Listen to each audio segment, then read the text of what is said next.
Yah. Praise Yah.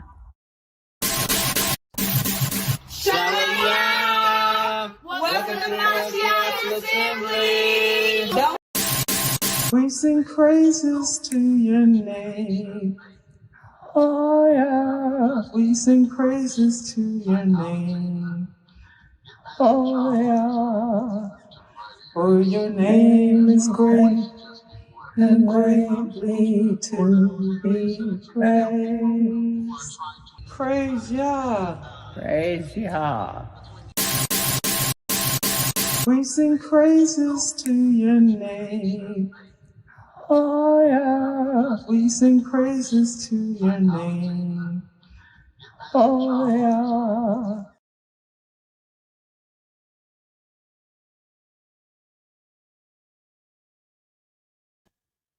Peace and blessings, peace and blessings. Let me check the mic level, see if the mic sounds right. Check one. Mic level. All right, peace and blessings, everyone. We sing praises to your name. Shabbayat Shalom, peace and blessings on the Most High, seventh day that he said, remember forever and keep it holy. Tonight is going to be a very important lesson. I think on Wednesday, I think I'm going to do something different. I'm going to switch up gears a little bit because we've been breaking down a lot of what's happening right now. Oh, I'm really small on the screen. I'm sorry. Give me a second. Let me come on the screen a little bigger. We've been breaking down what's been happening on the world stage right now, which is very important and key because these events are affecting everyone's lives around the whole world, because it's not just America's events.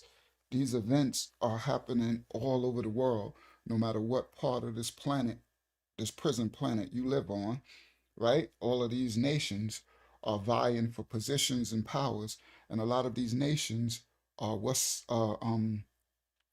doing some real dark atrocities to their citizens, right? Let me check my hold on, I was getting myself together. Let me check my mic level.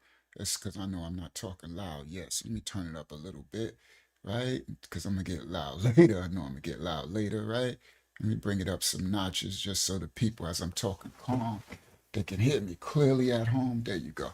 Y'all remind me later when I start to get real crazy loud to bring it down. Bring it down a notch, huh? All right. So these events that the Most High has me bringing out, real live current events, are very important so that you can navigate uh, your current reality no matter where in the world. Because the lessons that I've been bringing out for the last couple of weeks are affecting you no matter what part of the planet you live on. And if it hasn't affected you yet, it will, because all of these nations or kingdoms are vying for their position on the world stage. Okay, and it's a thing called the 2030 agenda and all that, and they're making a new order, right? It just is what it is, and so they're vying for their position on this new order. They're vying for who's going to have a lot control of a lot of the world's minerals and resources, which equate to like monetary or value or power, right? Because he who controls the money controls the power in this dark second world, right? This world of sin and iniquity. Sorry, guys, I'm just getting my life together. Y'all give me a second. I'll be leaving my hair alone in 1 second. I think I'm straight now. All right, yeah, there we go. That was too long. Where'd that come from? Where you come from? You need to go to the back. There you go. All right, so that's good. All right, let's just leave you up front. You want to be at the front of the class. All right, we'll leave you there. All right, so tonight's lesson, chaos at the United Nations. All hell broke loose, but y'all gonna learn something tonight as we keep teaching. So a lot of people have been thankful for the series, and I thank you very much for your comments. Could you please continue to leave a comment in the comment section and tell us, I guess, how do you feel about what's going on in your prospective places or countries, or maybe your nationality, how you feel about how your country or America or whatever presidents, Iran, China, Russia, I don't know, Denmark, Greenland, I don't know, you could just name everywhere. India, the Caribbeans, because what's happening is affecting us all. And each of these countries are vying for position. I'm not for or against. Well, I am against evil and transgression, but we're just explaining and breaking down and showing what's actually happening on the world stage, as the news media doesn't show you the real events. Tonight, you're going to find and see news clips that you cannot find. The Most High blessed me to be able to find these clips on the internet, right? These news stations that are like shadow banned, and that I don't know, I wouldn't be able to find it, but I guess the Most High just guides me to find it so I can show it. So you're getting news that are being shown around the world of what's really happening, and most don't know. Shout out to Swift in the building. Shout out to Terra Ave Projects. Big Swift. Love you, Swift. Right? Now, it's crazy because the news, the things that you're gonna see, you don't know it's happening.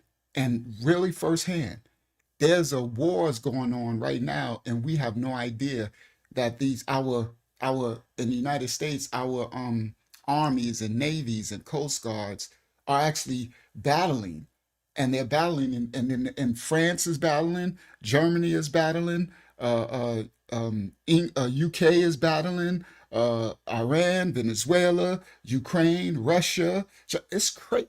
It's like a miniature World War III going on, and most don't know. We see some of the news about the Iranians being genocided. That's the best word for it, right? Being unalived, and our condolences out to any righteous, innocent people, right? I had a lot of different titles for tonight's lesson. Oh, dag, I erased them. I should have left them up, right? I had a lot of different titles that I was gonna call it.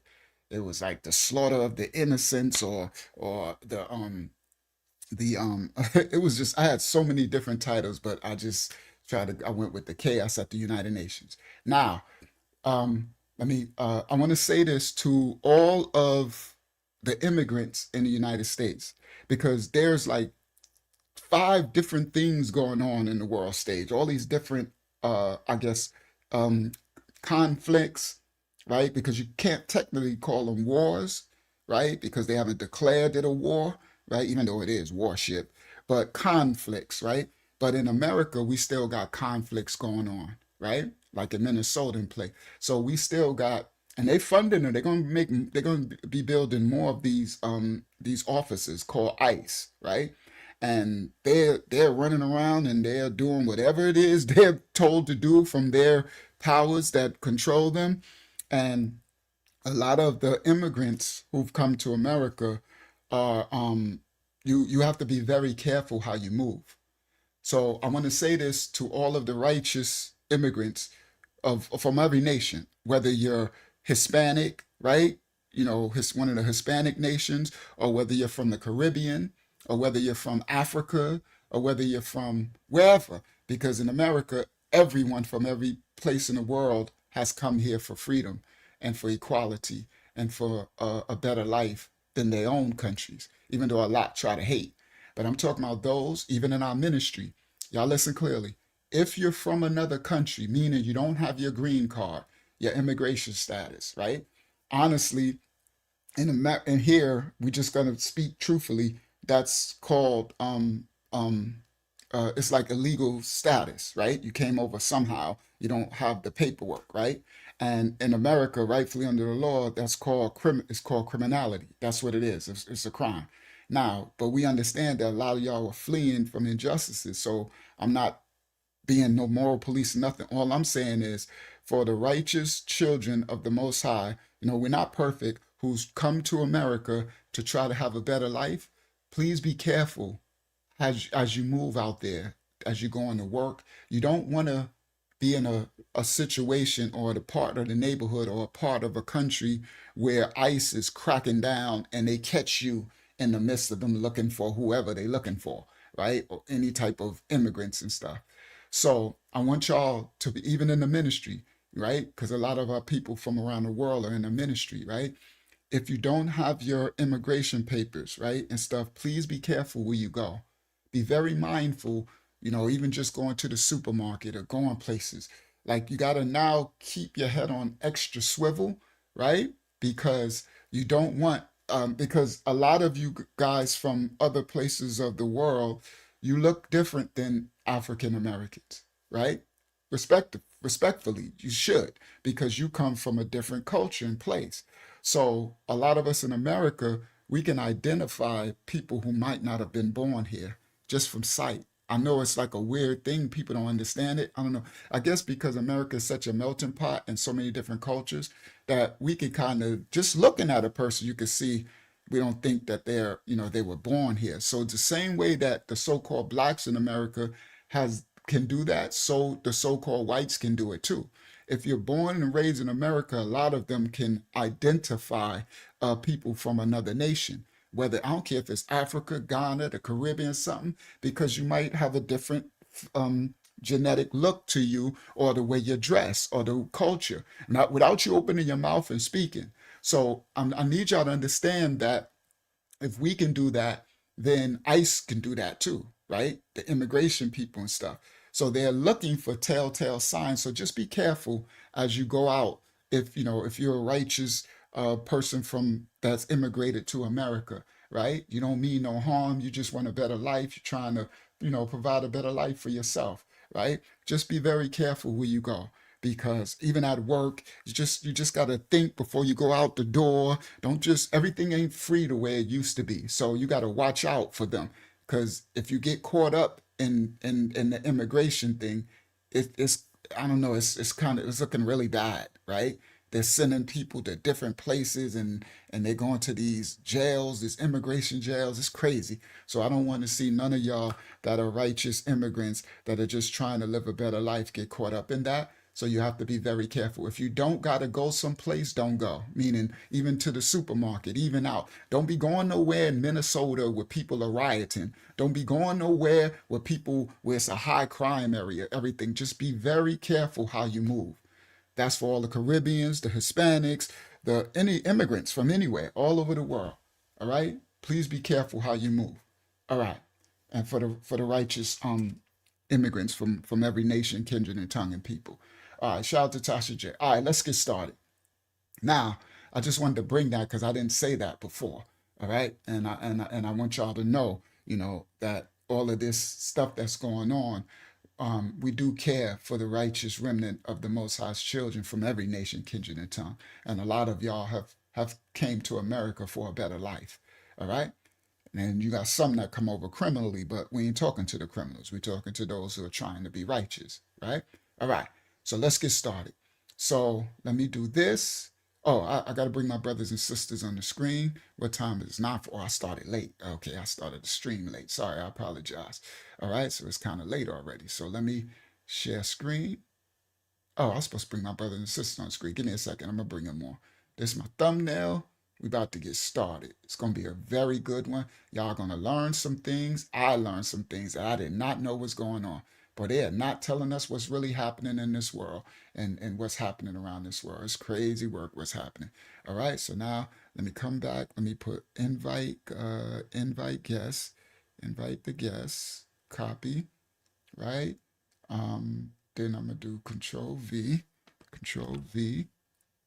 enter. All right, my brothers and sisters coming in. All right, yes, that's good. Good, how you Zach. That's what I agree. You have to strategically think how you move. Should you be going out? Do you have to? What time is it? Like you don't want to be going out 1, 2 in the morning, right? When they might be, when you stand out, you just don't want to get caught up in ice. You don't want to get caught up in that mess. It's chaos going on. And so, all right, let's get started. All right, so let me let Hakyama in. There you go. Now she can let our other brothers and sisters in. All right. All right, now, Shalayam Hakyama, Shalayam Tamaya. All right, here we go. All right, let's do it. So this thumbnail says, I know y'all like, what? It's going to be crazy work. Iran tried to unalive me 3 times in Brooklyn.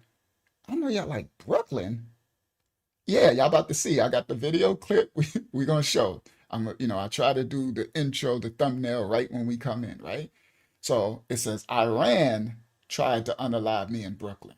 All right. There was chaos at the United Nations. All right. I call it chaos at the United Nations, power written on paper, suffering written in the flesh. Everybody, listen. There are moments when diplomacy stops whispering and it starts bleeding through the cracks. The world that we in today is one of those moments. We're in a time that diplomacy, being diplomatic, is stopping their hiding the hand trickery under the table. It's being bleeding through the cracks. You know what I mean? Everything is being testified in blood now. Inside of the halls, I'm going to show you the clip of the United Nations. This United Nations, right, where treaties are signed, where speeches are measured, right? Chaos erupted.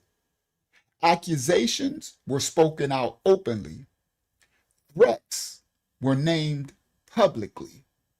And the world don't even know it's happening. So I'm going to show y'all, all right?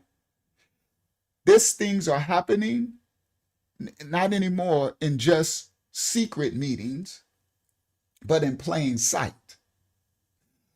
There was a United Nations representative that I'm going to show you stood and accused the Iranian representative of the United States in the United Nations of unaliving on United States soil. Not just Iran, what they're doing to their citizens, but this United States representative accused the Iranians for unaliving and hunting people down in Brooklyn. It was crazy that I was like, Brooklyn in the building? Shout out to Yaleen. Brooklyn, out of all places, right?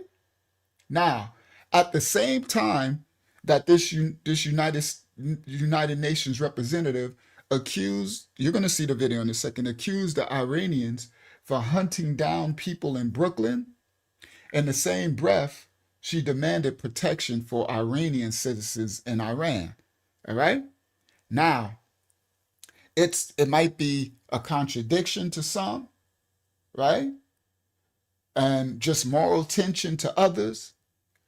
But it's also a reminder to tell us all that these geopolitics now, what I'm calling the prison politics, because this world is a prison planet and not a peace planet, right? It reminds us that these geopolitics are never clean.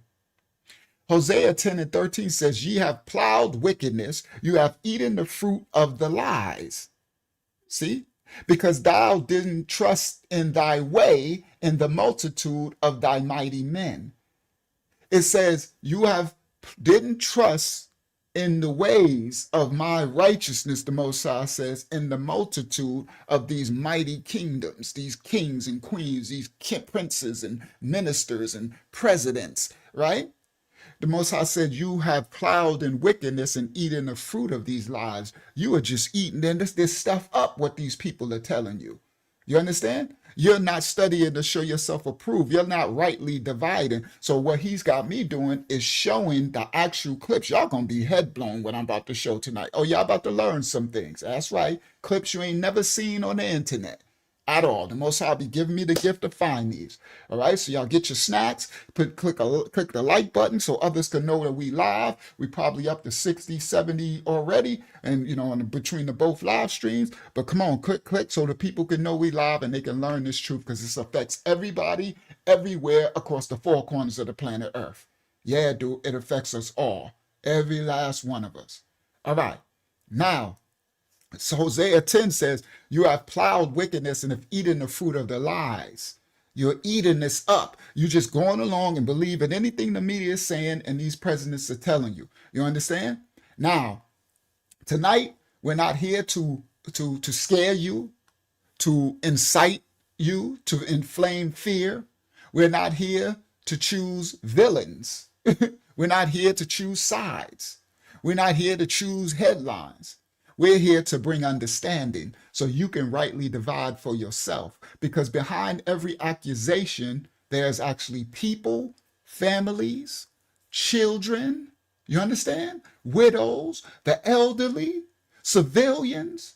Behind every accusation, there are people whose lives are shaped by decisions that are made far above them, decisions that they have nothing to do with. I call them the innocents. That was another title I was going to have today, something about the slaughter of the innocent blood and stuff. I had to change my titles a bunch of times. I had 10, 20 different titles as far as thumbnails too, right?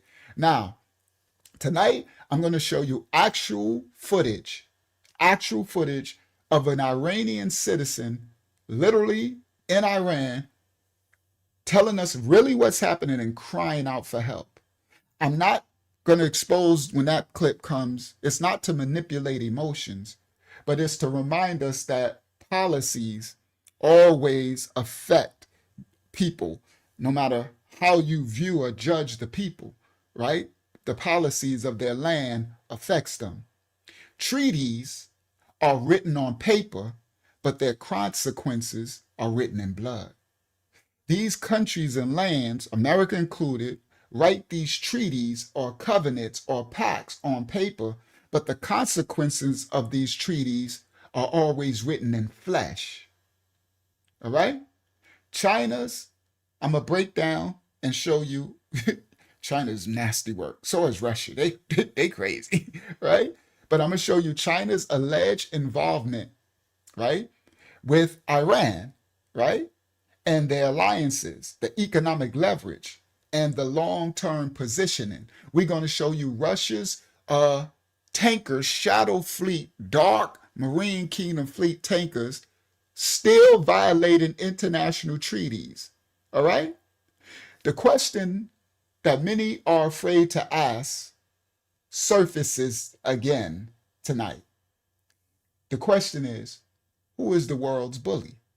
Is it the United States? Because that's what everybody's saying. They're saying the orange dude is just bullying the world. Is the United States the world's bully? Is China the world's bully? Is Russia the world's bully? Y'all put it in the comment section. Put it in the comment section. There's this YouTuber that says that. Put it in the comment section. It's pretty funny the way he says it. Put it in the comment section, right? What do you think? Who is the biggest bully? Who is the bully on the earth now? Is it the United States? Is it China? Is it Russia? Or is the real bully something really older? Is the real bully unchecked power itself, a principality? See, the Safariyat that they call the Bible does not flatter empires. Isaiah 59:14, Yashayaha 59 declares, judgment is turned away backward, and justice standeth afar off, for truth is fallen in the streets. Judgment is turned away backwards. Real justice is far off. The truth is falling in the streets. And when truth falls, power fills the vacuum that it leaves. That's why the Most High tells us to stand in spirit and in truth. Because as if I have to, I'm going to get back to teaching other stuff as well, but I'm going to have to mix in every now and then. We're going to do a lesson on modern day politics because we have to stay abreast of the truth that's happening right now. Because when truth falls, then something else fills the vacuum, the lie. And who is the father of lies? Hashatan, the adversary, the devil, wicked. So we have to be light in this dark, wicked world. This teaching is not about anti-nation. It's about anti-deception. Tonight, we're going to show you the treaties and why violating these treaties escalates all of our safety on the global stage, global risks. Tonight, we're going to examine deterrence and how nations pursue security without igniting war. We examine the power balance that's shifting and why no global actor operates in isolation anymore. They are not isolated, and they don't care about us. Understand? The president of all these countries, the powers, they're not doing it for the people. The orange dude, yes, he's doing these things and setting up to defend America, but it ain't for just us people. They're doing it for their own sake, meaning remember, they're going to become one system. And they share a bloodline, these powers that be from all the nation states on the world, everywhere. BRICS, Russia, India, China, America, all this, right? They're vying for who's going to be the head of this new system. They're doing it for themselves, right? The elite, they call them the 1%. They used to call them what they used to call Illuminati. Got my mind, soul, and my body. remember that? The Illuminati? You used to get flagged if you say that on the line. Right now, it's they smooth that under the rug, right? You could call it the Trilateral Commission, the Bilderberg Group, the 13 bloodline families, you can call it whatever you want, right? Illuminati got my mind, soul, and my body. Secret society trying to keep their eye on me. R.P. the prodigy from Mobb Deep, right? So it ain't nothing new. So they don't care about us. You understand? At the end of the day, at the end of the day, it ain't about us. At the end of the day, they want us to be they want to be a parasitic host. I'm talking about to the regular people on the planet Earth. You understand? So they don't care about us. They don't really care about us. Right?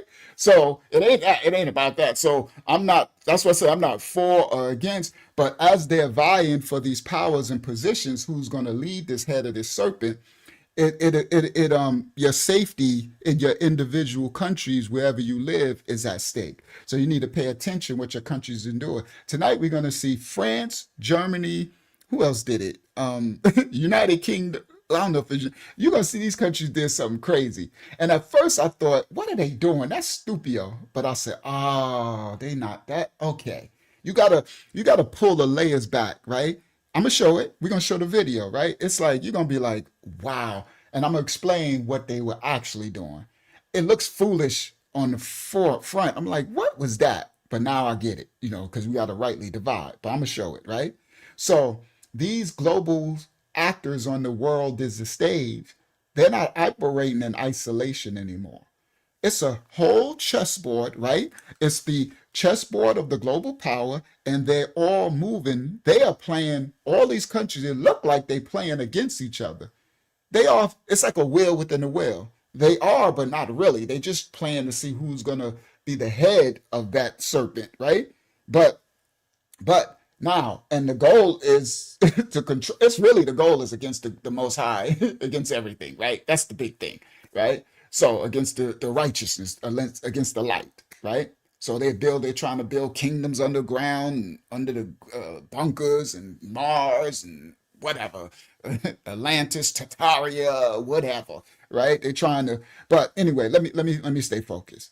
All right, now we're going to understand power balance in the shifting tonight, and why no global actor operates in isolation anymore. Because then when the world is no longer unipolar, all right, it is contested.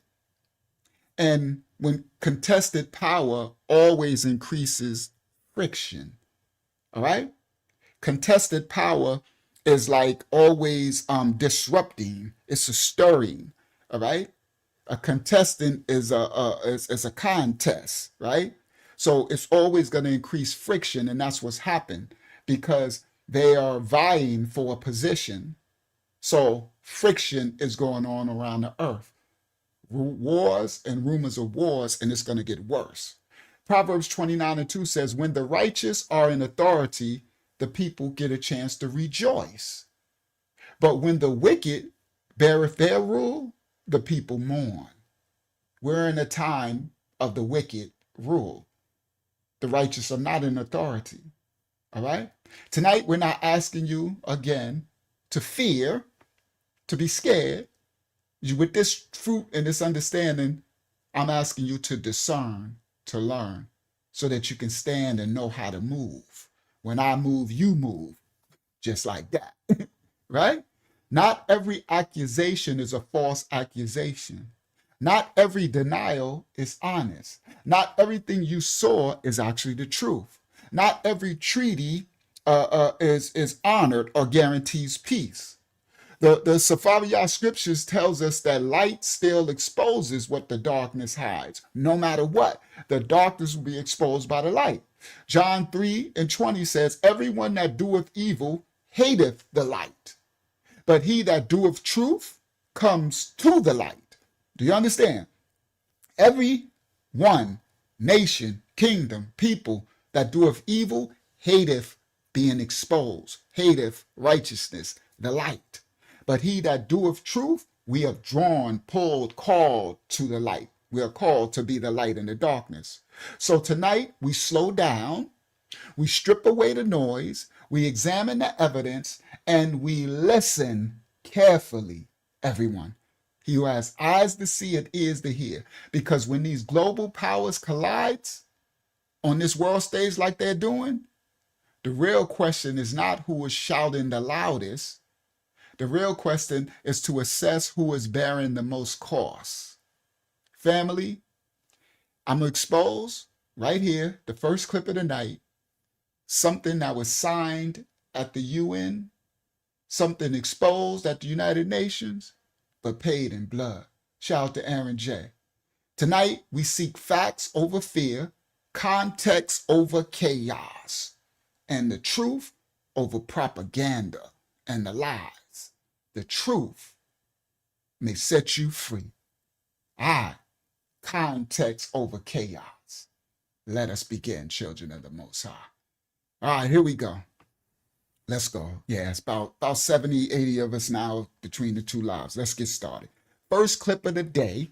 First, Shalom, Yasha, and young Naya. Who that? That's that Naya or Yana? I can't see. It's small. That's one of the two. I look like Yana. What's up, Yana? Big boy. Big boy Yana.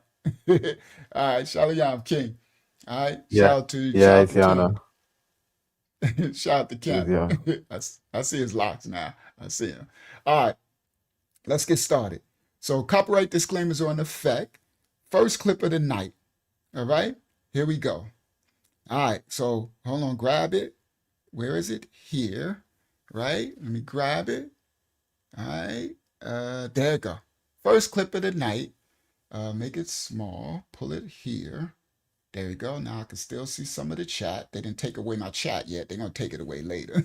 I wish they could leave it like this where I could shout out to Zazaya, right? I wish they could leave my chat so I could see the chat all night. Then they're going to take it away. First clip of the night. Copyright disclaimers are in effect. Oh, I got to stop share. Come back to y'all. Share screen.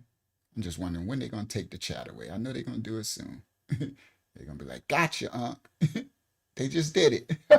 That's crazy work. I just said it and they just did it. Well, I can see a slither of the chat, so I'm probably going to miss a lot of the people in the chat. Shout out to Creed. I'm trying to think of the people who come in, right? Shout out to everybody at home, and shout out to those who donate on outside of the YouTube, and I humbly receive and thank you. Let's continue. All right. Now, this is the United Nations. Unc, Uh-huh. Mm-hmm. are you gonna keep the chat on screen when you share? No, thank you. Thank you so much. All right. So this is the United Nations, right? Now, do y'all see it? Hold on. Let me come back to y'all. This is the United Nations. Now, first of all, there's something going on this wall, and I took a screenshot, and I'm like, what is happening? You know, they always put these murals on the wall, like in the courtrooms, and if you go to court or in the city halls in the United Nations, like they always put stuff on the wall, and it'd be some wicked stuff going on the wall. Shout out to Shemar Ariyah, right? So I'm like, okay, all right, what is going on this wall? So this they convened. Now, everybody, every clip that I'm gonna show y'all was yesterday and today.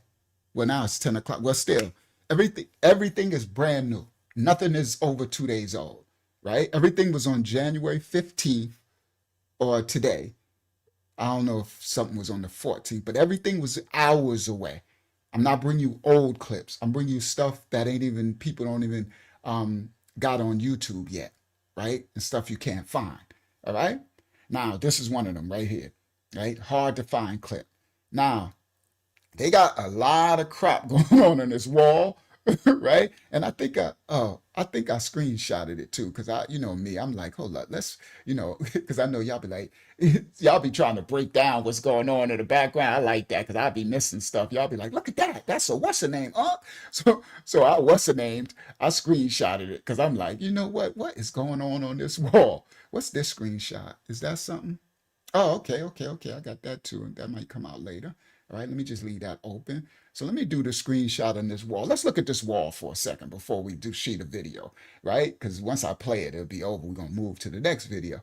But we're gonna see what's going on this wall, and that's the United Nations, one of the halls in there. And y'all gonna see what's going down in there, right? All right. So let me. Oh, where am I at? Oh, I'm at tonight 4. Nah, I'm not trying to be in tonight 4. I'm trying to be in screenshots. Screenshots. Scroll to the bottom. All right, there we go. Double click. All right. Now come back to y'all, right? Then come back to y'all over here on YouTube. Bang. Then stop share, and then share screen. Bang. Window. Bang. Let's just look at this wall. So this is what's on the wall, right? I took a screenshot. You can see the people. That's the people. That's the people in the United Nations, all these countries sitting around, right? Africa, America, India, China, right? And this is what's on the wall. So it's a lot of stuff going on. Let's start at the top at the left, I guess, right? I can't see too clear because I had to zoom in so much, but I don't know what that is. Right? I don't know what they're doing. It looks whatever. So then up here, I don't know what that, it looked like a person right there. I don't know what that's supposed to be. It looked like they going through the woods. Probably the colonizers, what I call the enslavers, coming through America. Oh, that might look like a slave. I think that might be a slave. And they look like they got them chained together walking through. All right. Up. This might, yep, this look like this might be the black indigenous natives when they got here and seen them, I'm guessing, because you can see they're black, right? All right, look like he's blowing some type of shofar horn. All right, let's see what's over here. This looks like, hold on, let's try the top. It's not clear. Look like they in some type of hall. Look like a woman, a white woman, man. What's this? This is a horse, a white stallion horse. I don't know what the dude is doing with the horse. I don't know what's going on with that horse. Hold on, I want to see. I need to see the chat. All right, all right. So anyway, they doing something with this horse. Leave that horse alone. I don't know. Oh, there's another person right there. So it looks like a man. It looked like it might be a slave because he got no shirt on. Look like he might be black. And then there's a woman under it. And that horse is, all right, so then what's going on under it? Oh, yeah, now there you go. There go the slave. That's definitely a slave. He looked like he in pain. He got shackles on his arm, right? And they always have these in these institutions, right? And then I don't know what that is. And then this definitely looked like some of the colonizers, what they call them settlers, enslavers coming in. And it looked like a black with a baby. So this some slavery stuff. All right. And then I don't know what this is at the bottom. That looked like some Hades, hell stuff or something. Then what's going on here? What's these people all around? Yeah, these indigenous people. Right? Look, little brown babies. Look, they're going around. What is they going around? Like a table or something? I don't know what this is. Then you got all right? And then what is this? That is a Nephilim. What? Boy, they crazy. These people crazy. See? And then look at the middle. And then right over here, they got a nice little white family getting married. She got a bouquet of flowers. They blowing look, they got their little, I guess that's supposed to be an angel over it. And woo, look at that. What is that? Look like it's underground and that's what it is. The pit of Sheol Hasatan as a phoenix rising. And then they got this. That is some Nephilim looking thing. And then over here, yep, More indigenous. That's the original natives when they got here. That's what Columbus saw. The indigenous, and then some, look, a carpetbagger, black, look like he got clothing, so that's probably during slavery. And look at this little boy doing this little, that remind me of that picture over there in the United Kingdom when they burned him on Spain and Portugal, when they burned him on fire. He had this move. All right. And then, yep, look, so they coming in, I guess the colonizers and slavers, and this look like they probably telling them some Christianity. It's got a little brown person in the back, all right? And this, yeah, he looked like he about to, what has he got in his hand? He about to crowbar somebody. That look like a black dude with white hair. He about to get crowbarred by this dude. And this dude looked like he's coming out of hell, running, yep, with shackles, slavery, running, chained. All right. So anyway, I just wonder, and they always have this in the these wicked paintings in their Congress and their, right. This is the United Nations and stuff, right? So the picture says 1,000 words, right? If we really knew what was going on, that would be dope to know exactly what was going on.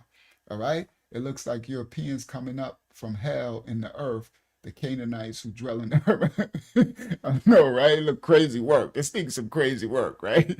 So, all right. So anyway, let's get to the video now. I just didn't want to ignore, right? So now, stop share. So with that, now y'all can see this, how I put in to make this share screen window. This should hit a little different now when I put in to make the thumbnail. So you see the thumbnail? Iran tried to unalive me 3 times in Brooklyn. So look, I tried to get the United Nations room. You see it? Now y'all can see it, right? Then I put the Iran flag coming out of one of the seats. I put the United Nations seal, and I said I tried to get that to be on this right wall.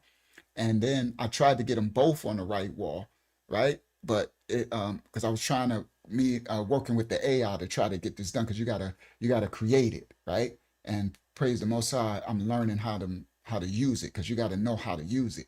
And so it didn't give me both of the flags on the right wall. So it put the Iranian flag over here, but look what it got.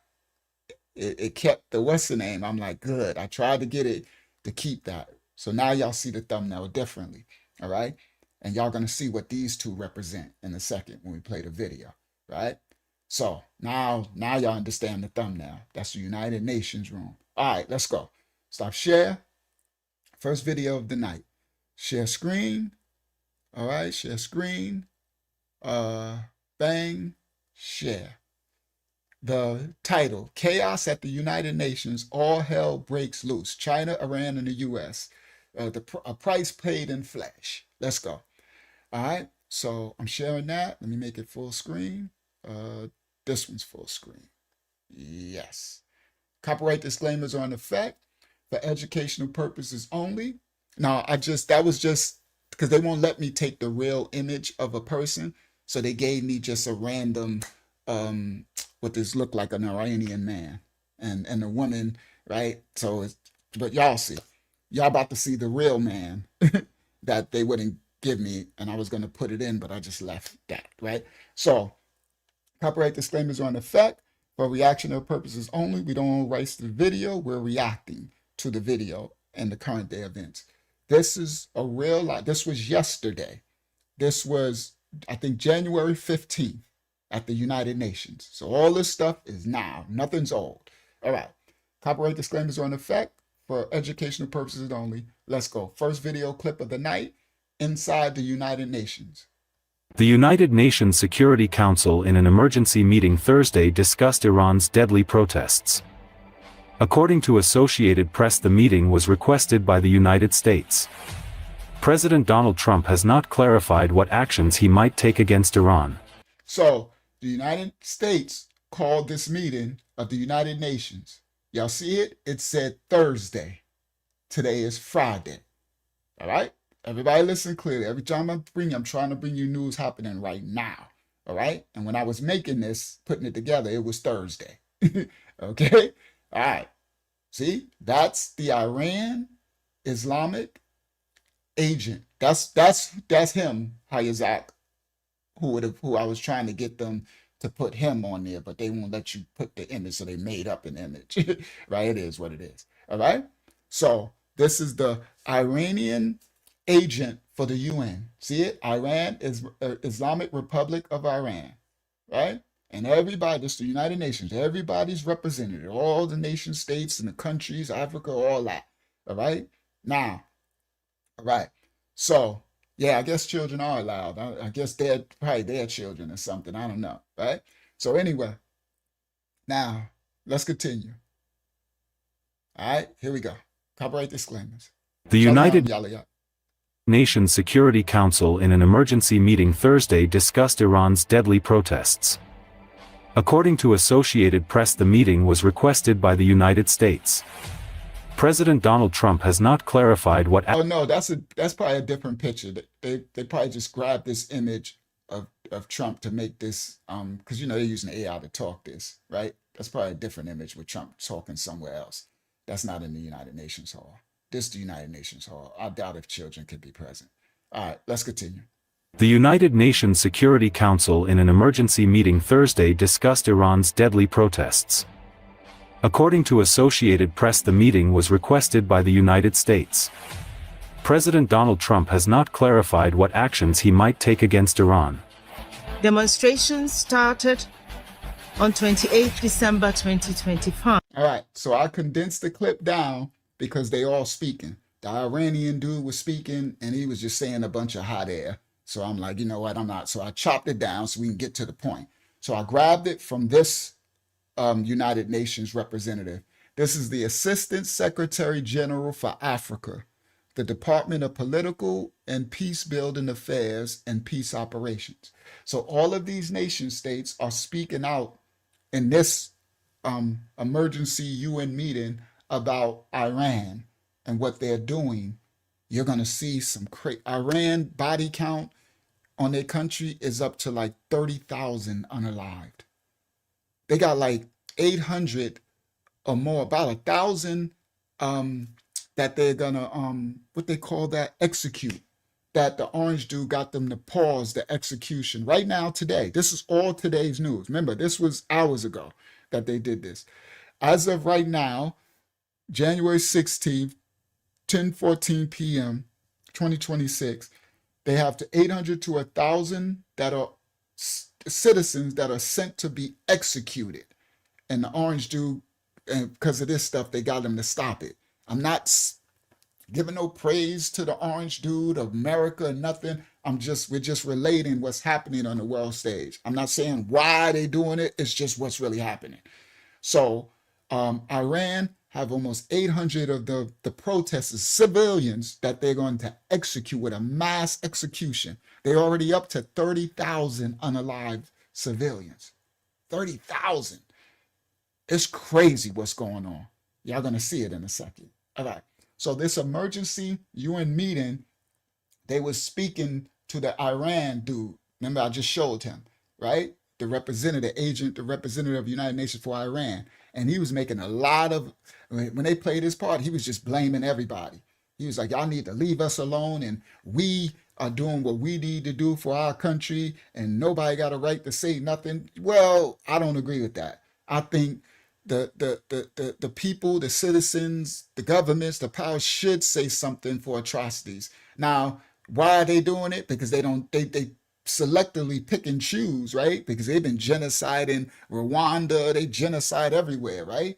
They've been genociding stuff, right? So now, anyway, I'm just bring y'all up to date of what this is. And so I chopped it up. I chopped it straight to her, right? Shout out to Wandale, right? I chopped it straight to her because we can get all the other mess. All the other stuff is slow and put you to sleep, boring. So I got to the funky part. Y'all know I'm gonna let's get to the fruit, get to the root. Anyway, I care about your time. All right, let's go. Now y'all know what's going on. So this is the Assistant Secretary General for Africa. She's speaking, and they're all speaking to the Iranian dude. He spoke first, right? So they are giving their response to him. All right, let's go. Right from here. Demonstrations started On 28 December 2025, as a group of shopkeepers in Tehran's Grand Bazaar gathered to protest the sharp collapse of the currency and soaring inflation amid a wider economic downturn. Now, she just explained something that I didn't know. I'm quite sure most of y'all didn't know. Why did this uprising happen in Iran right now? Right? Where now they 30,000 dead and they unaliving them like crazy. Men, women, and children shooting them down, busting their heads open like grapefruits in the streets. Them Iranians is not playing. They just unaliving everybody. Now listen, she just told us how it started. It started on December, I think she said 25th. Is that Christ Mass? Let me see. Inflation amid In a second. currency test the bazaar gathered Hold on. as a group of shopkeepers in Tehran's Grand Bazaar. Sorry guys, I'm gonna get right to it. 2025. There we go. 28 December 20 started on 28 December 2020. So this started on December 28th, a couple of weeks ago. Thank you guys. Everybody like, she said the 28th. Get it together, All right, I'm sorry. Y'all give me some grace. All right. So this started December 28th, 2025, right? When a bunch of shopkeepers, what she's saying is people who own businesses, mom and pop shops, store owners, when they got together at their businesses in Iran to complain about the rising rate of inflation, the collapse of their money, and that they're going to lose their businesses. So the Iranian government was, as they do their oil, they're vying for power, their embargoes with Russia and Venezuela and China, right? They're part of that whole thing.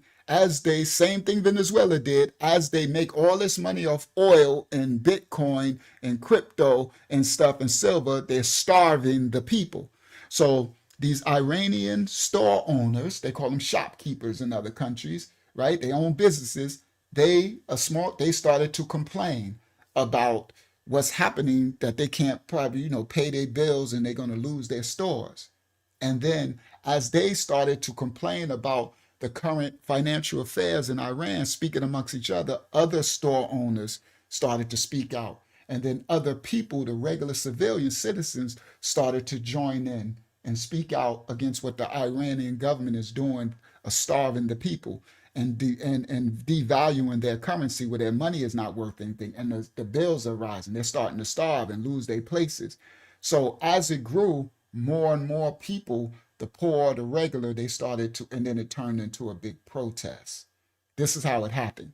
So, and then the people kept growing, and then it turned into this big thing. And then the Iran government came in and was like, everybody shut, protest is illegal, like they say in China, and they just started shooting them down, stop, and it just kept growing.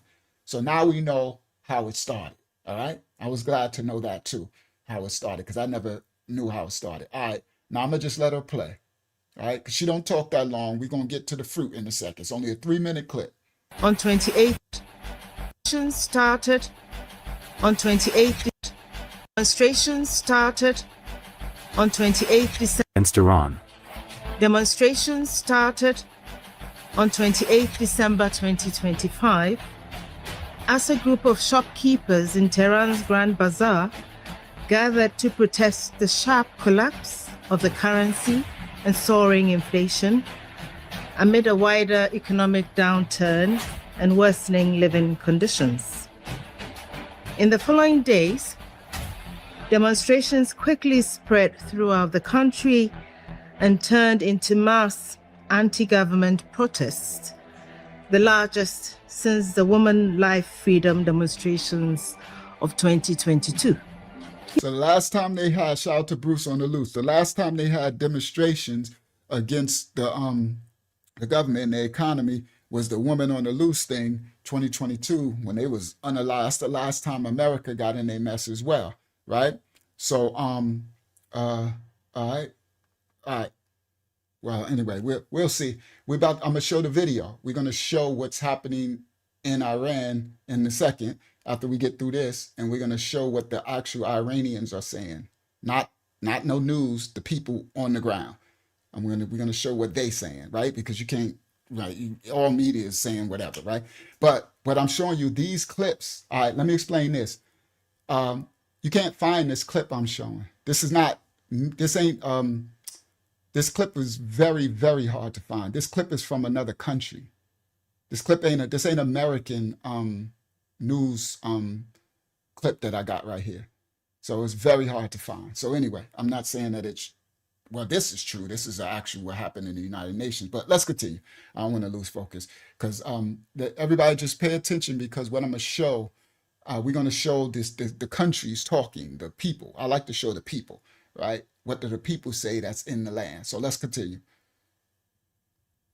2022. Human rights monitors of 2022 freedom demonstration since the Woman Life Movement protests, the largest since the Woman Life Freedom demonstrations of 2022. Human rights monitors report mass arrests in Iran in connection with the current wave of protests, with estimates exceeding 18,000 detainees as of mid-January 2026. I am here today to warn you, on behalf of millions of Iranians, what is needed now to bring justice to those who order massacre in Iran is real and concrete action against a regime that do not understand the language of diplomacy. The United Nations has failed to respond with the urgency this moment demands. The Secretary General himself has not spoken publicly against the massacre unfolding in Iran. Only a written statement through his spokesperson, silence at this moment, send a signal, send a message to the killers of young protesters alongside their family members. Now, this is an Iranian woman in America. She's in the United Nations, and she's speaking to the Iranian. She's from Iran, but she's in America now, and she's speaking to the Iranian agent, the dude I showed at the beginning. Across, so the thumbnail image is supposed to be her and that dude at the table, right? But the AI gave me those two random people. You know, you got to try to work with AI to make these images, right? But that's supposed to be her looking at him, the image on the thumbnail. All right, now she's have her turn to speak, and she's speaking to, because the Iranian dude, he spoke, and everything he spoke was just, I heard it would have put y'all to sleep. He was just saying a bunch of nonsense, bunch of, he's basically saying, get out of our business, which not to say I understand what they're doing, but he's saying, leave us alone. We're going to do our people what we want to do, right? If we want to massacre the whole thing, it's our country. We should do what we want to do. But, all right. So anyway, let's continue. Now, I'm going to let her play. At this moment, send a signal. All right. At this unfolding in Iran, only a written statement through his spokesperson, silence at this moment, send a signal, send a message to the killers of young protesters alongside their family members. I strongly believe that the regime in Iran heard the clear message from the Secretary General. I think. So she's talking to him, right? So they kind of going at it a little, right? All right, let's continue. I think message from the Secretary General. I think the members of this body have forgotten the privilege and responsibility of sitting in this room. For his safety, told me the streets are full of dead bodies. I now address the representative of the Islamic Republic directly. You have tried to kill me 3 times. I have seen my would-be assassin with my own eyes in front of my garden in my home in Brooklyn. In United States of America, in the courthouse, I have seen my would-be assassin confessing that they have been hired by the Revolutionary Guards to end my life. My crime? Simply echo. I'm like, oh, okay, shooky. All right. Y'all know I don't do clickbait. All right. Right. So now, what did she say? Confessing. She addressing the Iranian agent, the Iranian agency that's in the UN. She said directly. In front of my garden, in She my home, said, tried to kill me. Address the representative of the Islamic. I now address the representative of the Islamic Republic directly. You have tried to kill me 3 times. I have seen my would-be assassin with my own eyes in front of my garden, in my home in Brooklyn. In United States of America, in the courthouse, I have seen my would-be assassin confessing that they have been hired by the Revolutionary Guards to end my life. My crime? Simply echoing the voice of innocent people that you killed them. Your leader, Ali Khamenei, he ordered my killing. He said that American agent who compared compulsory hijab to. do y'all see his leg? Look up, look at the Iranian representative. I'm gonna put it back a little. Look under the table. His leg is, right? He cool and collective, but his leg is going, right? His leg is going. He is not liking that. Now you hear, like, look at the leg. Watch the leg under the table. He ordered my killing. He said that American agent who compared compulsory hijab to the Berlin Wall. So what she's saying was she met her would-be assassin, and when they tried to assassinate her, and she said the assassin told her exactly, I was sent to assassinate you in Brooklyn, and what he was sent by, who he was sent by, and everything. All right, let's continue. He ordered my killing. He said that American agent who compared compulsory hijab to the Berlin Wall must be killed. I am that woman, and I am not the agent of America. I have agency, but I am thankful to American government and the law enforcement to protect my life. And it was not, if it was not the protection of the law enforcement, I couldn't have been here to testify for millions of people who are facing the same killers, facing the same terrorist regime in my country. Yes, protection matters. All right. The United Nations. I told y'all from the thumbnail. That's why I said in there, she said, you try to unalive me in Brooklyn. She called it out. I'm not going to play a whole thing. One more time what she said, right? She looking him right in the face. She said, I'm calling you out. Y'all tried to unalive me. She said, the police in America is the only reason why I'm not unalived. Because I guess she must have screamed out to the police in Brooklyn or whatever. I now address the representative of the Islamic Republic directly. You have tried to kill me 3 times.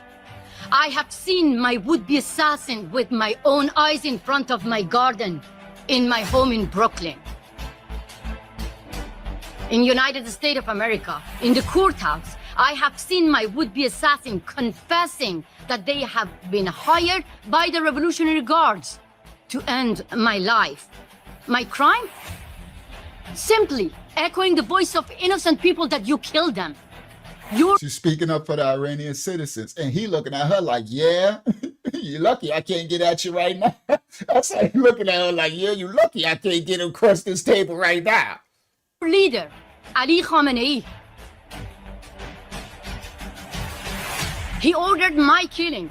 He said that American agent who compared compulsory hijab to the Berlin Wall must be killed. I am that woman, and I am not the agent of America. I have. He said he sent the agent, he sent an assassin to get her and called her an American agent. That's like compared to those who protested against the Berlin Wall.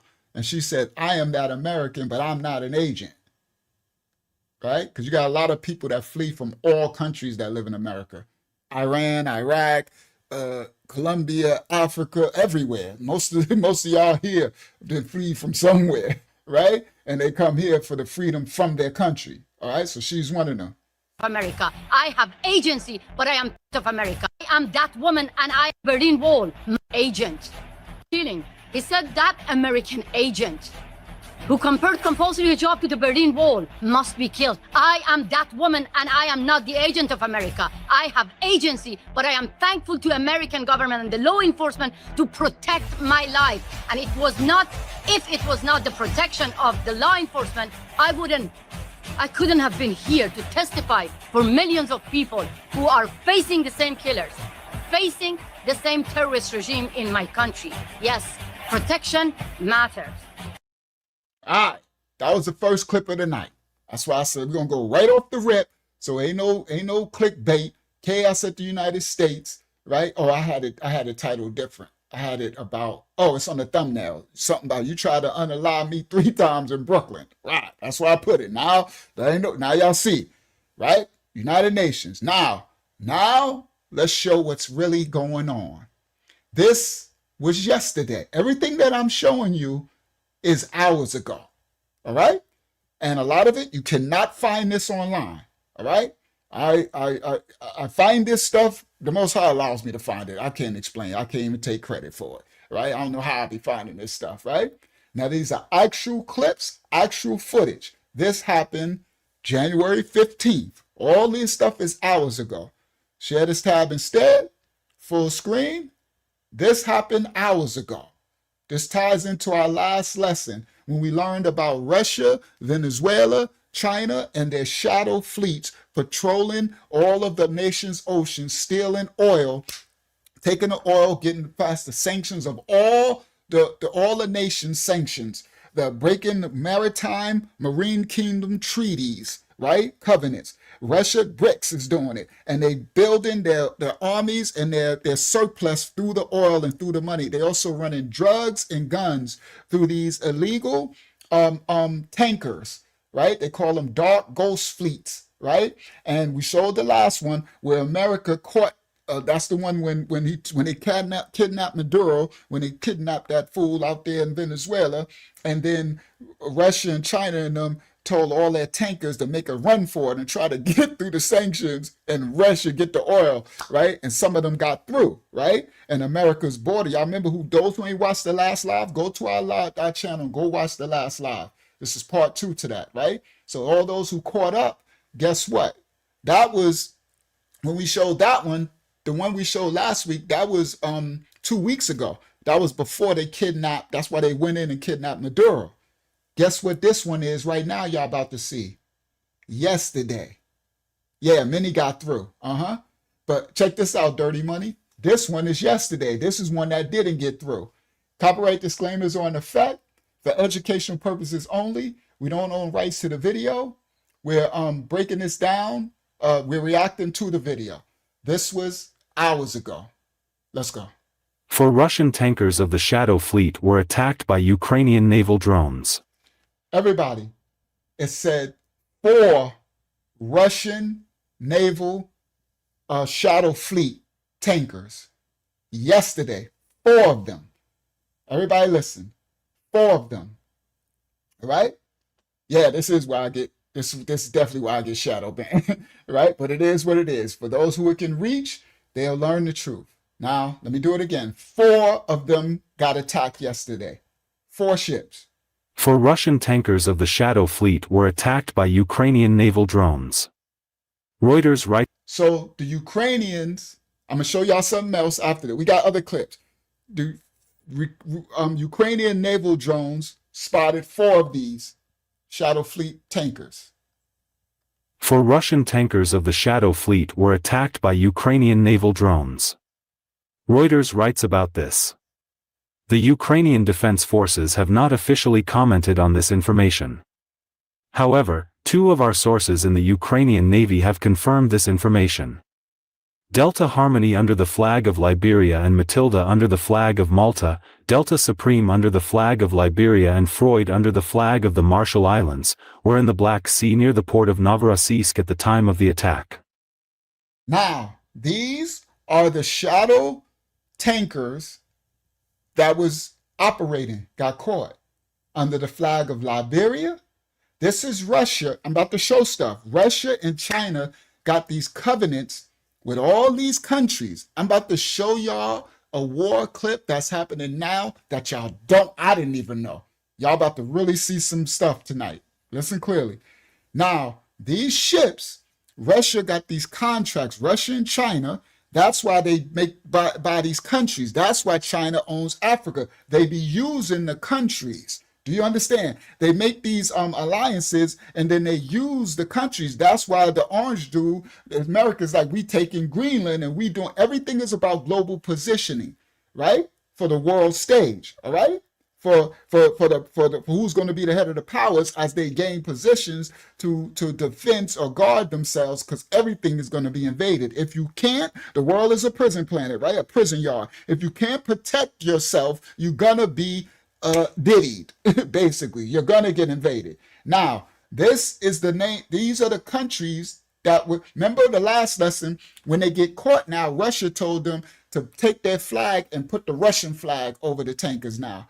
Before, they used to have to hide it and just go down, right? It's like illegal drug running, right? But it's on the high seas, the Marine Kingdom, they doing oil and guns and drugs and stuff. You're going to see in a second. So now they explain these are the countries that those ships was from. Delta Harmony under the flag. However, two of our sources in the Ukrainian Navy have confirmed this information. Delta Harmony under the flag of Liberia and So one is Liberian tanker ship, Delta Harmony. Matilda under the flag of Malta. One is a Malta fleet ship. All this is under Russia and China's authority. Delta Supreme under the flag of Liberia and another one, Liberia got two, Delta Supreme. Freud under the flag of the Marshall Islands. And another one from the Marshall Islands. 4 shadow illegal tanker ships. Let's continue. Were in the Black Sea near the port of Novorossiysk at the time of the attack. According to the Marine Traffic Vessel Tracking Service, the Delta Harmony transited the Bosphorus Strait on December 22 last year and spent nearly 2 weeks at sea awaiting permission to enter port to load crude oil. It is unknown whether there is currently any oil on board. The situation is similar with the other tankers. Delta Harmony and Delta Supreme were built in 2009. The ships are 274 meters long, 48 meters wide, and have a deadweight of 157,000 tons. Matilda was also built in 2009, length 250 meters, width 44 meters, deadweight 113,000 tons. Freud is 276 meters long and 48 meters wide. So these are the images of the shadow fleet, the Delta Harmony, all right? We just learned about the shadow fleets, now we're seeing the images, all right? These just got caught, let's continue.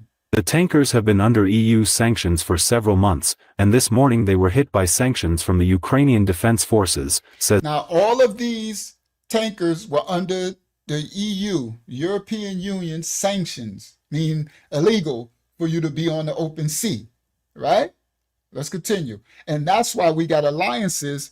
It's crazy when I see, y'all gonna learn some stuff about these war politics, what's going on. While we got our NATO agreements, we got our European Union alliances, and then also why the Ukraine. I didn't understand. It's the thing. So that's why that's why we got our compact with Taiwan, and China's trying to invade Taiwan. Right? That's why we came to Ukraine's defense and stuff. So it's strategic positionings of our alliances that we have in the enemy's territory, the same way they're trying to gain it in our territory. That's why China and Russia is trying to get Greenland. They're going to try to take Denmark. They're going to try to get Iceland and Sweden and Norway, right? Those from the NATO. That's why they got Venezuela. That's why they got Brazil, South America, closer to North America. Everything is about strategic position. That's why we got Japan closer over to the. So it's all geopolitical positioning on the global chessboard, this serpent seed of fighting these wars. All right, now let's continue. So these ships were all under EU sanctions, right? Sanctioned to be illegal, to be operating on the ocean. The tankers have been under EU sanctions for several months, and this morning they were hit by sanctions from the Ukrainian Defense Forces, says Dumskaya columnist Alexei Sukhoi. This is a completely logical outcome. We hope that the entire Russian shadow fleet will soon be either arrested by American law enforcement or attacked by SBU/Ukrainian Navy drones. I think oil shipments from Novorossiysk will be paralyzed. Now, this is what the statement that dude said. What was his name? Either arrested by American law. This is a completely logical outcome. We hope that the entire hit by sanctions from the Ukrainian 76 meters long and 48 meters wide. The tankers have been under EU sanctions for several months, and this morning they were hit by sanctions from the Ukrainian Defense Forces, says Dumskaya columnist Alexei Sukhoi. Dumskaya columnist Alexis Sukhoi said, "This is a completely logical outcome. We hope that the entire Russian shadow fleet will soon be either arrested by American law enforcement or attacked by SBU/Ukrainian Navy drones." So, all of these countries you're going to see. You're going to see France, you're going to see Germany, you're going to see United Kingdom. It ain't just America. They're all saying they want these Russian shadow fleets out of their waters, taking their oil, their resources, and shipping it to Russia and China. All right? And they're using all these Malta, Liberia, these Africa, they're using all, Venezuela, Iranian, all these ships. So they'll have their things, but then when they get caught, now they putting the Russian flag, because Russia thought once they put the Russian flag, America going to stand down, but they was wrong. The orange dude said, that's what you thought. Maybe Sleepy Joe was going to stand down. But the America today is definitely not trying to be a punk. They outside of the club. Facts. You think I'm a punk? All right. So anyway, it's just geopolitical stuff going on. I ain't trying to, say nothing. Let's just continue. All right. So that's what he said. We hope that the entire Russian shadow fleet will soon be either arrested by American law enforcement or attacked by SBU/Ukrainian Navy drones. I think oil shipments from Novorossiysk will be paralyzed.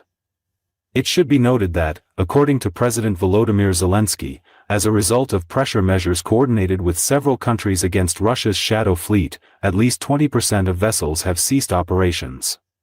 So right now, at least 20% of Russia's shadow fleets have ceased. So it's working.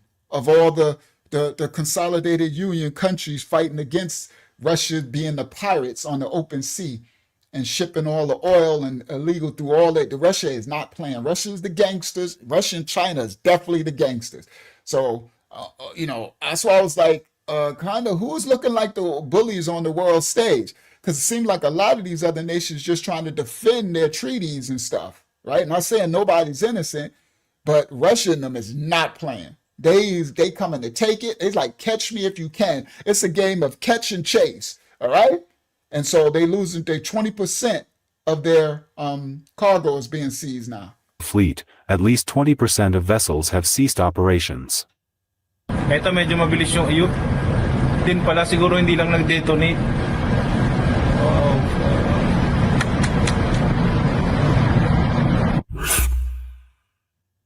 Military recruitment has been Russia's biggest challenge since the February 2022 invasion.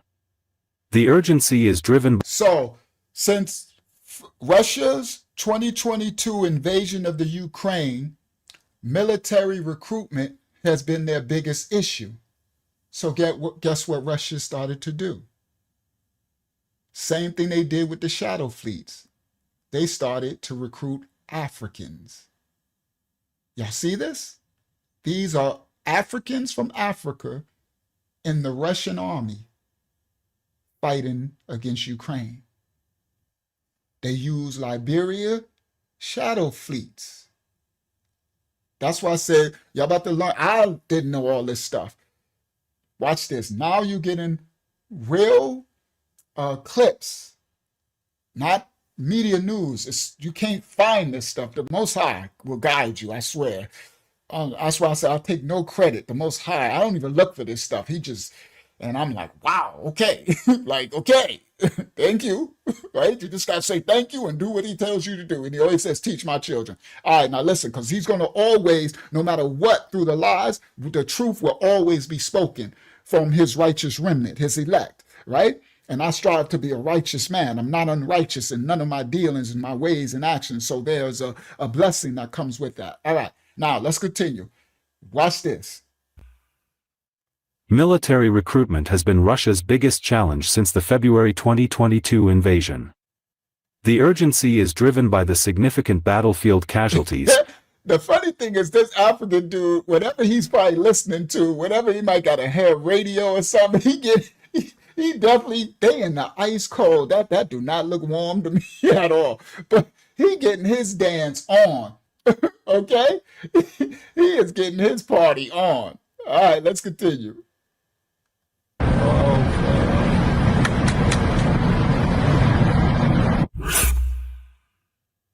Military recruitment has been Russia's biggest challenge since the February 2022 invasion.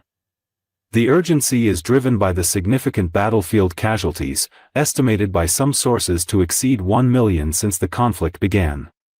To meet its manpower needs, the Kremlin has increasingly been exploiting and targeting young men from African countries with high unemployment and poverty rates, conditions that make them particularly vulnerable for recruitment. So the Kremlin, the Russian government, to meet, because they losing troops fighting this Ukraine war for all these years, millions of people unaliving. So to make the recruitment, they're doing like they always do. They going to the poor Africans and recruiting them. From African countries with high unemployment, the Kremlin has casualties, estimated by some sources to exceed 1 million since the conflict began. To meet its manpower needs, the Kremlin has increasingly been exploiting and targeting young men from African countries with high unemployment and poverty rates, conditions that make them particularly vulnerable for recruitment. In this case, there is footage of Russian soldiers mocking African fighters behind their backs. Here a Russian soldier filmed a large detachment of African mercenaries recruited to wage war against Ukraine. Behind their backs, he comments in Russian that they are essentially disposable cannon fodder. Look how many disposables are here. So, in the clip, the Russian military, as all these countries do, even America did it during the Civil War, when the so-called Black Americans went to fight. So a lot of the so-called whites talked about them, why they're supposed to be their brothers in arms. So the Russian military is like, look at these iggers, basically, the Black Africans, disposables. That's what they're there for, actually. All right, let's continue. Are essentially disposable African fighters behind their backs. In this case, there is footage of Russian soldiers mocking African fighters behind their backs. Here a Russian soldier filmed a large detachment of African mercenaries recruited to wage war against Ukraine. Behind their backs, he comments in Russian that they are essentially disposable cannon fodder. Look how many disposables are here. This is exploitation, racism, and modern colonialism with African lives treated as expendable. French Institute of International Relations recently said that Russia conducts recruitment campaigns for female labor and non-professional fighters in sub-Saharan Africa to support its war effort in Ukraine. Titled Russia's Policy of Recruiting Fighters and Female Workers in Sub-Saharan Africa, the report recalls that the Russia-Ukraine conflict, which began on February 24, 2022, rapidly became international. Moscow and Kiev quickly mobilized allies to secure political and diplomatic backing as well as military and economic resources. Both belligerents. So Moscow is Russia and Kiev is the capital of the Ukraine. That's the war. So they're both, all right? Just so y'all understand that Kiev words for those who didn't know what that is. Rapidly became international. Moscow and Kiev quickly mobilized allies to secure political and diplomatic backing as well as military and economic resources. Both belligerents also sought to recruit foreigners to support their respective war efforts.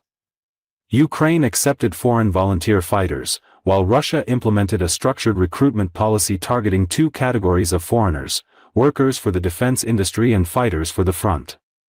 This policy applies worldwide, but sub-Saharan Africa holds particular appeal due to widespread poverty and strong migration pressure. The report urged. Of course it does. So, it's open to worldwide, but of course they're going to target sub-Saharan Africa because they're starving, right? They're going to do anything for anything strange for a little piece of change. You understand? Facts. This is nothing new under the sun. All right? All right, let's continue. And you know, they got them unaliving their own people, right? And all that crazy stuff from poverty and starving and you know, the lack, the need and want of things, right? Let's continue. Pressure. The report urges poverty and supplies worldwide, but sub-Saharan industry and fighters for the front. This policy applies worldwide, but sub-Saharan Africa holds particular appeal due to widespread poverty and strong migration pressure. The report urges caution with numerical estimates. Ukrainian authorities said in November 2025 that they had identified more than 1,400 African fighters on the Russian side from 36 countries. A Ukrainian official also said in October 2025 that Russian forces included 18,000 foreign fighters. Recently, a video showed a Russian soldier humiliating an African mercenary. In the video, a Russian serviceman humiliates an African fighter by strapping an anti-tank mine to him in what the narration frames as a cruel prank or punishment. You have an exclusive clip tonight from the House of Yah that you won't see on the media. You won't see this. They will never show y'all what the Most High is showing y'all, because I can't take credit. The Most High allowed me to find this, right? This is an African fighter, and they strapped a mine to his chest. Let me put it back. Foreign fighters. Recently, a video showed a Russian soldier humiliating an African mercenary.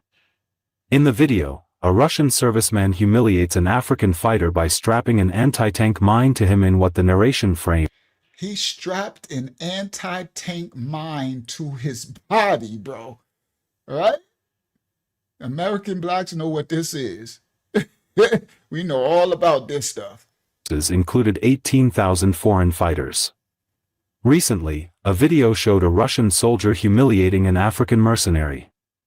In the video, a Russian serviceman humiliates an African fighter by strapping an anti-tank mine to him in what the narration frames as a cruel prank or punishment. The fighter was later pushed toward an assault, described as a storm or unspecified special tasks, and warned that Ukrainian units would defend themselves against any such combatants. Human rights researchers have long documented a hazing culture in parts of Russia's armed forces, often referred to as dedovshchina, in which junior servicemen are subjected to intimidation. Did y'all see his face? Hakyama said that's blood on the wall behind him. Y'all see his face? When he poked him? Look at his face. Human rights researchers have... See that face? That face says everything. That face says everything. Let's continue. For punishment. The fighter was later pushed toward an assault, described as a storm or unspecified special tasks, and warned that Ukrainian units would defend themselves against any such combatants. Human rights researchers have long documented a hazing culture in parts of Russia's armed forces, often referred to as dedovshchina, in which junior servicemen are subjected to intimidation, coercion, and humiliating treatment by superiors or longer-serving soldiers.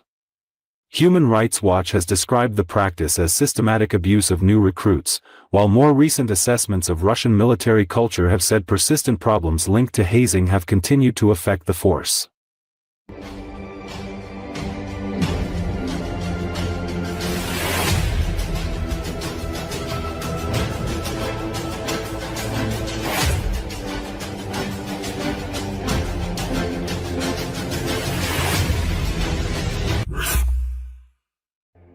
An international police operation led by the Spanish National Police has stopped almost 10 tons of cocaine reaching the streets of Europe, Spanish authorities announced Monday. According to Associated Press, police seized the cargo ship off the coast of the Canary Islands after months of investigations. The ship had left Turkey and had made a stop off the coast of Brazil. The 29 drug bundles were hidden in a shipment of salt. Spanish police were assisted by the U.S. Drug Enforcement Agency, the UK, and Brazilian law enforcement. A total of 13 people have been arrested.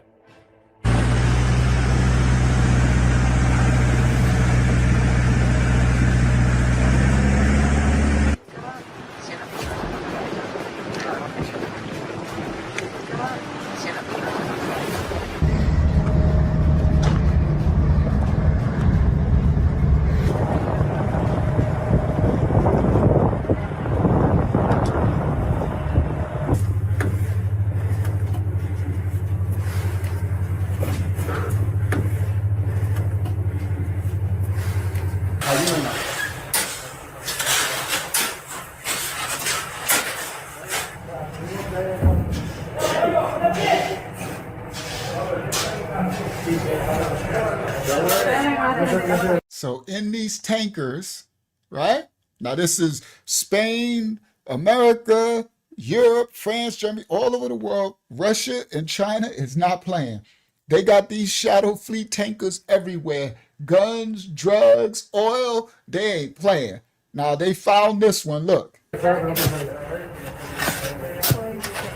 Buried in the sand is all these kilos of cocaine. Oh, I guess it's cocaine. Did they say cocaine? Drugs, whatever it is.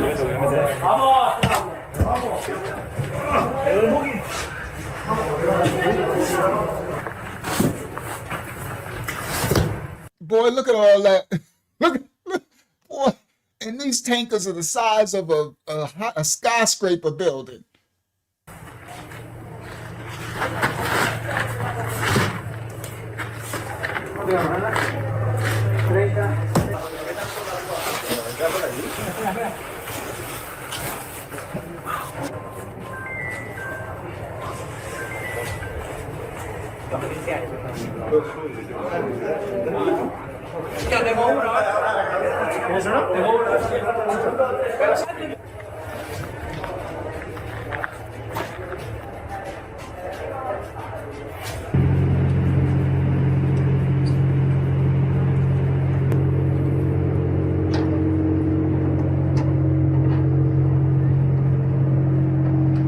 This is all on the Marine Kingdom.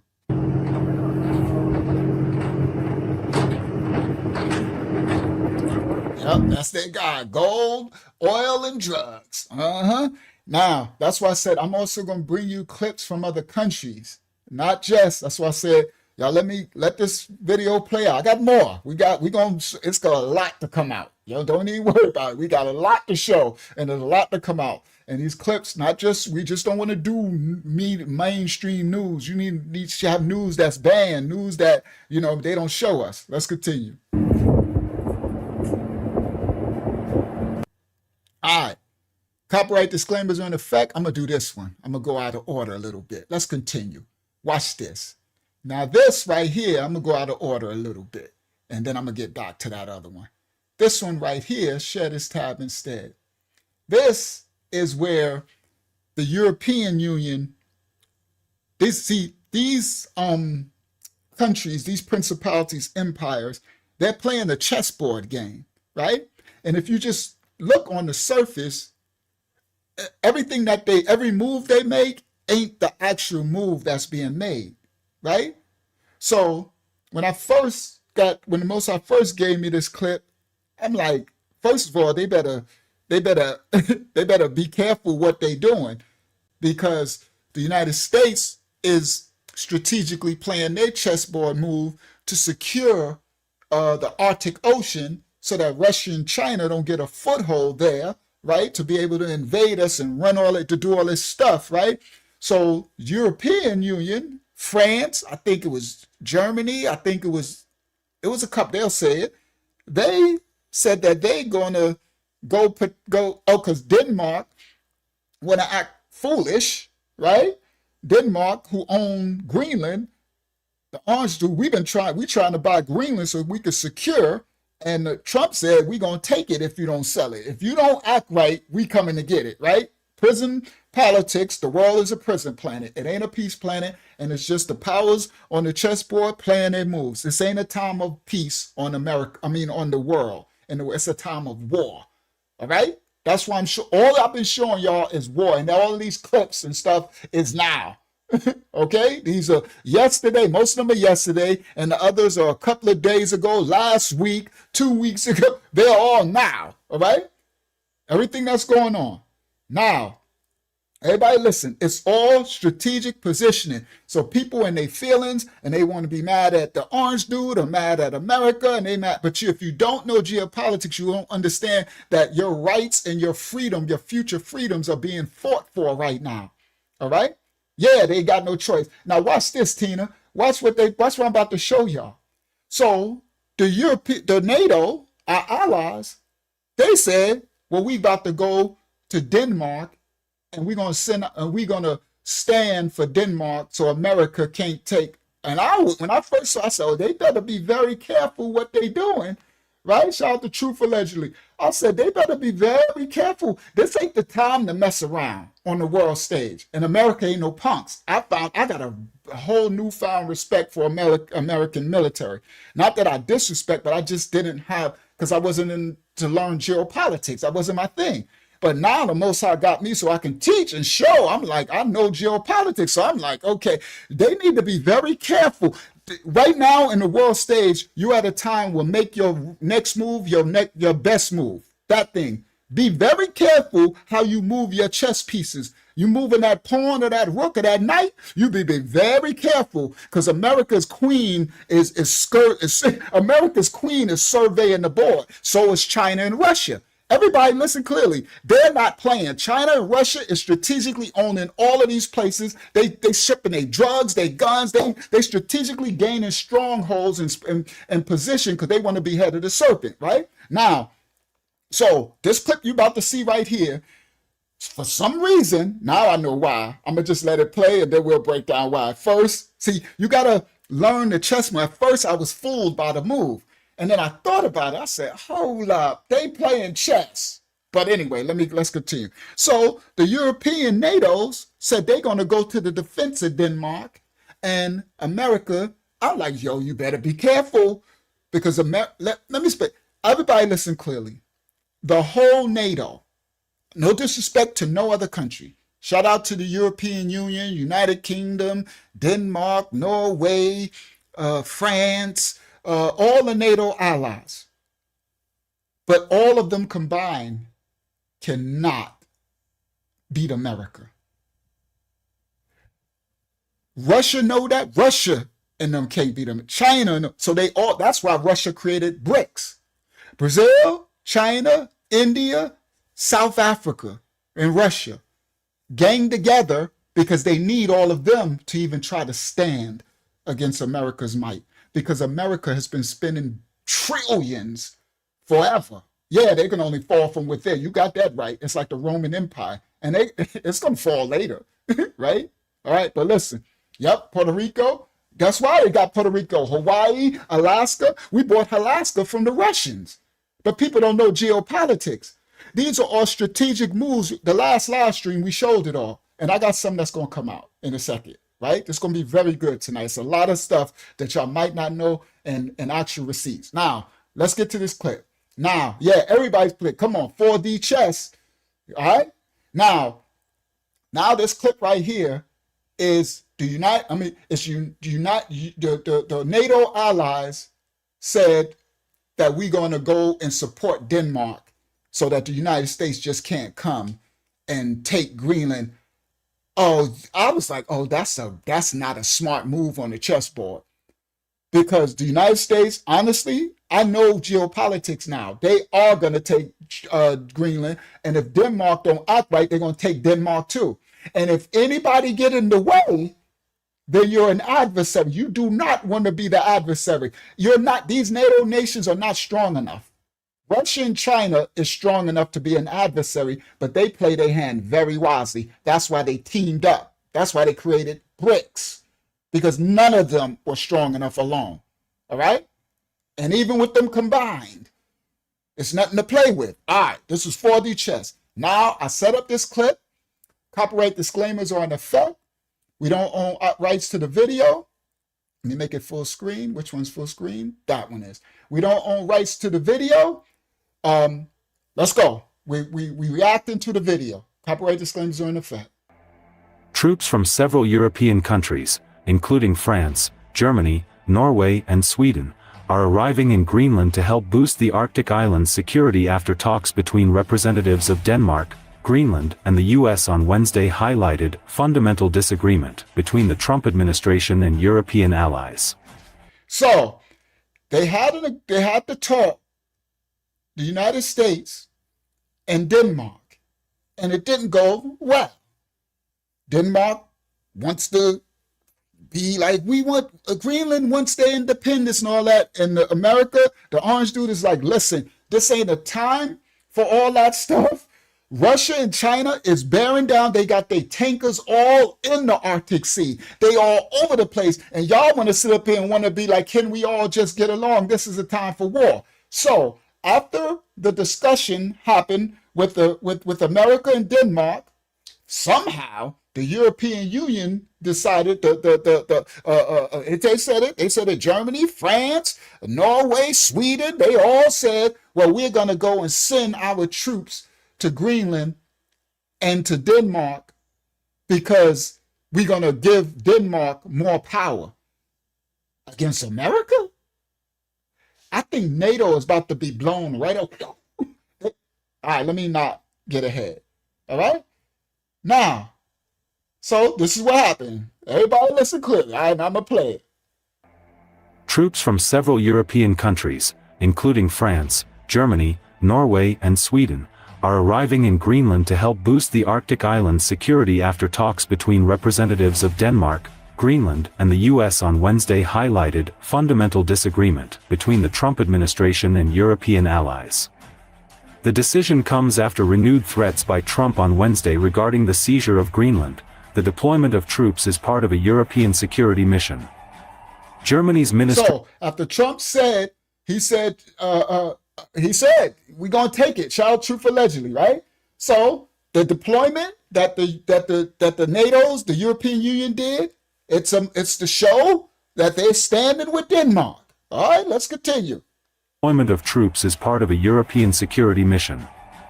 Germany's Ministry of Defense stated that, at Denmark's invitation, a 13-member Bundeswehr intelligence unit has been deployed to Nuuk, the capital of Greenland, starting Thursday.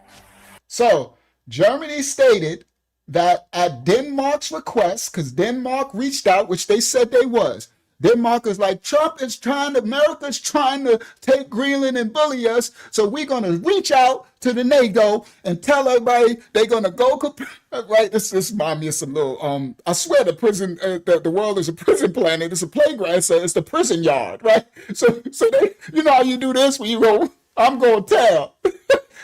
So Denmark, this is crazy work.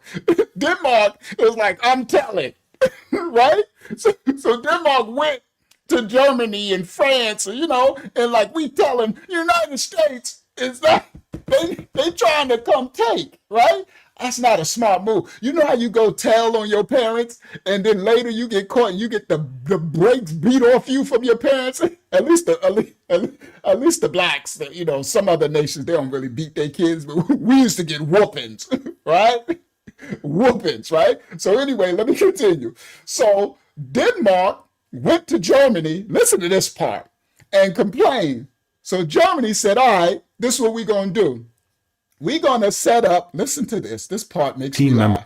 At Denmark's European security mission.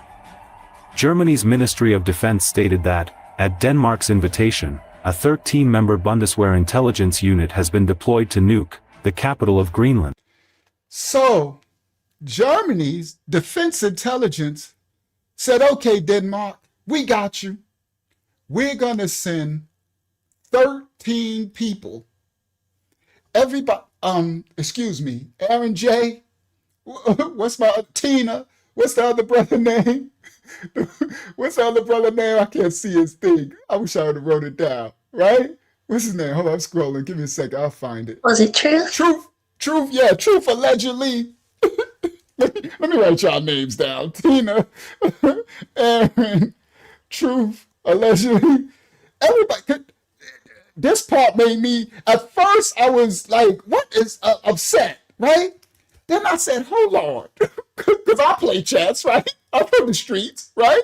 And I'm like, hold up, did they just say that the German defense intelligence sending 13 people to Greenland? 13? All right, let's go back. That 13 is a funny number too, if y'all know that, whatever. But let's listen clearly. Unit has been deployed to a 13-member Bundeswehr intelligence unit has been a 13-member Bundeswehr intelligence unit. Okay? Yeah, you know that 13, right? All right, but let's continue.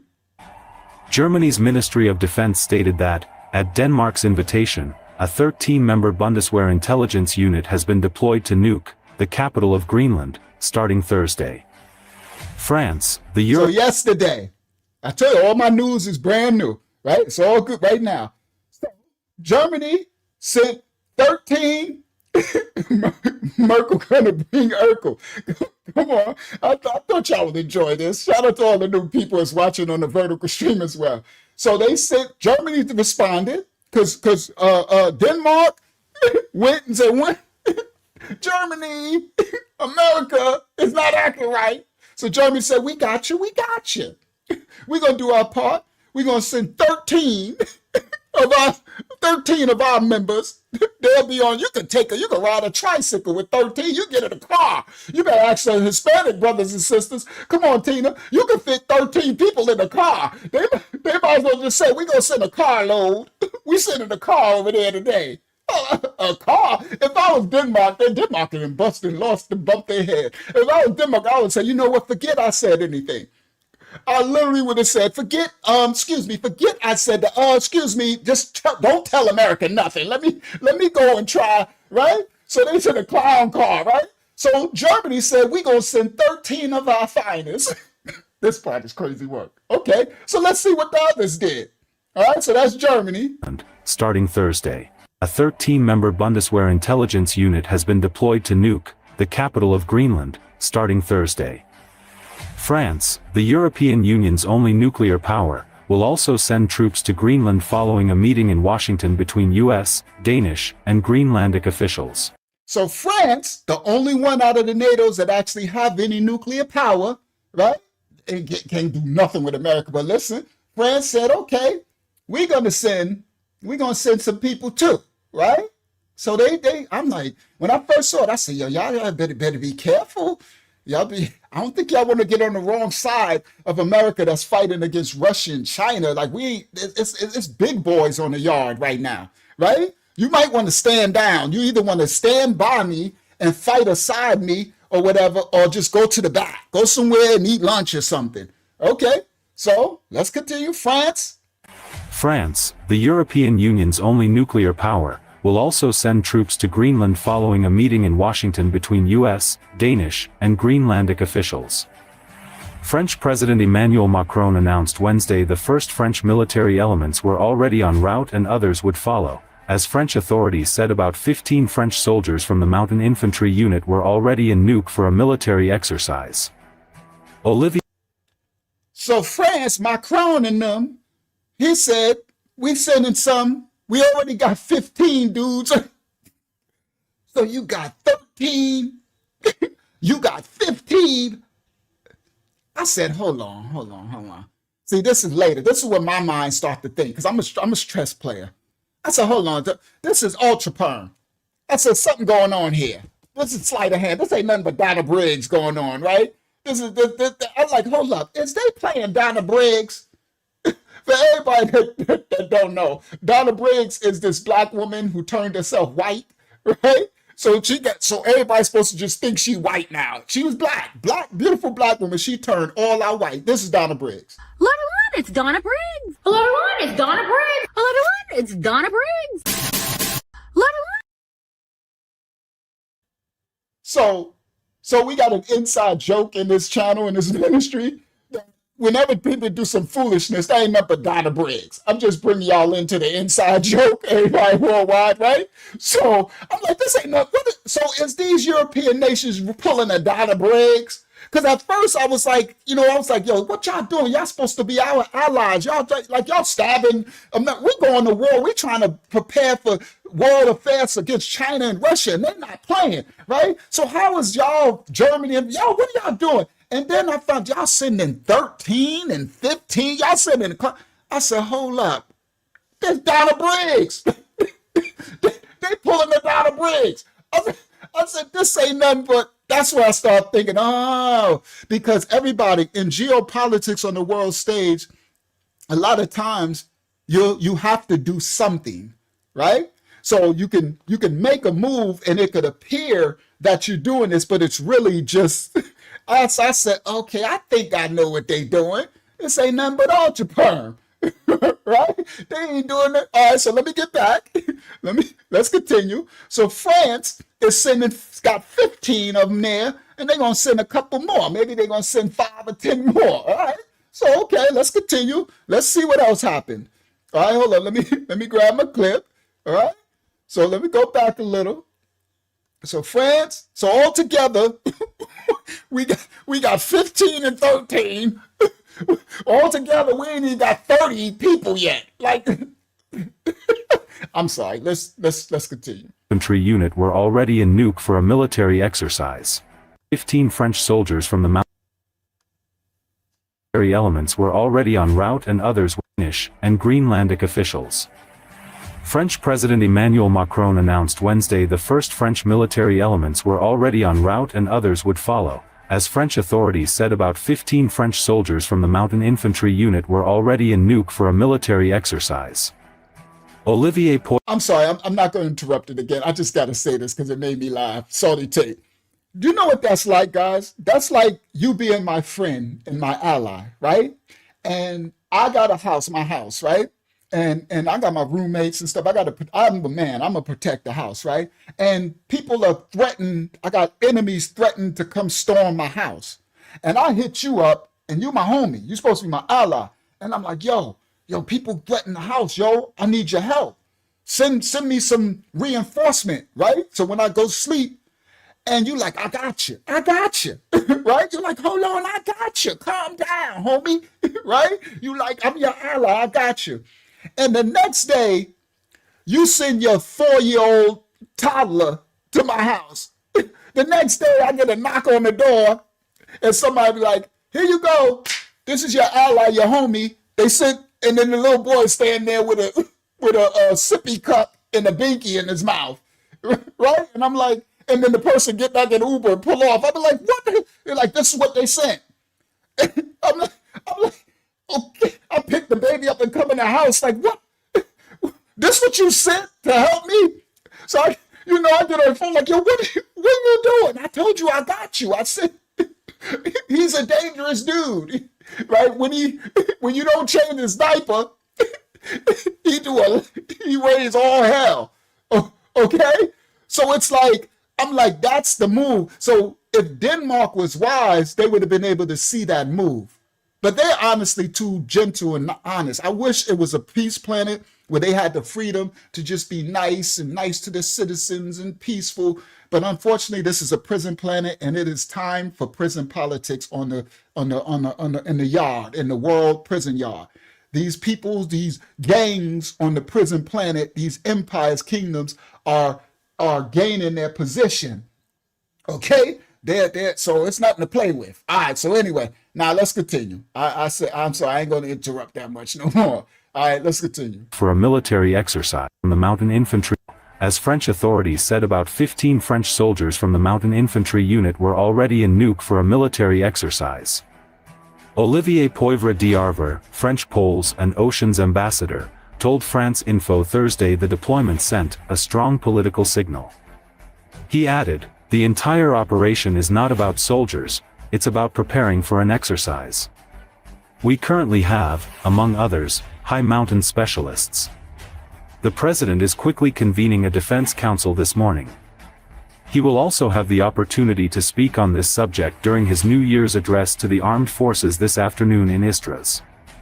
Germany will deploy a reconnaissance team of 13 personnel to Greenland on Thursday, its defense ministry said. So the French Polish defense minister said, Macron, we're doing this and we're going to establish this, and Germany already said 13. 13 people? That is the biggest slap. That's the biggest piss on my leg, tell me it's raining, I ever seen in my life, right? At first I was like, yo, they trying to be enemies.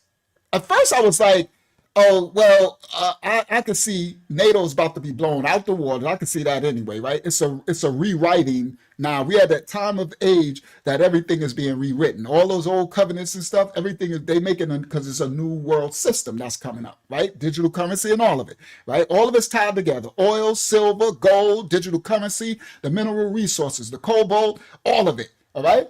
Now they're vying for who's going to be the head of this new world system. I don't want to say NW, the other one, because then they'll put that thing under my video. All right. Now, but y'all know what it is, right? 2030 agenda. They've been talking about this forever. Right. So now, at first I was like, oh, they asking for it. Until I'm like, hold up, they talking 13, 15 people. Something's going on. This ain't nothing but Donna Briggs. All right. Now let's continue. Of 13 personnel to Greenland on Thursday. He will also have the opportunity to speak on this subject during his New Year's address to the armed forces this afternoon in Istras. Germany will deploy a reconnaissance team of 13 personnel to Greenland on Thursday, its defense ministry said. Denmark announced it would increase its military presence in Greenland, with NATO allies joining them, just as the Danish and Greenlandic foreign ministers met with White House representatives on Wednesday in Washington to discuss U.S. President Donald Trump's intentions to take over the island in order to tap its mineral resources and protect the security of the Arctic region amid rising Russian and Chinese interest. C'est un signe politique. So Denmark said, now we got our NATO, they on our side, France and Germany, they sending 13 people, France got 15 people here. Denmark like, yeah, we about to send our people because Trump trying to take Greenland to defend defend it against Russia and China, which is foolish. That I can't believe they even thinking, not understanding Russia and China is coming. The real bad boys is not playing. All right, they gonna come, right? And so they like, yeah, we about to send ours. This is a wrong move. Now listen to what this is the French. Polish diplomat, the one who speaks for them, Macron and them, the French government. This is what he says. On disait que l'Europe prenait son temps, pas tant que ça. Vous avez donc cette opération. Sorry, he's just speaking in his tongue, right? So I'm going to read what he's saying. So I know y'all like. So I'm gonna let y'all listen, then I'll put it back. So y'all can like, what are you doing? Because you want to understand. Arctique Endurance qui a démarré depuis hier. Des forces de différents pays à la demande du Danemark. All right, because that's why I told you from the beginning, I'm bringing you the news from the actual countries. All right, this is you don't just want your little Fox and CNN and MSNBC, right? The Most High actually allow me to find the actual, these clips, you can't even find this stuff on the internet, all right? It's crazy work, but the Most High will do that. That's what it is. It just, I can't take credit for it. I just do what he says. Now let me read what he's saying. He says, this is a strong, prenez son temps, pas tant que ça. Vous avez... It was said that Europe was taking its time. Donc, cette opération Arctique Endurance qui a démarré depuis you have this Arctic Endurance operation that hier, started yesterday. Des forces de différents pays. So they calling it the Arctic Endurance. What are they calling it? The Arctic Endurance Operation. These people crazy. I hope this is just Ultra Perm and Donna Briggs. I hope they're not serious, because unless if you're going against America with this, it's not going to end well for you. All right, but I'm thinking they just playing this just part of the chessboard game. So anyway, he says you have this Arctic Endurance Operation that started yesterday. Des forces de différents pays à la demande du Danemark, de Suède, de Norvège, d'Allemagne et de France sont en route. Germany and France are on their way. Right? 15 people. I'm sending 13. They sending 5. I got 10. You know, it's like they putting in money to buy drugs. I got 5 on it. Right? I got 5. How much you got? I got 7. How much you got? I got 3. Oh man, you better, right? Okay. So he said Denmark, Sweden, Norway, Germany, France, they on the way. Certains sont déjà positionnés Some are already au positioned in Groenland, à Nuuk. Greenland, at Nuuk. That's the capital of Greenland. Et donc c'est un premier And exercice this is the first exercise that shows determination pour ce qui est des within forces NATO. déterminées. So this is the first time that it showed all these NATO allies coming together. Yeah, somebody said, I got 1. You got 1 what? I got $1. Bro, you getting 1 hit. He get 1 hit of the blood. I know where I don't do drugs no more. I'm just relating it back to my past when I was young, right? You know the dude like, bro, you always got $1. You know what I mean? Next time you ain't getting none, right? You know the dude who always try to get a free load, right? So anyway, You get one squig. You get, sorry, don't do drugs, don't drink, none of that. All right? Now, he says, he said, you forgot about dopey, sleepy, and brainy smirk, right? First, he says, this is the first exercise that shows determination within NATO. I hope they don't believe this. I hope this is just smokescreen, right? That's like, it's showing that we coming together in the United States. You might be the head of NATO, but we got to say so. Yeah, you do, but you need, when it's time for war, you need to get down.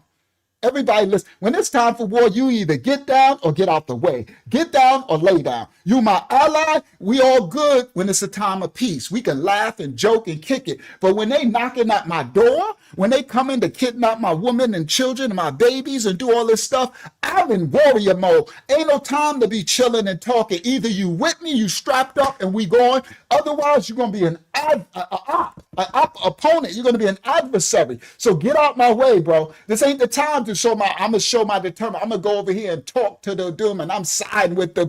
He who is a friend of my enemy is an enemy to me. Don't be no friend of my enemy when I'm at war. You know what I mean? It's different if you want to chill out and you neutral with my enemy during peace times. But then I got a second eye you anyway, because when it goes left, what side are you going to take? But when it's wartime and you think, nah. So anyway, it says, this is the first exercise that shows determination within NATO. Nation au sein de l'OTAN d'ailleurs. There are about 50. You can't make this up. There are about 15. I could see if they said 15,000, maybe 1,500. There are about 15 French soldiers. Il y a une quinzaine de soldats. He said, but the entire operation, it's not about the soldiers. Saudi tape. Everybody listen to me. Aaron J. Tina, Truth, if you still here. That is when they say, well, it's not about, don't worry about the numbers. Right? You know somebody owe you money, right? Bro, you owe me $1,000 and you come and you give me some change, right? You're like, here, let me give you the change. You drop change in my head. I'm like, bro, you owe me $1,000. Don't worry about the numbers. It's not about the numbers. It's just the intent. It's the entire, my entire intent ain't about how much I give you. Yeah, I know I only gave you the last time I gave you 75 cents, right? I gave you 75 cents 9 months ago. I've been on you this for 4 years, right? You've been trying, and this time I'm giving you 85 cents or 50, but it's not about the numbers, Unc. That's what that's saying. The entire operation, we sending 15 soldiers, but it's not about the soldiers. You gotta be kidding me. So who's gonna fight? Who's gonna the entire? It's not about. They're not the entire thing. Don't worry about the soldiers. Okay, so listen. He said the entire French sent 15. They got 15 soldiers already there. But the entire operation is not about the soldiers. Mais l'ensemble de l'opération fera. It's about preparing for an exercise. See, I think Denmark is getting themselves in trouble. Because I would have stopped the presses, smack this dude right in his little bald head. I would be like, you know what? Sorry, NATO, forget I said something. Erase the whole. Matter of fact, I would have hit the orange dude. I would have been on the phone to America immediately. Honestly, could you see the world is a prison planet? You got to know prison policy. You got to know the yard, the stage. You got to understand what you're playing with. I would have said, you know what? Forget I said anything. Yeah, little bald head dude. I would have been on the phone to America, hotline to America. You know how they got that red line? I would have been like, beep. Excuse me, orange dude. Orange would be like, yes. Can I help you? I'd be like, we want to play. The orange dude said, well, I think that is smart of you because it wouldn't went well for you. I think you did the right thing for your country and it might go well for you now. A very smart decision because it would have ended very badly. Oh, we were going to come take it. Yeah, the orange dude don't be playing at all, right? No, I'm not saying be for him, be against him. He ain't for the people. No, I'm just talking the war politics. We're in warrior mode, and this is what's happening on the war stage. Yeah, get the red nuke phone and call the orange dude, be like, I'm sorry. Yeah, I'm not. A real man ain't afraid to apologize when he's wrong. You understand? That's when you're a real man, 10 toes down. You can apologize when you're wrong and you can stand in it. That's what the Most High wants from us too, honestly. He wants us to honestly speak up of our mistake and error, repent for it, and correct it. I would say, Orange Dude, I'm sorry. I just want you to know I was foolish. Because I want peace. I didn't really understand what's happening. And I went to NATO behind your back. That's what I would do. Because I don't want you to hear it from them. See, that's the problem, right? You don't want to call me and don't tell me what you did. And then later, France like, well, they tried to get us to such a, y'all not see you call them. You tell them exactly what happened. And you say, I'm sorry. I won't do it again. And I'm down with you. What you want me to do? Matter of fact, what you want me to do to prove it? You understand? Because I know I probably need to gain your trust back because I did try to go behind your back. But because I only wanted peace. See, a real bad boys, real warriors, or real gangsters, they will understand that. Especially if you're a more peaceful dude or country or something, right? Honestly, real ones, not the fake ones, they just crazy. They just dark and militant. But real warriors or real bad boys moving sides, they will understand. Because you're a little, you're more passive, right? Doesn't mean that it's weak at a time of war, but it doesn't mean you're a weak person because you're passive. We need balance of all people, right? So the Most High says we have to be in balance. Now, and we have to understand where all people are. Everyone's different. So I would have actually, yes, I will respect that truth. I would say, you know what, I was wrong.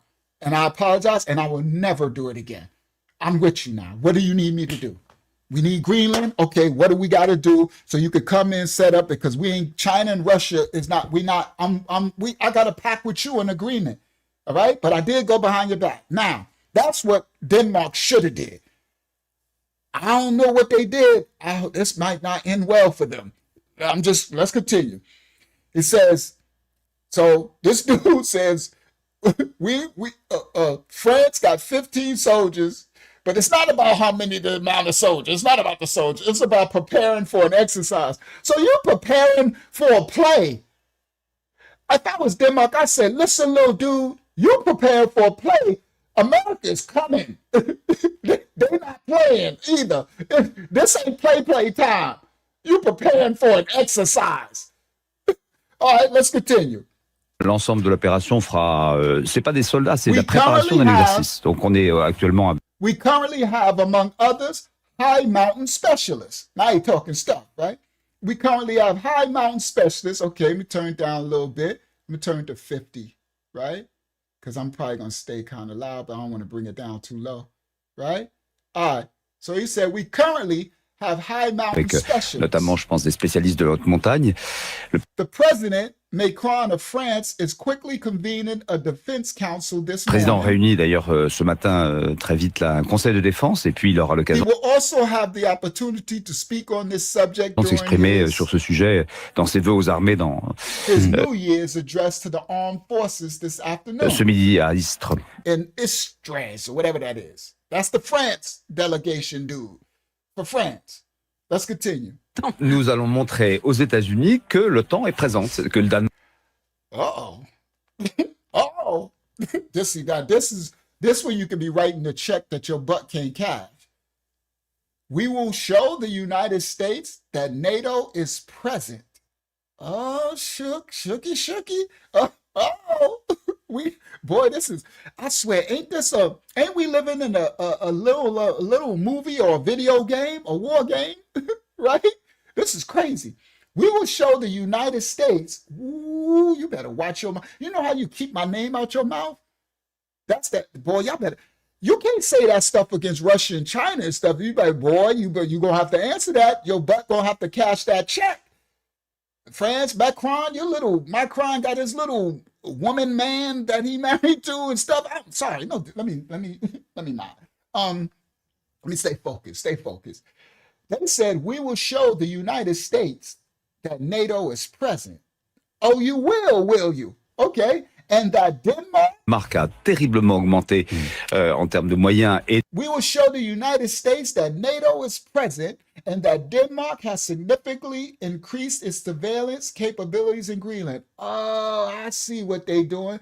So this is crazy work. Somebody told them wrong. I don't think they understand what's happening.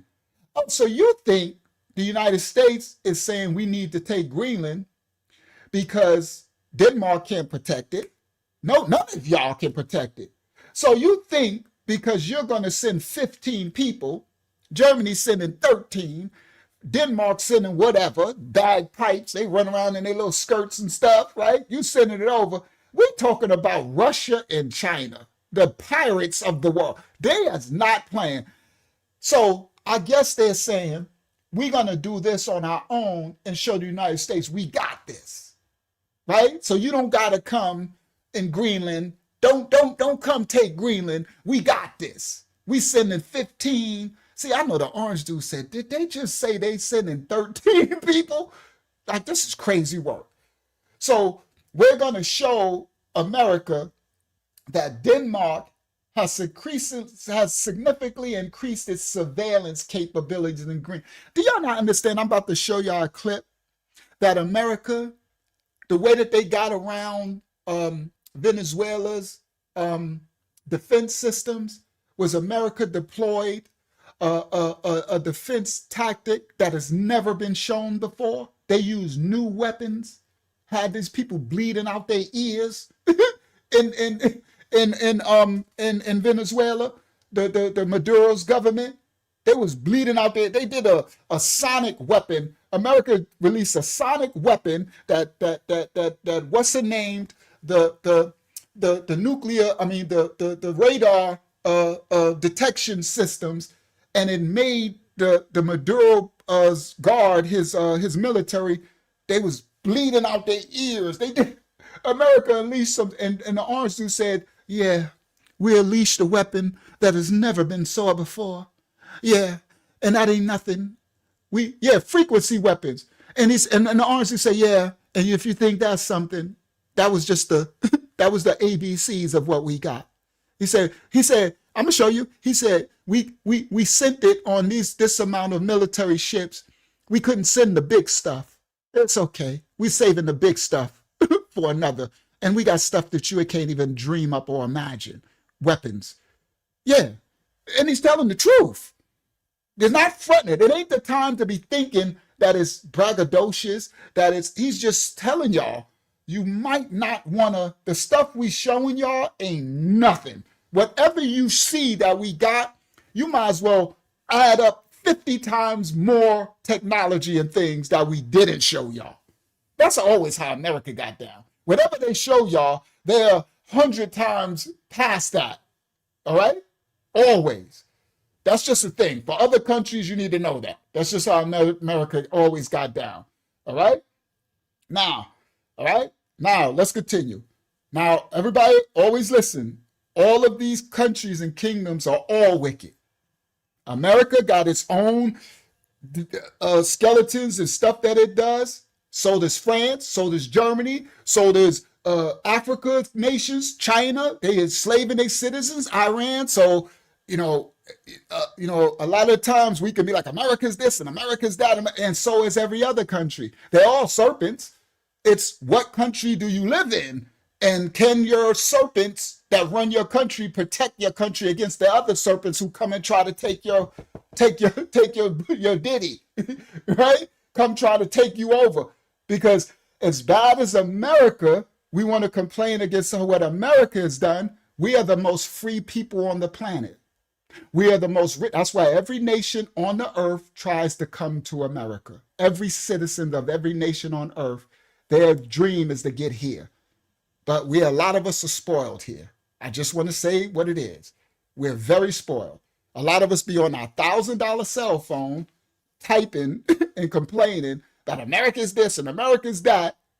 While in Iran right now, they got no phone, no internet, being shot down, beheaded in the streets, heads blown off, and we complaining while we can, right? So you got to be, I'm learning a new, I think because it's a time of war. When it's a time of peace, you can complain all you want. We just a bunch of spoiled brats in America. I'm going to keep it 100, all right? We're a bunch of spoiled brats. Because these people be starving in their countries, not a literal food to eat, right? And we be mad because we can't afford, all right, and we be on our internet with our big expensive cars and TVs and all this stuff, right? So anyway, let's continue. Now, let's what? Let me see. What I gotta make sure. What is this dude writing? The person.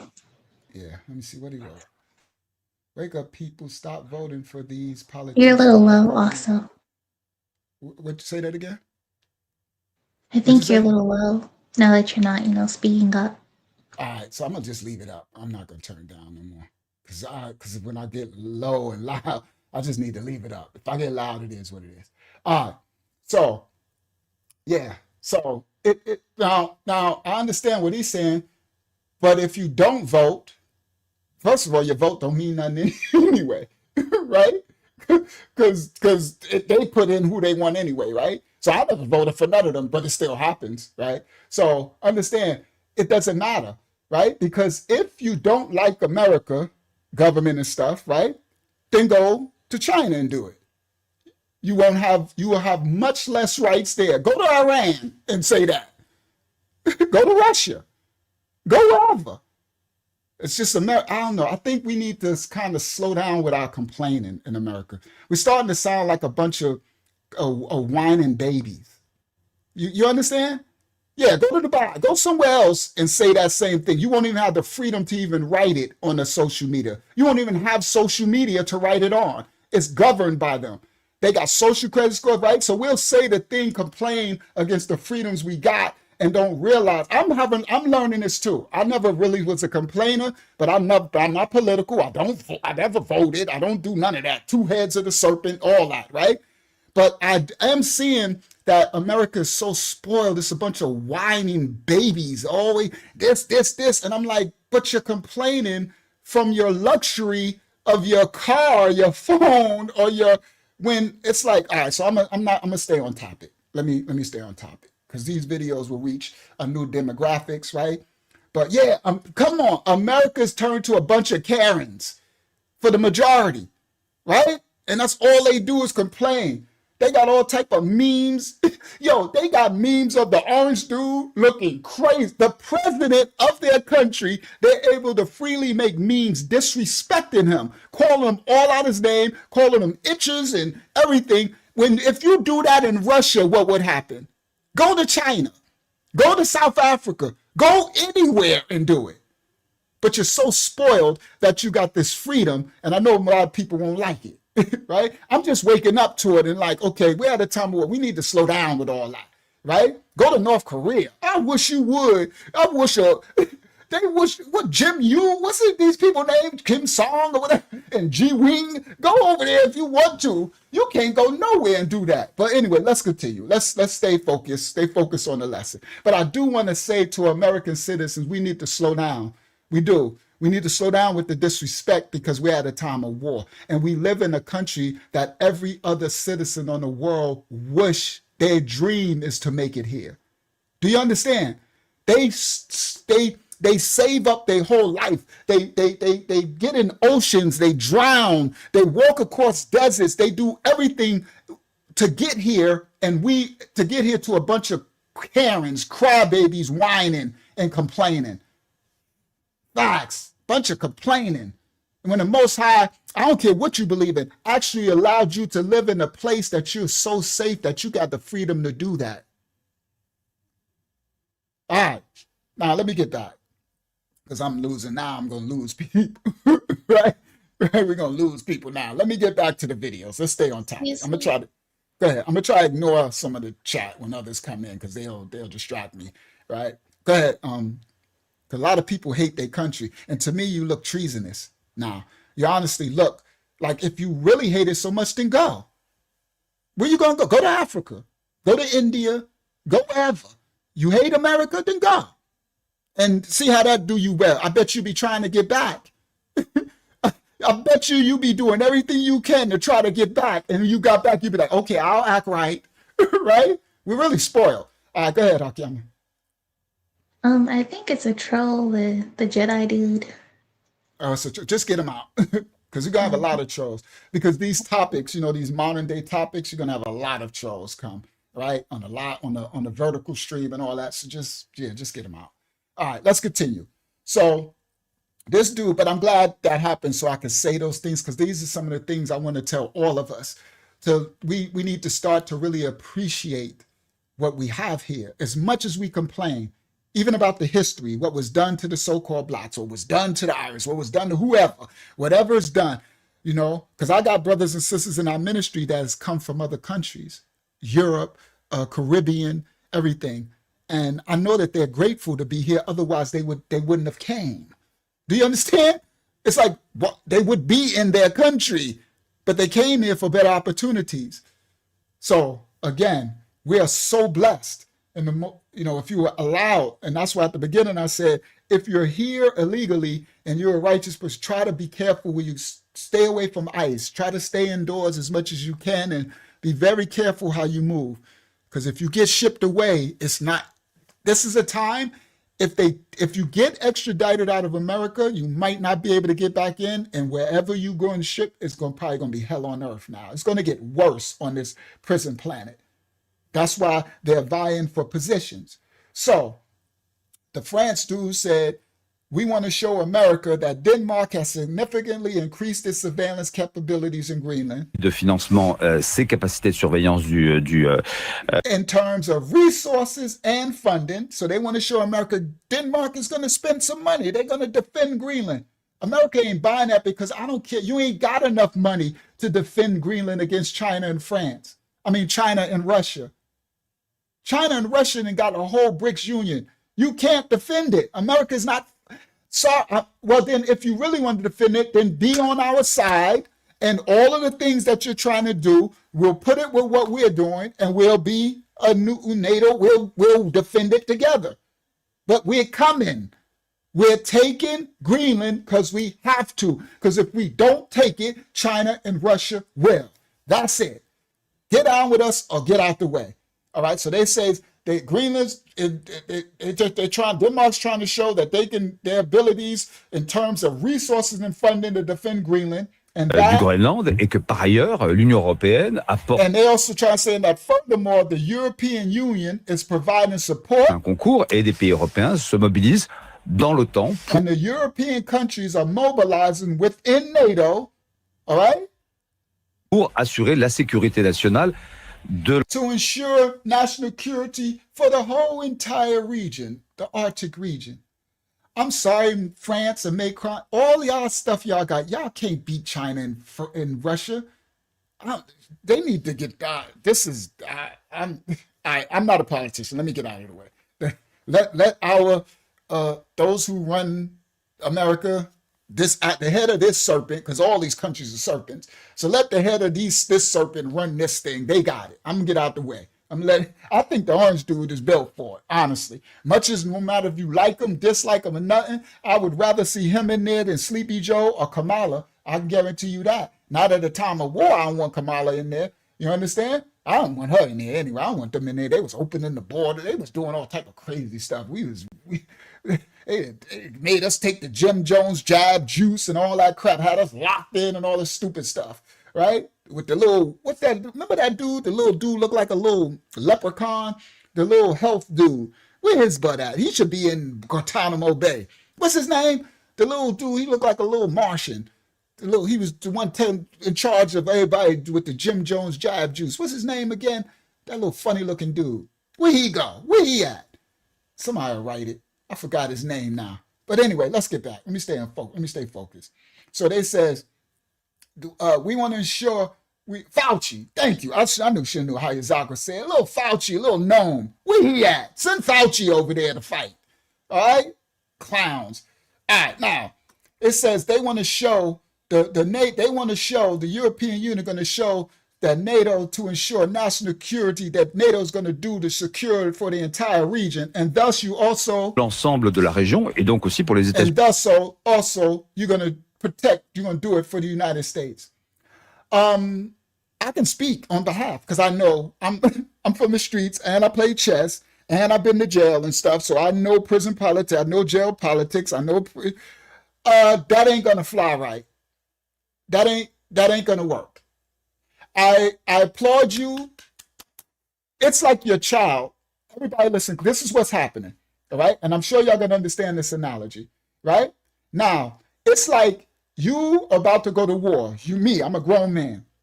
And I'm in my house, right? Let's say if I had the right to bear arms, because I've done crimes and I did my time for all the crimes I committed. So I don't have the right, I lost my right to bear arms, right? So let's say if I had the right to bear arms, right?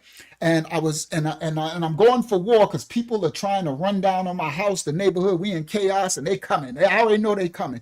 So I'm in my living room and let's say I'm loading my guns and, and putting on my armor and I'm loading up and strapping a knife here and a knife here right? And then my little son Azariah, right? Azariah is 6 years old. And he come up and he got his little toy gun from the room, right? And he like, Daddy, he come out the room and he looked like Rambo. He come out the room, he got his headband, because he know I wear a war rag headband. He got his headband on. He got his little army fatigue suit I done bought him on, his Timberlands, right? He look cute. He come out and I'm like, and he got his gun. He's strapped. He got his little toy knife on the side. He got his little tool belt because I done bought him a Bob the Builder tools. Yeah, he Rambo'd up. He got his little tool belt on the side. He got his hammer and his wrench. And I'm like, Azariah, what you doing? I'm coming to help you, Daddy. You see? Now that's cute. I appreciate the gesture, right? And I'm glad that you, right? And I'm like, what's that? He pull out his little his little toy gun. He like, he's strapped up. He like, I'm coming. I'm like, oh, that's my boy, right? I'll be like, man, yo, little man, you can't come. No, I'm coming, Daddy. You ain't going alone. I'm going to fight you. You know what I'll say? I say, well, you stay home and you protect your sister, your mom and them, right? And anybody come while I'm gone, you hold them down. All right, Daddy, I got you. All right, let's go. That's what they're doing, NATO. I'm sorry, NATO, but this ain't a play war. Remember he said, if the amount of soldiers don't matter, we're preparing for an exercise. China and Russia is not playing. You can't come with a PP toy gun. You got your little toy knives. It looks cute. You understand? But the United States, we're at a time we understand. We got big wars, big bombs. They talking nuclear missile stuff and all that. Yeah, he really means well, right? I got you, Daddy. Right? So that's my point. This sounds like it could be a good gesture, a peaceful gesture from NATO, but not right now, partner. Not right now. If you want to get down with me right now, then I need you to go. Come on, Sally Tate, all in or nothing. I'm taking Greenland. I'm probably going to take Denmark. I'm probably going to take your countries too. See, this the part everybody don't get. That's what I say, y'all in the world, we need to get out of the political business. This geopolitics is the prison war planet. The yard is switching and changing. Russia and China and them is taking all of their allied countries. That's why they made a BRICS union and all that. Honestly, we probably coming for yours too. You understand? You're gonna get down or lay down. Shout out to Rohan. Yes, Debo style, because it's not a time for you to be weak. It's a time for a oneness, right? It's a time for the collective forces to become one, and you got to have one head of that dictating where it's going to go. We can't have you, I'm saying, make this move, and then you over there on the secret side saying, well, we don't want to make that move. We're going to do this over here. No. That's not on one accord. You can't run a unified front in that order. There's a head to the serpent. You understand? So this looks like it could be a good gesture, but thanks, but no thanks. You're actually going to be in the way. So America's coming for all that. All right, let's continue. So he says, we want to do security for an entire region and thus also for the United States. We appreciate it, but we'll pass. We all good. You can keep your little 15 soldiers. You can keep your little 15, whatever you got. We good money. And that little nuclear thing we allow you to have is, cool. We could use that to shoot one of the small, all right? All right, let's continue. The US demonstrated successful examples of corrupting elites who betray their leaders in Iraq and Venezuela. This was pointed out by former Deputy Commander of the Special Operations Forces of the Ukrainian Armed Forces, General Serhiy Krivanos. He argued that something similar could be implemented in Russia. Anything can be accomplished. It all depends on time, money, and the people who can carry it out. We have a remarkable example of how the US achieved results during the Iraq War by bribing Saddam Hussein's entourage. So what this just said in this article, and this is good news stuff. They said the United States just demonstrated how kingdoms can be infiltrated from the inside. That happened what the United States did with Iraq, with Saddam Hussein. It happened with Maduro. They infiltrated people in his own cabinet, right? And they're going to say, some of them are talking about that with Russia. They're saying they're going to try to get people to infiltrate Putin, right? This is good stuff. This military war stuff. Now watch this. Demonstrated successful example. The US demonstrated successful examples of corrupting elites who betrayed. The US, by them, when they took Maduro, give a prime example how corruption inside of your government is easy, okay, to accomplish with that act, because they had insiders with Maduro. That's how they was already surveilling it before they came and got him and stuff. Watch this. Their leaders in Iraq and Venezuela.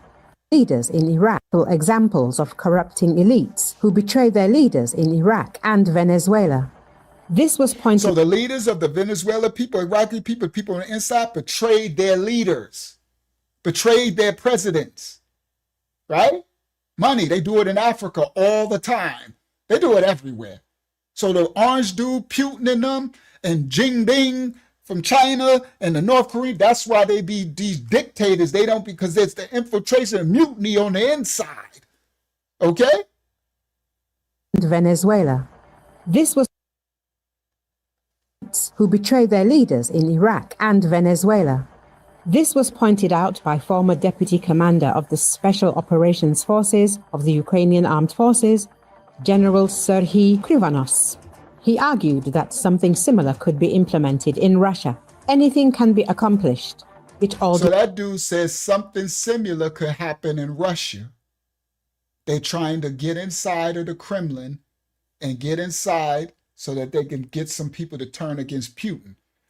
Good luck with that. Anything is possible, but some of them ain't playing. All right, well, let's continue. Anything can be accomplished. Similar could be General Serhiy Krivanos.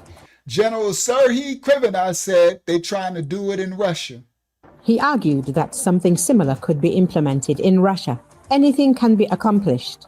It all depends on time, money, and the people who can carry it out. That's a good word. In this dark second serpent world, anything they said, don't write it out. Anything could be accomplished. All it takes is the right timing, how much money you got, and the people. Hold on, what else he said? Thank you, Saudi. It all depends on time, money, and the people who can carry it out. And the people who got the cojones to go through with it. That's correct. That's that saying of everybody got a price. That's in the serpent's world, yeah. Those, if you sold out to the Most High, you can't buy me against my Father, all right? And I've been tested for it, you understand? I ain't sell out when I had 25 to life in prison. I was doing that, and I was doing every day of it. And when did not sell, stood 10 toes down, so you can miss me. My life was taken, you heard? I done been tested on this. I already know I ain't just speaking from foolishness. But anyway, most people can be bought with the right price. All right, let's continue. Can be accomplished. It all depends on time, money, and the people who can carry it out. We have a remarkable example of how the US achieved results during the Iraq War by bribing Saddam Hussein's entourage. We also see the situation in Venezuela, where a certain percentage of President Maduro's entourage was also bribed. We understand that the same could be done directly in the Russian Federation, Krivanos stated. So they're trying, and I know Putin is hearing all this. Putin like, yeah, that's why they so strict in these countries, where they scare their military to the point was like, nah, you can't bribe me because, right? So they're like, listen, they already, same way they trying to do to America. So you got to watch what say the enemy come from those of your own household. Okay? All right? So let's continue. He added that in the Russian Federation, Krivanos, the same could be done directly in the Russian Federation, Krivanos stated. He added that the issue in this case is not only about money, since bribery is not always about money. Bribery is often a way of ensuring the normal functioning of a certain president's entourage in the future, in terms of their life, their fortune, which they already have, and their immunity in the future, emphasized the former deputy commander of the Ukrainian Special Operations Forces. As a reminder, the day before, British Defense Minister John Healey. I like this. Listen what he did. That's some good word. They said it's not always about money, this bribery, because a lot of those powerful people, money is nothing to them. They got enough of it. It's about future positioning and future autonomy for not being, power and position. That's what I was waiting to see what they was going to say. That's correct. Power and position. In terms of their life, therefore, bring the normal functioning about money. Money, since bribery is not always about money. Bribery is often a way of ensuring the normal functioning of a certain president's entourage in the future, in terms of their life, their fortune, which they already have, and their immunity in the future, emphasized the former deputy commander of the Ukrainian Special Operations Forces. As a reminder, the day before, British Defense Minister John Healey announced his desire to kidnap the Russian president. The topic of kidnapping heads of state became... Everybody listen. See, I'm giving y'all that news. Praise the Most High is giving y'all this news. You can't find this on the internet, all right? The Most High, just receive the gift from the Most High, everybody, because you're going to know stuff the world doesn't know. Now, the Britain president, because what the orange dude did with Maduro, has all the world powers thinking differently. The chessboard has switched. The gameplay, things that was unheard of, has now heard of. The prison yard politics has switched. So now all of these countries are thinking like anybody can be got. So I think they said to Britain, somebody said, well, maybe we could go in there and kidnap Putin. Well, good luck, first of all, but things that they wouldn't even think of before. All right? Watch this. So they asked him, if you could kidnap one world leader, who would it be? Because what the U.S. did with Maduro shook the whole world up. Like Muhammad Ali said, I'm going to shake the world. I'm going to shake the world, right? The orange dude shook up the world. He got all these powers, like anything is possible now. So they asked him, if you could kidnap one world leader, who would it be? And he said, Putin. Whoa. Watch this. As a reminder, the day before, British Defense Minister John Healey announced his desire to kidnap the Russian president. British Prime Minister John Healey announced his desire. He said, oh, I would take Putin into custody. All right, let's go. Thank you, Saudi Tate. That's the Most High, way beyond mainstream understanding. Let's continue. Forces. Y'all are going to know so much that you won't even be able to discuss the things you know. Do you understand? And I got more. It ain't over yet. It's kind of 12 o'clock, but I got a lot more. So y'all, I got plenty more head blown emojis about to come out. I'm going to clip one. I'm going to go to another one and show y'all right after this. Because I'm going to show y'all this before people get too tired, right? So I got so many clips, but I'm like, I got to pick which one. So I'm going out of order. So I'm going to show y'all another thing that America just did yesterday. I'm showing y'all stuff that happened yesterday and today and the day before, all right? That you won't see on the world news. Nobody, you won't even know it, all right? And I'm going to show you the video in a second. Right after this clip, I'm going to get to that one next. All right, so now. As a reminder, the day before, British Defense Minister John Healey announced his desire to kidnap the Russian president. The topic of kidnapping heads of state became... He said he will kidnap Putin and hold him an account for these war crimes. ...relevant following the American... And he will hold him account for what I saw in Bucha on one of my first visits. ...special forces operation in Venezuela, which resulted in... ...on one of my first visits. So that is the United Kingdom British Prime Minister said he saw something on his first visit in Bucha, war crimes that Putin did. You heard? See, this stuff ain't no joke. That's why I say we be so busy complaining about America so much, right? The orange dude is a dictator, and this is this, and everybody. You have no idea what these other people are doing to their people. The Iran is shooting the people in the thousands, 30,000 people are dead right now, and thousands about to be beheaded. And the orange dude just stopped it yesterday, that they was going to behead these thousands, right, of regular citizens, men, women, and children, and we complain about the orange dude. It's crazy. All right, now I know Putin, like y'all. It's kind of. Well, shout out to the UK, because I don't think the UK got down with the other NATO dudes trying to run to that's not going to end well for them. And Denmark. I don't think the UK was with that. Unfortunately, it was Germany was with it, France was with it, Sweden, Norway, and everything. UK seemed to be sticking real tight with the US.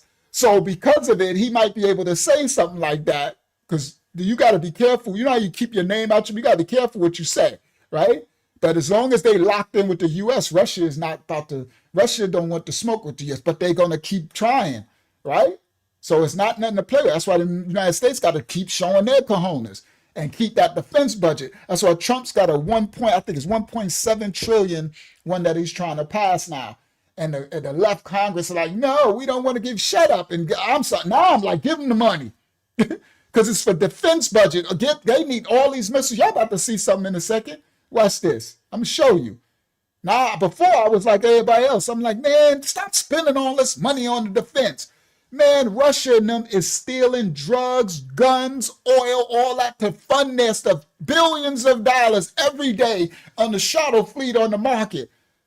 Preparing. So we need you get down or lay down or get ready. You stay ready. You don't have to get ready. All right. Let's continue. Announced Defence Forces. As a reminder, the day before, British Defence Minister John Healey announced his desire to kidnap the Russian president. The topic of kidnapping heads of state became relevant following the American Special Forces operation in Venezuela, which resulted in the abduction of President Nicolas Maduro to the United States. So the topic of kidnapping of the presidents now became relevant on the world stage. Things that nobody ever thought of. The orange dude, America had them.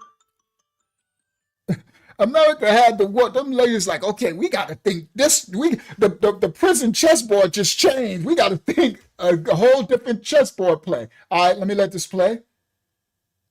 Which resulted in the abduction of President Nicolas Maduro to the United States. He's now being prepared for trial on drug trafficking charges. Analysts point out that American troops encountered virtually no resistance during the operation in Caracas. This, they believe, indicates that the president's entourage has simply betrayed Nicolas Maduro. More and more details are emerging about how the US managed to capture Venezuelan President Nicolas Maduro. First, there was betrayal by his inner circle. The head of the country's counterintelligence, General Javier Marcano Tabat. Now we see this is the first head of the dude in Maduro's army who betrayed him. This is the first Judas right here that America got to him, the CIA got to him. That dude. Look, his right-hand man, right? The enemy comes for those your own household. In this picture, Maduro had no idea that this dude was selling them out to the U.S., to the CIA. All right, let's continue. By his inner circle, the head of the country's counterintelligence, General Javier Marcano Tabat, was dismissed from all positions and arrested for passing information about the president's location and security to the CIA. Second, so they caught that fool, they locked him up, They caught him and arrested him because they found out he was sending the Maduro's information and location to the CIA. Let's continue. The CIA, its location, and from all positions and arrested for passing information about the president's location and security to the CIA. Second, there was military negligence. The US spent months tightening its stranglehold on the country, amassing ships and aircraft, while the Army Command failed to even connect to the air defense systems received from Russia to radar. And third, to neutralize the president's personal security detail, the Americans used Trump's new secret weapon, which he had repeatedly hinted at, an acoustic weapon. Under its influence, Venezuelan fighters fell to the ground in pain, choking. Now, everybody listen. It came out that America also used a secret weapon that the orange dude told you, because the orange dude tells everything. The Most High will have these serpents tell everything. Orange dude told y'all, we got weapons that are coming, and you might want to get on our side and act right, because the weapons we got coming, you'll have no defense against it. You know how the orange dude talk, just as calm and collected. He just as matter-of-factly, he like, yeah, we got weapons. You won't see what's coming. I just want to tell you, you want to get down with us. You want to act right. If you're hostile to America, we got these weapons. Oh, man. Yeah, I bought it. I paid for it. I paid for it last year in my first term. I had trillions of dollars. I had the Congress give me trillions. Oh yeah, we got weapons that no country has. And everybody think he's just talking, right? Everybody like, he's conceited. He's arrogant. He's this. That boy truthful. That boy, and then later he's like, I told you we had, and that ain't nothing. You have no idea what we got. That's the stuff that we show you. That's the stuff from the basement. Okay? That's the orange dude. Right? So, the orange dude, he said, this report is correct. He told you that they have weapons that nobody know that, and he used them on Maduro. All right? So, it said, the report said, that the Venezuela failed because the Russian signal tracers failed because they don't got the technology that America got.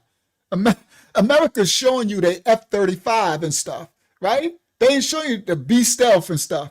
If they showing you that's what they got an F-10,000. They got a Z stealth, the things they showing you. All right, now watch this. Now you're going to see the Venezuelans report about what happened to them with America's secret weapon. Third, to neutralize the president's personal security detail, the Americans used Trump's new secret weapon, which he had repeatedly hinted at, an acoustic weapon. Under its influence, Venezuelan fighters fell to the ground in pain, choking on their own blood. Trump first announced the new weapon in April 2025. He declared that his country possessed the most powerful weapon in the world. In April 2025, no, you tripping, Sahi. I don't know if you're talking about I'm tripping.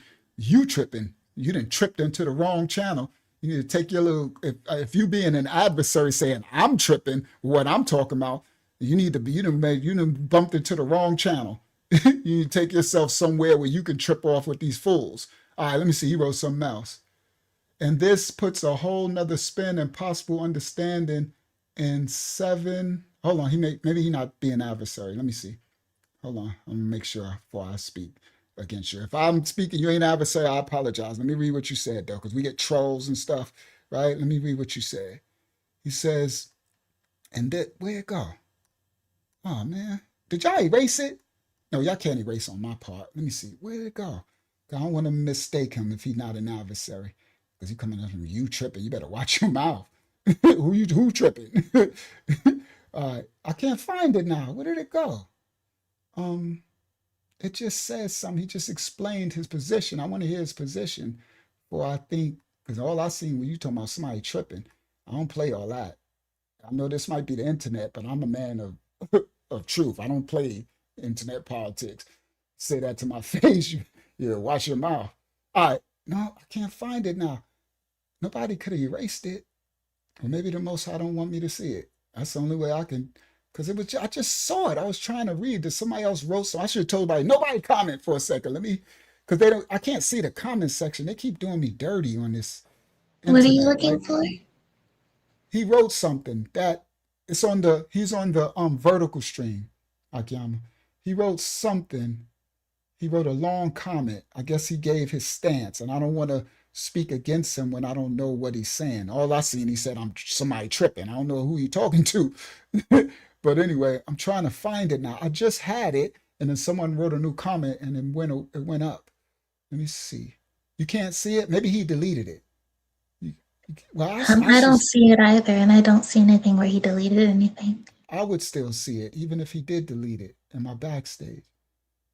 That'd be some crazy stuff. I just saw it. Or maybe it was somebody else's comment. Let me see if I could find. Shout out to Wristfly. Sorry, guys. Give me 1 second. Because if he's not an adversary, I don't want to, all right, so I can't find it. Whatever. If you wrote it again. Let me know your stance, because you tripping. Somebody told you wrong. Better watch your mouth. Well, I can't. We on the internet, so you can say it. See, I'm not used to this world. I'm old school. I'm an elder. I'm probably old enough to be your daddy. And if I'm not, and you my age, then you should know that you got to watch what you say. I ain't nothing to play with. Wasn't nothing to play with. You wouldn't say that in my face, talking about somebody tripping. You definitely watch. You would definitely watch your mouth when you speak. All right, but anyway, let's continue. Because we're on the internet now. It is what it is, right? All right. Yeah, I can't find it. All right. Let's continue with the lesson. Because ain't nothing shown tonight is tripping. Just because you destroy for a lot, because you ignorant to something, right? Because you don't have understanding, all right? Then you tripping. All right. So now let me get back. Because that was enough distraction long enough. Let me continue because it's 12 o'clock. I got some fruit. We got to show some more stuff. I got stuff. Receipts. All right. So the orange dude right here, let me get that. All right. Now, the orange dude said in April, right? Everybody, these serpents, the Most High has elected laws of the Shamayam heaven that dictates that any evil works have to show their hand. That's why they release everything they're going to do in movies. They tell you, they put it in TV shows, or they announce it. Now it's up to you whether you believe them or not. Do you understand? It's up to you. Shout out to Run Rock, right? Oh, I didn't know you okay, Run Rock. Respect, King. All right. It's up to you whether you heed what they say. But I know the serpents always reveal what they have to do, because they're sneaky and subtle. And if they were commanded by the Creator of all things to have to reveal everything they're going to do, then the righteous it'd be game over for us. Because we don't have those wicked adversarial tactics that they have, liars and no truth in them. So they have to show their hand. Now it's up to you if you have the discernment to listen and rightly divide the fact from the truth. And if you want to keep your head in your booty, then keep your head in your booty. But I ain't tripping. Somebody ain't told you wrong. I know the whole truth, nothing but the truth. I breaks it down. That's what we doing. So the orange dude said in April, listen. Weapon in April 2025. He declared that his country possessed the most powerful weapon in the world that no one knows about. These words were made during a conversation with reporters in the Oval Office of the White House.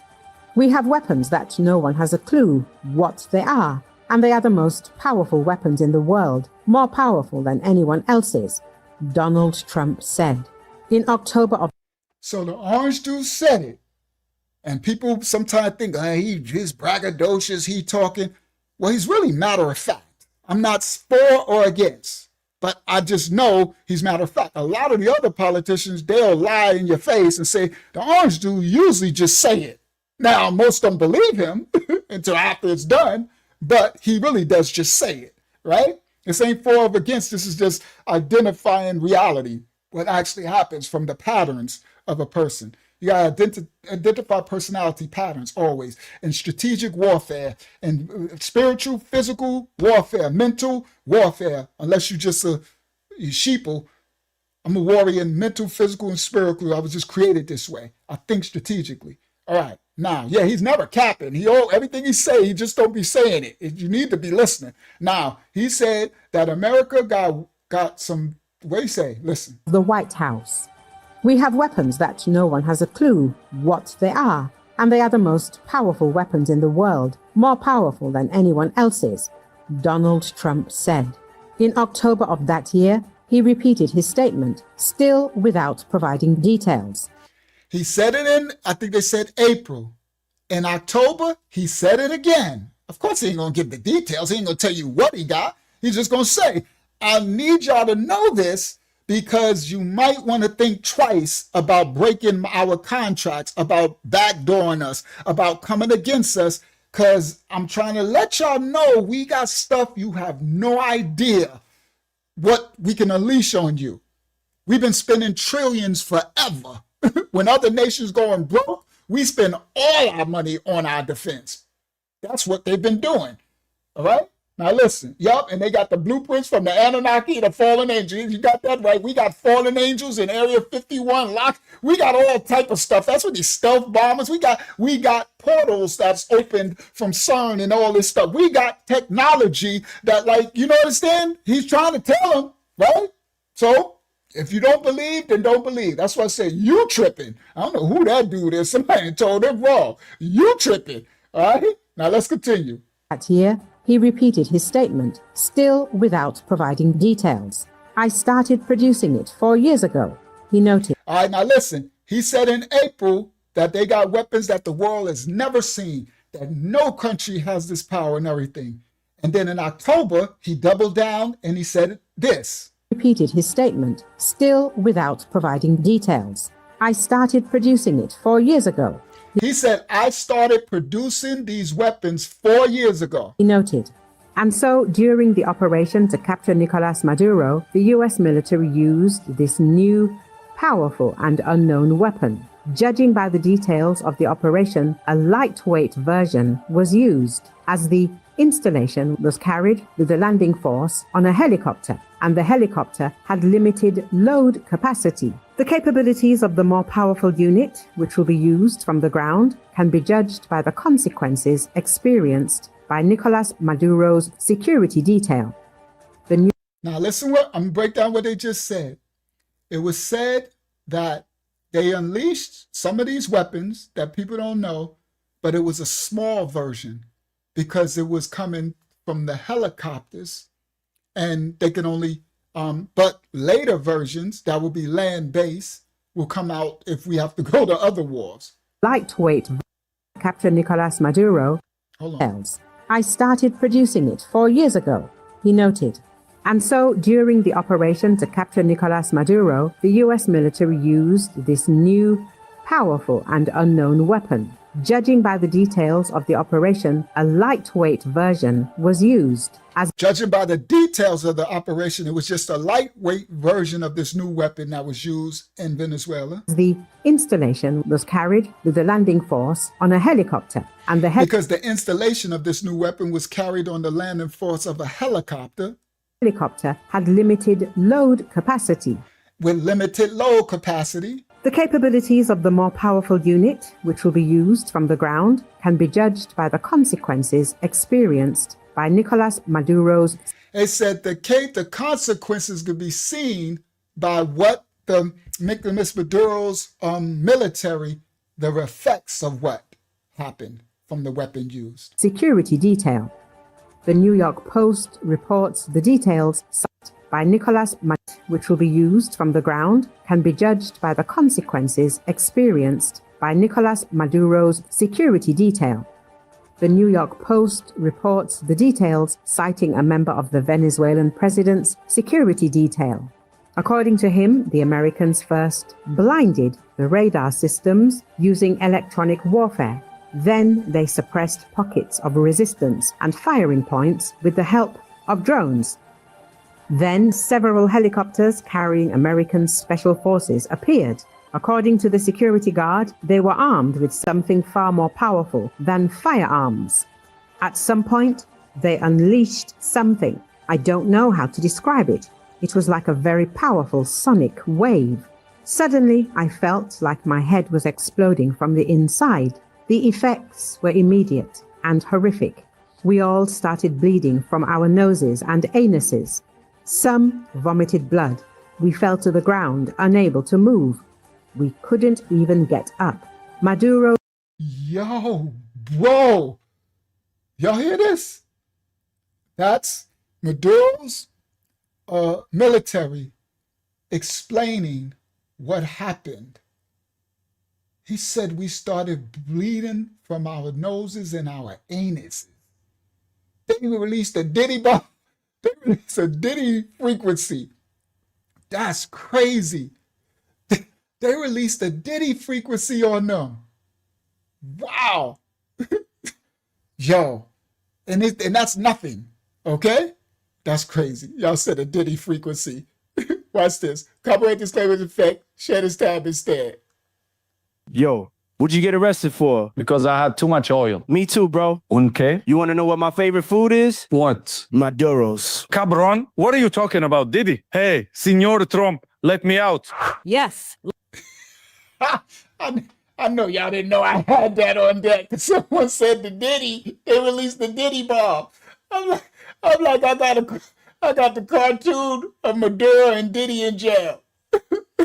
Yo, what'd you get arrested for? Because I had too much oil. Me too, bro. Okay. You want to know what my favorite food is? What? Maduro's. Cabron, what are you talking about, Diddy? Hey, Senor Trump, let me out. Yes. He said no Diddy. He said, okay. He said, I had too much oil. Maduro said, okay. He like Trump. No, you got me in here with Diddy. All right, let me go back. I know y'all did not know I had that together. All right, that was just perfect timing for that. All right, share this tab instead. All right, let's get back. They released the Diddy bomb. Hold on. What? Did it go back to my beginning? Yeah. No, that's my next clip. Okay, it's this one. There we go. All right, share this tab instead. All right, here we go. Blood. Suddenly, I felt like my head was exploding. I don't know how to describe it. So first they came and shot off. They took the Russian satellite things down. They put the drones out, everything. And then the troops came and they had some supersonic sub-frequency Diddy weapons. They had Diddy bombs. All right, listen. Drones. Then several helicopters carrying American special forces appeared. According to the security guard, they were armed with something far more powerful than firearms. At some point, they unleashed something. I don't know how to describe it. It was like a very powerful sonic wave. Suddenly, I felt like my head was exploding from the inside. The effects were immediate and horrific. We all started bleeding from our noses and anuses. Some vomited blood. We fell to the ground, unable to move. We couldn't even get up. Maduro's bodyguards said. Wow. So the orange dude said, and that ain't nothing what we unleashed. All right? Copyright disclaimers are in effect for educational purposes only. We don't own rights to the video. We just breaking down, reacting to the video. This, everybody, was yesterday. You see the video says January 15th? Today was just the 16th. Yes, so when I put this together, the news I'm giving you is right now. Not now, right now. This just happened yesterday that the world news won't show y'all. Copyright disclaimers are in effect. U.S. forces in the Caribbean Sea have seized another sanctioned oil tanker the Trump administration says has ties to Venezuela, part of a broader U.S. effort to take control of the South American country's oil. According to Associated Press, Homeland Security Secretary Kristi Noem wrote Thursday on social media, motor tanker Veronica had previously passed through Venezuelan waters, and was operating in defiance of President Trump's established quarantine of sanctioned vessels in the Caribbean. So now, China ghost ship Veronica was back coming through Venezuela. They still doing it. So America invaded that ship yesterday. On social media, motor tanker Veronica had previously passed through Venezuelan waters, and was operating in defiance of President Trump's established quarantine of sanctioned vessels in the Caribbean. A social media post from U.S. Southern Command on the capture said that Marines and sailors launched from the aircraft carrier USS Gerald R. Ford to make the capture, while NOAM's post noted that, like in previous raids, a U.S. Coast Guard tactical team conducted the boarding and seizure. NOAM posted a brief video that appeared to show part of the ship's capture. The black and white footage showed helicopters hovering over the deck of a merchant vessel while armed troops dropped down on the deck by rope. The Veronica is the sixth tanker that has been seized by U.S. forces as part of the effort by President Donald Trump's administration to control the production, refining and global distribution of Venezuela's oil products, and the fourth since the U.S. ouster of Venezuela President Nicolas Maduro in a surprise nighttime raid almost 2 weeks ago.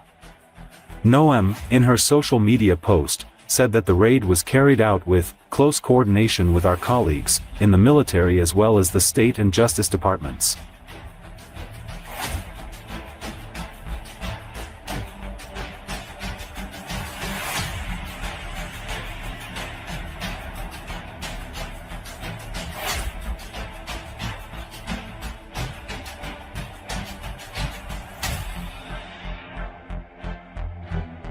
We at war, guys. They just didn't declare the war. All right? But this is war.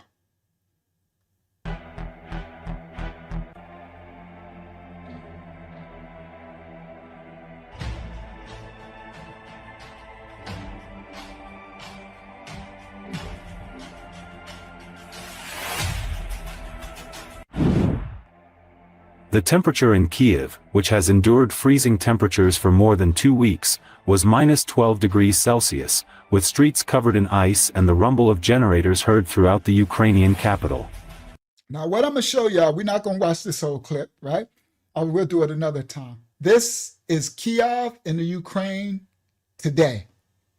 Russia is still at war. They're still bombing Ukraine. It was negative 2 degrees. And Russia shut out all their electricity, right? In the Ukraine. Watch this. For more than 2 weeks, was minus 12 degrees Celsius, endured freezing temperatures for. The temperature in Kiev, which has endured freezing temperatures for more than 2 weeks, was minus 12 degrees Celsius, with streets covered in ice and the rumble of generators heard throughout the Ukrainian capital. Kiev has grappled with severe power shortages for days, although Mayor Vitaly Klitschko said Monday night strikes caused the biggest electrical outage the city has faced so far. More than 500 residential buildings remained without central heating on Tuesday. Kupiansk resident Zinaida. Negative 2 degrees, 500 buildings remain without heat.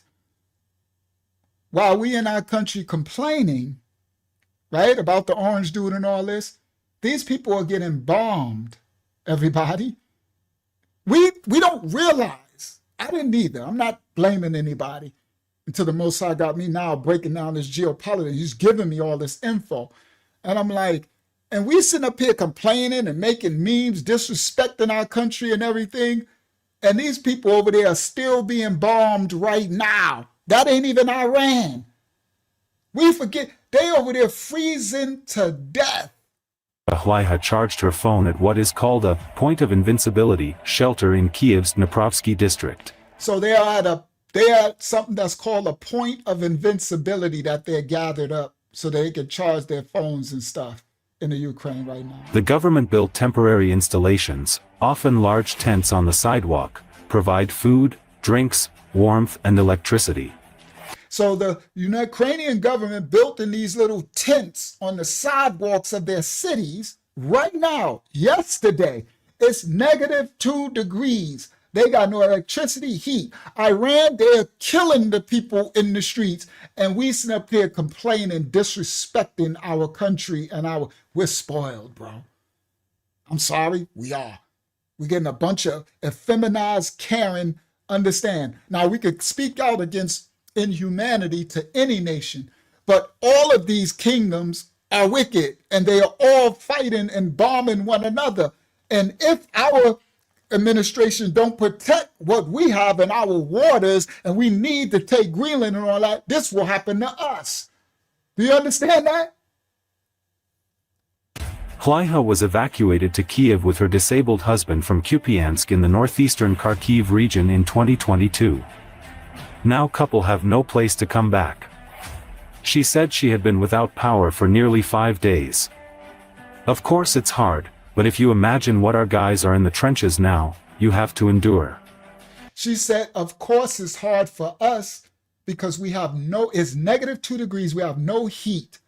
Her and her elderly husband, but if we think about what our citizens that are out there in the trenches fighting against Russia, being bombed in the snow and ice, then we just have to deal with it. What can you do? This is war.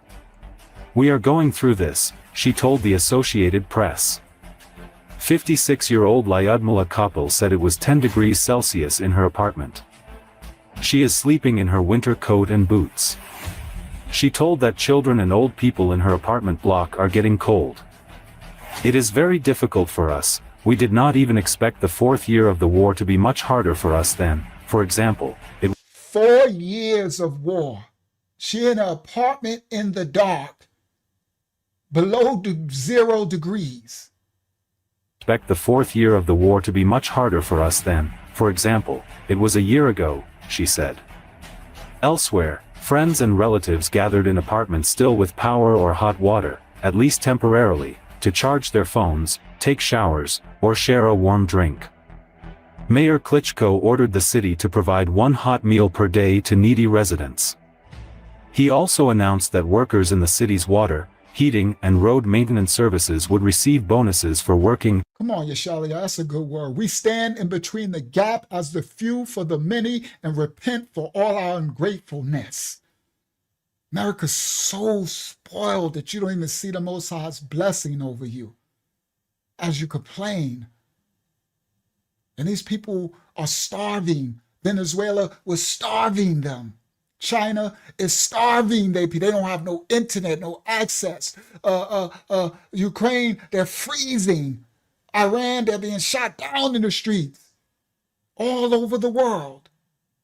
And you can make your little cartoon memes, you can do anything. You're just a bunch of whiners, bunch of Karens, bro. Stand down, man. Be thankful for what you got. All right, let's continue. Day and night, to restore critical infrastructure.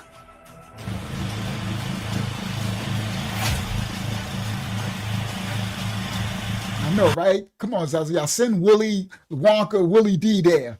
You want to be in China and stuff so much. All right, we'll do this another time because I think, I got the whole breakdown where they talk and they tell about what's really happening with them. It's crazy. Let me listen to a little bit of her. We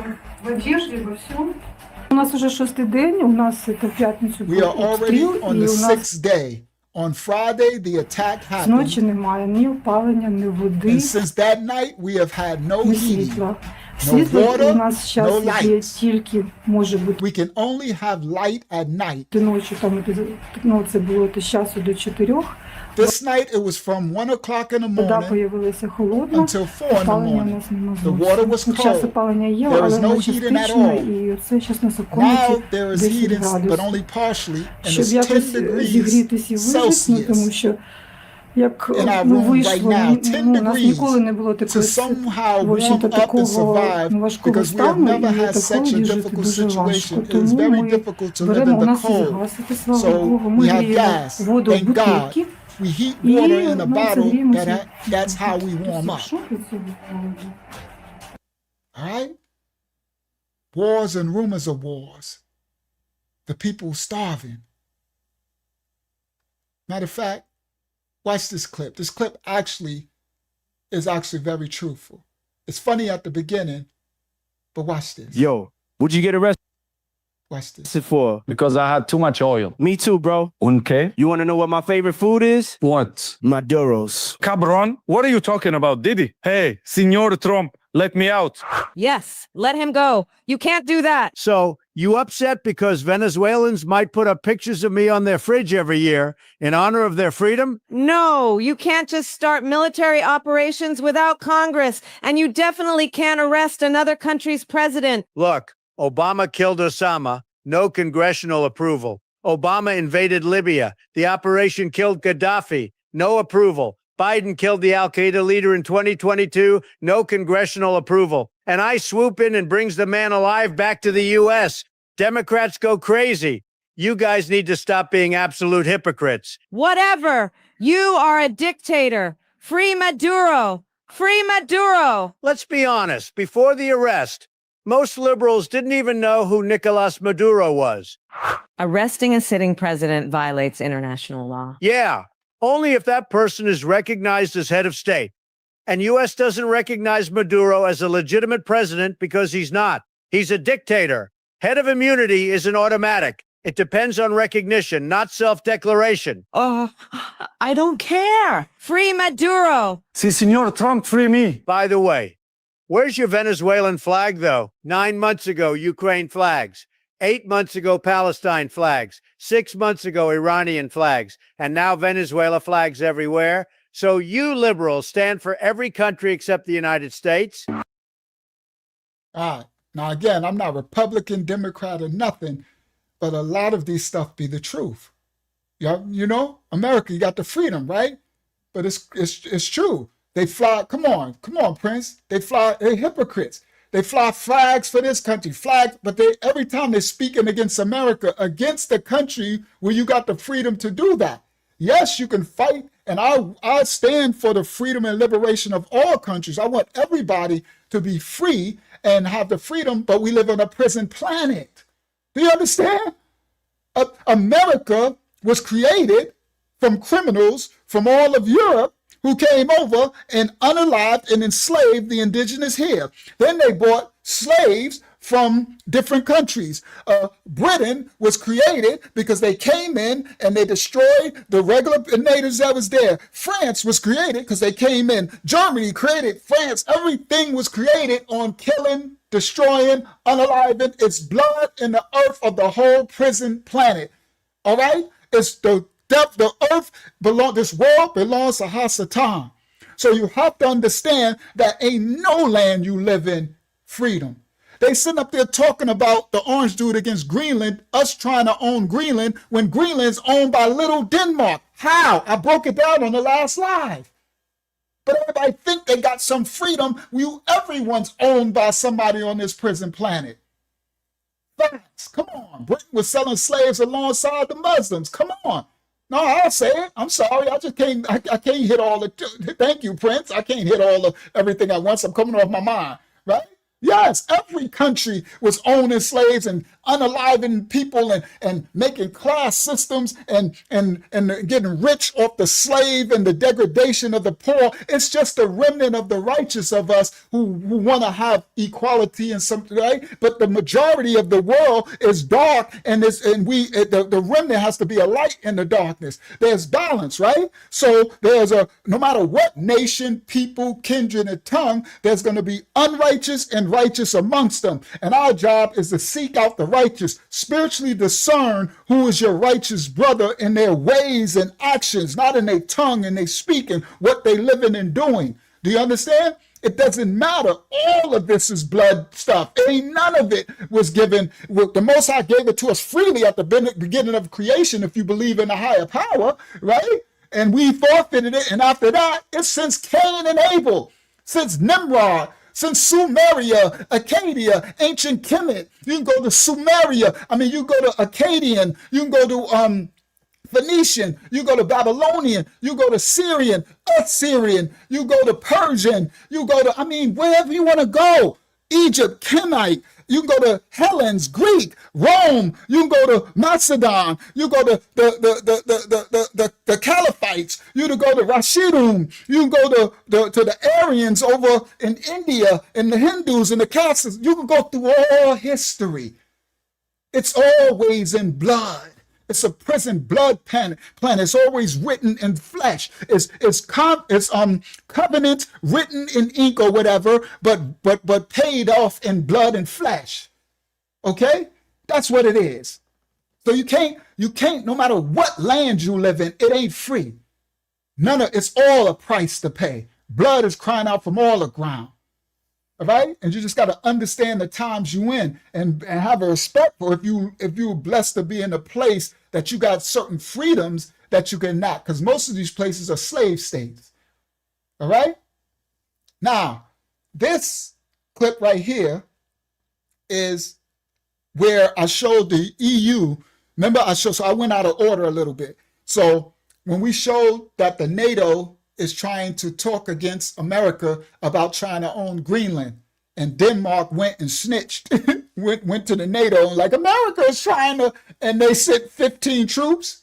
This is Denmark right here. Copyright disclaimers are in effect for reactionary purposes only, educational purposes only. This is Denmark speaking their stance about America trying to own Greenland. Let's go. Lynn Mortensgaard is an Arctic specialist at the Danish Institute for International Studies. She says that under a 1951 treaty, there's nothing to stop America beefing up its military presence. So she said correctly, she said under a 1951 treaty that Denmark made with America for our protection, there's nothing that can stop America from taking Greenland if we want to. She's pointing out that by law, America has the right to beef up their security on Greenland because of the treaties and the pacts that we did in the past. Facts. That's why on America, like, we come in to get it no matter what. We're trying to do this diplomatically, but you want to play this game. Russia and them is bearing down. The beast is bearing down on our defense strategy, our defense points, right? So we have to. Now watch this. She's correct. America beefing. There's nothing to stop. She says that under a 1951 treaty, there's nothing to stop America beefing up its military presence. In this defense agreement, the U.S. has very wide-ranging options for expanding its military presence in Greenland, with bases or increasing troops or having new installations, radar installations. Many different things could be done under this defense agreement. So she said under this defense agreement from 1951, it's legal from the covenant. Don't make an agreement and think you're going to break it later, right? She said nothing can stop America from the defense agreement, so they can run the NATO. They try to do this. You can't stop it. It's actually legal. That part is crazy, right? We usually always the bad guys. We don't do right, but every nation is a bad guy. That's what I'm trying to say, right? But people just always try to pick America like we are the biggest bad guys on the planet, when actually Russia and them and China and them been doing so. If America was the biggest bad guys on the planet, then why is every citizen of every nation in the country trying to get here? See, that's where you use common sense. America, get out your little spoiled self. Y'all are spoiled little Karens. I'm tired. I'm getting tired of y'all whinies. Then go to the country. Y'all complain about America so much. Then go back wherever. Go wherever you saying is better than here. Because if America was the biggest, nastiest bullies on the planet, then why is every citizen of every country on this planet trying to get here? I mean, risking life and everything. And why are we got the more freedom than anybody on the planet? Why do we be having all these phones and all this stuff and everything we got, right, when nobody got? If it's we're such the worst people, we are just the baddest, we are the most nastiest devils on the planet, then why is everybody trying to run here for protection and freedom?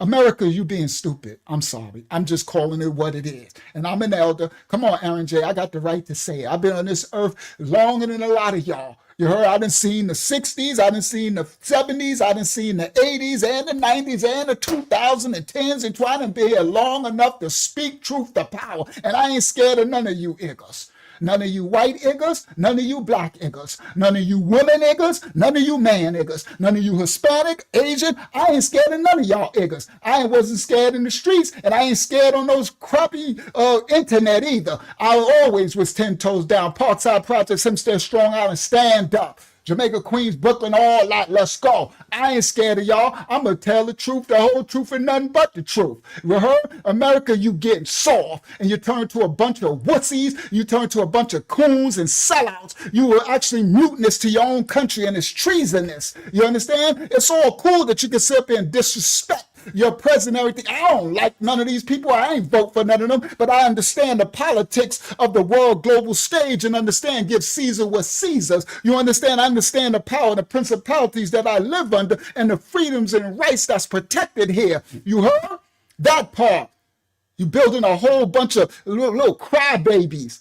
All you doing is crying while everybody in the world is still trying to get here. What kind of crap is that? It's mutinous and it's treasonous. Willie D and all y'all need to stop it. All this red side, left side, right side, and everything. The world is at a war now. China and Russia, if they took your country, you wouldn't be complaining about the red side, the orange dude, nobody more. You'd be trying to survive because they'd be starving you like they do their own citizens. They'll be freezing you. They'll be unaliving you like Iran, starving you like Venezuela, shoot you down the streets, everything. Yeah, a bunch of wussies, soft like cotton candy.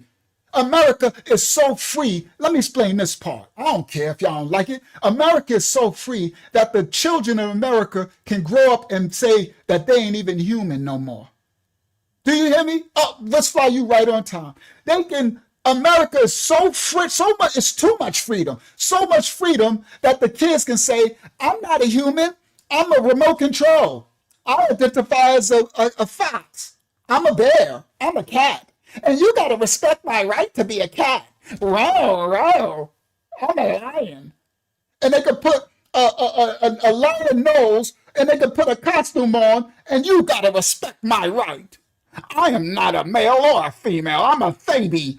I'm a this. Oh, you got to say it correctly. Huh? Say that crap in China. Do that crap in Russia. Go to India. Go anywhere. But you're so free, you're so complaining, a bunch of whiny wussies. They create a system of wussies. You can't say this. Oh, you can't say this. My feelings are hurt. Everything. We don't even got sports. You can't even give trophies no more for sports. No winners or losers. Everybody's a winner. The devil's a lie. They create a bunch of weak wussies. And that's why they sit up here complaining. The orange dude, I don't like this person. I don't like that president. I don't like this stuff. This dude is over here fighting military strategic wars. Do you understand? Protecting Britain, protecting all the allies, Sweden, Iceland, France, Britain, UK, Germany, everybody who's a partner, they've been protected under it. Gotten wearing helmets to ride your bicycle. These kids can't even go play outside. Had everybody work. I just saw it yesterday. I went out yesterday. I don't go out much. And I'm out, and it's this white dude. He looked, I don't know, I say, oh, he's probably younger than me. He got a mask on his nose and his mouth. A mask. And I said, what? It's 2026. I'm going to say, bro, what are you doing? Why do you got a mask on, my dude? Yeah, little babies, a nation of little whiny brats. You got the freedom to complain and write everything. I don't like this and I don't like that and that. Shut up, you little wussies. Bunch of wussies. Emasculated. While these people's being murdered everywhere. This sister's correct. She said, Denmark and Greenland can't stop America because you made a covenant. You made a lawful pact, and America can come in and build as many military bases. They can strategically place themselves to defend this part of the country because you signed the agreement back then. You got the money, you got the protection. Now it's time to pay the piper. And we had war. We ain't do it when it was peaceful. You had 50, 60 years, whatever. How many years that? 50? That's like 80 years of peace and prosperity and everything. Now it's time to come pay the piper. I'm sorry, I'm loud. It is what it is. Facts. I'm sorry. Yeah, they're too effeminized. That's why they take the men out the homes and stuff. Nah, backbone. They call it toxic masculinity. Orange dude is a dictator. Do you know what a dictator is? You're so foolish. Everybody listen. You Americans, listen up. I don't care if you immigrant or not. You calling an orange dude a dictator. If you know what a real dictator is, a dictator is what Maduro, is what Iran and them is doing today. They shooting them down in the streets, bro. They blowing women and children up, starving people alive. You talk about the orange dude is a dictator, and you writing it on your $1,000 iPhone from your AC, from your heat. Well, you probably in the cold now. From your heated home with your foot up on your with your Louboutin shoes, or your Michael Jordans, or your Hoka running shoes, or your Asics. I'm trying to get all nationalities. Come on, Aaron J. They doing it, bro, from their little studio room that they got their YouTube channel. Come on, Aaron J. They doing it from their little Mercedes car. They got the 300 with the lights, Aaron J. They got the touch screen. Now, they might got a high bill for the insurance and all that, but you're complaining and calling our president a dictator. I'm sorry, I ain't vote for him either. I'm not for or against, but I'm pro-truth. I'm pro-reality. This part, I'm not into politics at all. I ain't vote for nothing, but I'm into survival. I'm a man's man. I'm a real man. And I don't give a crap about, I'm not picking no sides. I'm picking the side of reality, of actual, I'm pro the most high. Thank you, Rich Fry, bringing in order. I'm pro righteousness and everything. But it's called to be wise as a serpent and harmless as a dove. My wisdom, I discern, I see the fruit. I'm very thankful that the orange dude is my president right now. You know why? Because I sure enough wouldn't want Sleepy Joe in there, or no Kamala the clown in there. I don't know who I would want in there. I don't even think I would want Obama, because he was all for the furries. Obama only did something for the happy people. You know, no, I ain't disrespecting y'all. I'm just telling the daggone truth. People who done stole the rainbows and stuff. He ain't did nothing for us. For the regular people, he ain't did nothing. So the only thing, if I think of anybody, it would be the orange dude. Who else? I don't know. What's the dude that's dead? The old dude. Not Rockefeller. These old presidents, man. Who gonna be? I'd rather have the orange dude. Orange dude is just, so you don't gotta be pro or against, but you gotta be truthful, present in what's happening and on the world stage. That we got a president now, whether you like him or not, that the world respects and fears. If you don't have respect or fear of them, then you will run over them. The world is a prison planet. The earth is a prison planet, and they're all fighting for positions in the prison yard. I'd rather have a dude in the prison yard, the orange dude, be like, listen, this is what we're going to do, and if you don't like it, then do something about it. You understand? That's it. I really, that's the reality. I would rather have this orange dude in there fighting for us and doing whatever he do, because if not, Russia and China is going to come, and you think we got it bad. I don't know why America thinks they got it bad. You're foolish. You think we got it bad. I remember when Biden and them, I'm doing politics, I'm just talking reality. When he was in there and we was all messed up, locked in the house, starving, and then the orange dude gave us stimulus checks. Y'all remember that time? Gave these women, my baby mama got $25,000. I couldn't believe it. I didn't get no 25. How many kids you got? You getting stimulus money for everybody. They got PPP loans. People was making millions. America is the most richest spoiled brats in the world. Money was falling from the sky. Everybody, money for everybody. Free money for everybody. How soon we forget, Marawa, y'all? How soon you forget? Y'all a bunch of punks. I'm disappointed in America right now. Now, y'all need to man up. Stop it. Stop it. Or go to these other countries you complaining about. Beat it. Be gone. You hate America so much. You hate all of it. Then get out. Goodbye. Relinquish your citizenship if you have citizenship. Go wherever you like it. Who's better? I bet you wish you didn't do it. That part. I bet you later you wish you didn't do it. All right, let's continue. I'm sorry, but this was a reality moment. This sister said, according to the treaty that America made with Denmark in Greenland in the 50s, there ain't nothing they can stop us from securing it. Let's continue. America beefing up its military presence. In this defense agreement, the U.S. has very wide-ranging options for expanding its military presence in Greenland with bases. So when they made the agreement, the U.S. has legally wide-ranging options to expand their military presence. So everything we're doing is legal. Or increasing troops, or having... Or we can increase troops. New installations, radar installations. Or we can place new military installations, radar installations. We already got a space program. We already got military programs.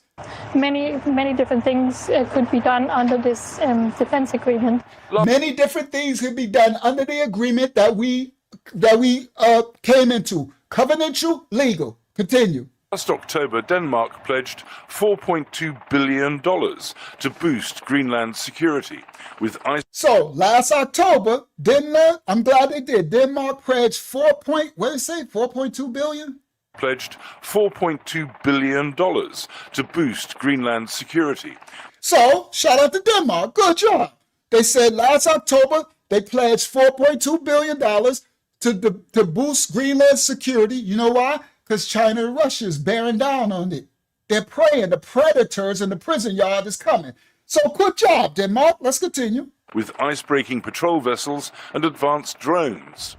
So they put ice-breaking control vessels in the seas because Russia got their shadow fleet. Russia is crazy. Submarines of Russia and China's nuts. They're gangsters. They're the gang. That's the bullies of the planet. You don't know. I ain't want to say it, but whatever. You see all these countries trying to stop them for their shadow fleets.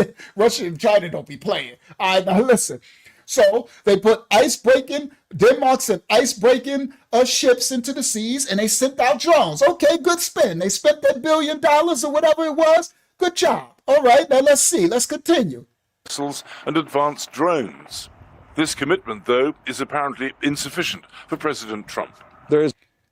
But this commitment, good job, but it's not enough. It's insufficient. It's the story when I said I'm about to strap up for war and my little son Azariah come out and he got his little toy stuff on. Like, I'm coming, Daddy, to help you. Good gesture, but it's not enough.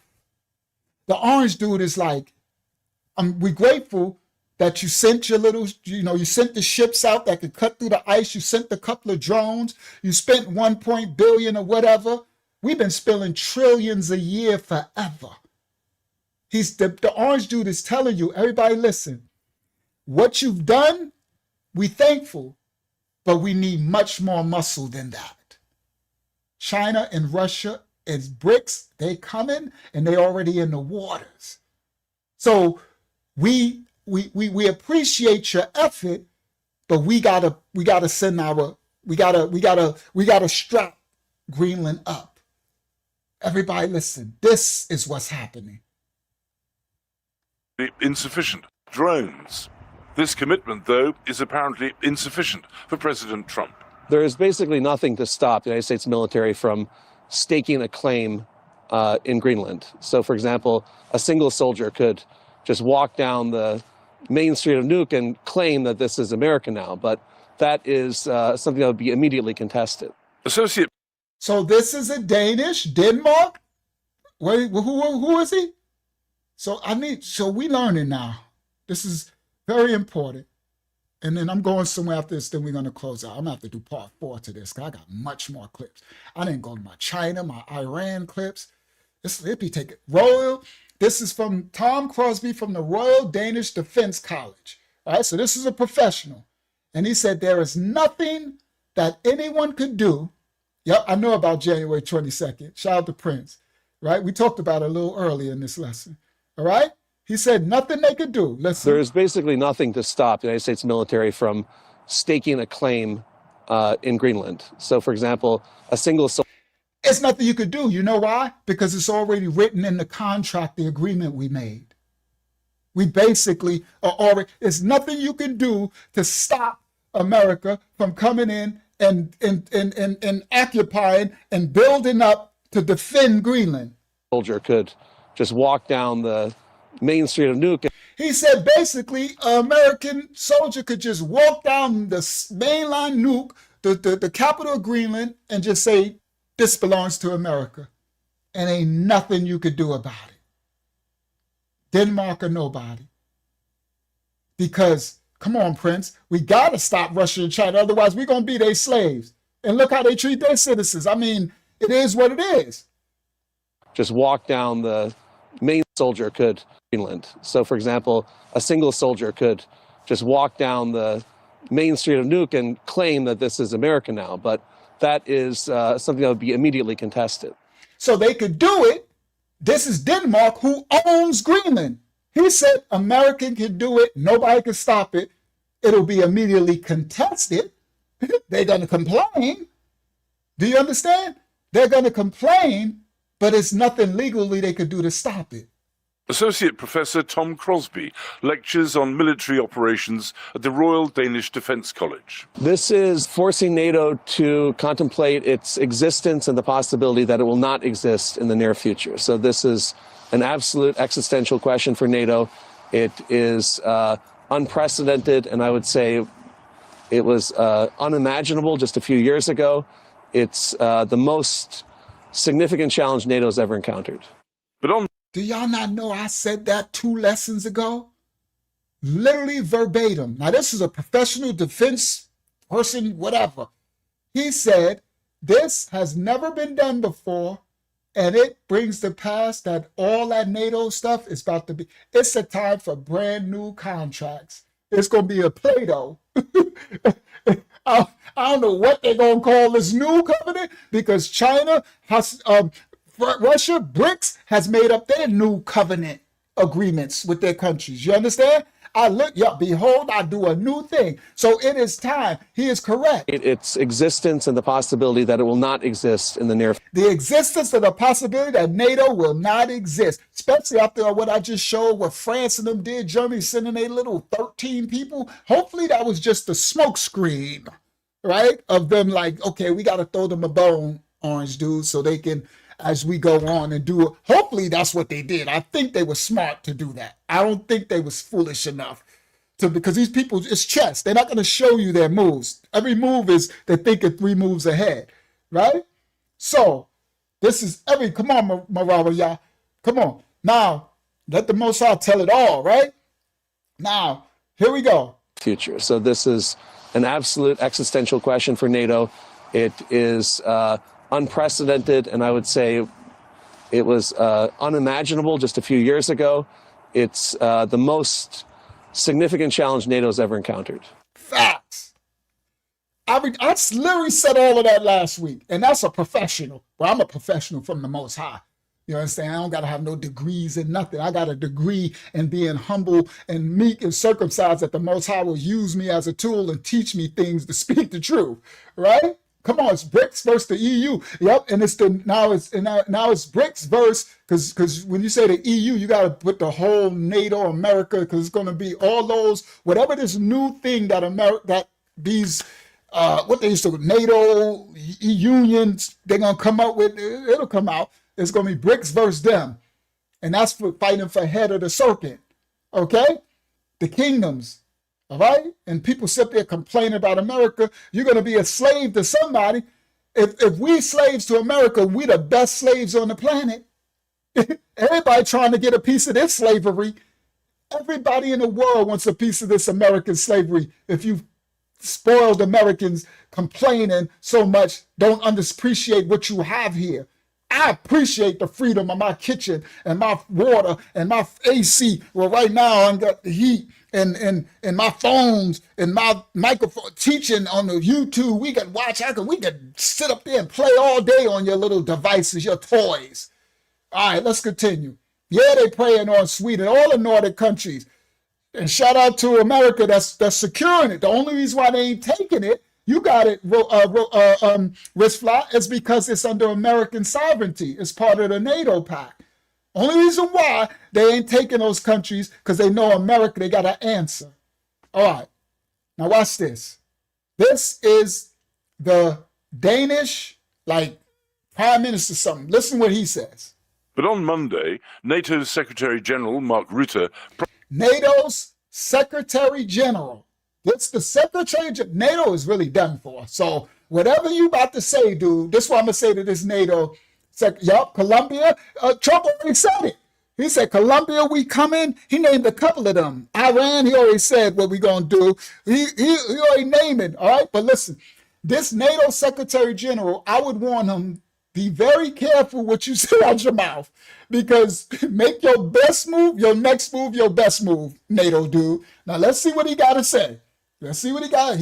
I hope he said the right thing, because, you know, Orange dude is good at firing people. Trump, they got the right one in office. You know that you got the right one, baby. I'm sorry, I'm not a politician. I'm just a realist, guys.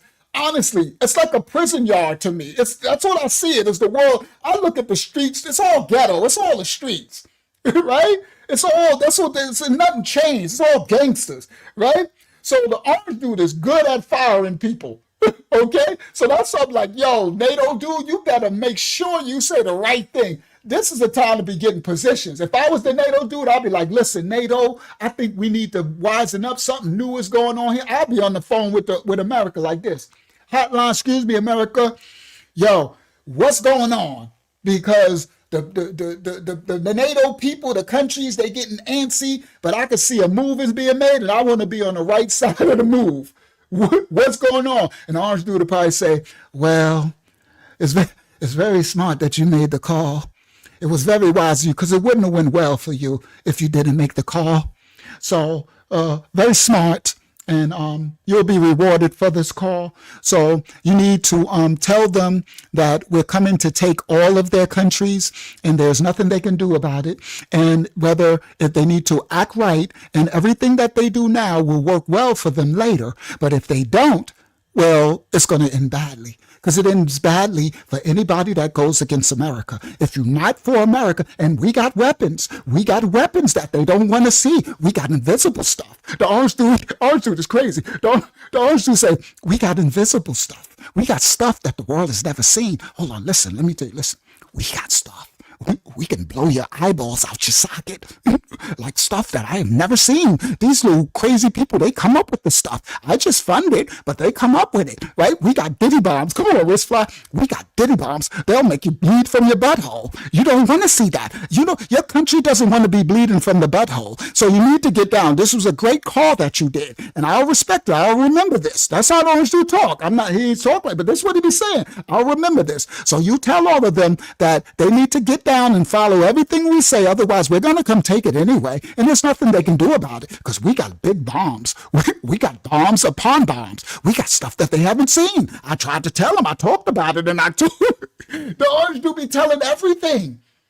I'm sorry. I'm not pro-left. I'm not pro-right. I'm pro-reality. I understand the prison yard, bro. I understand the world. I grew up in the projects and the crack era and all this stuff. I survived so much stuff. I lived 10 generations. So this dude, we about to hear what he about to say.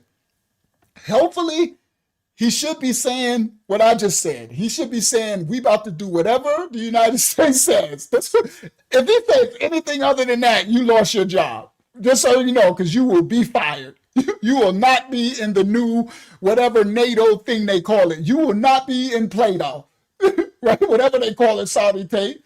You will not, because Orange Dude is good at firing people. He used to have a TV show. You're fired. He fired everybody. He trying to fire the IRS. He trying to fire the federal. He fired everything. Okay? All right. Let's continue. 2 a.m. I took the president and brought him to Brooklyn. All right, let's continue. All right, let's see what he got to say. This is the dude that for the prime. This is speaking for NATO. Let's see. Boy, you better say the right thing.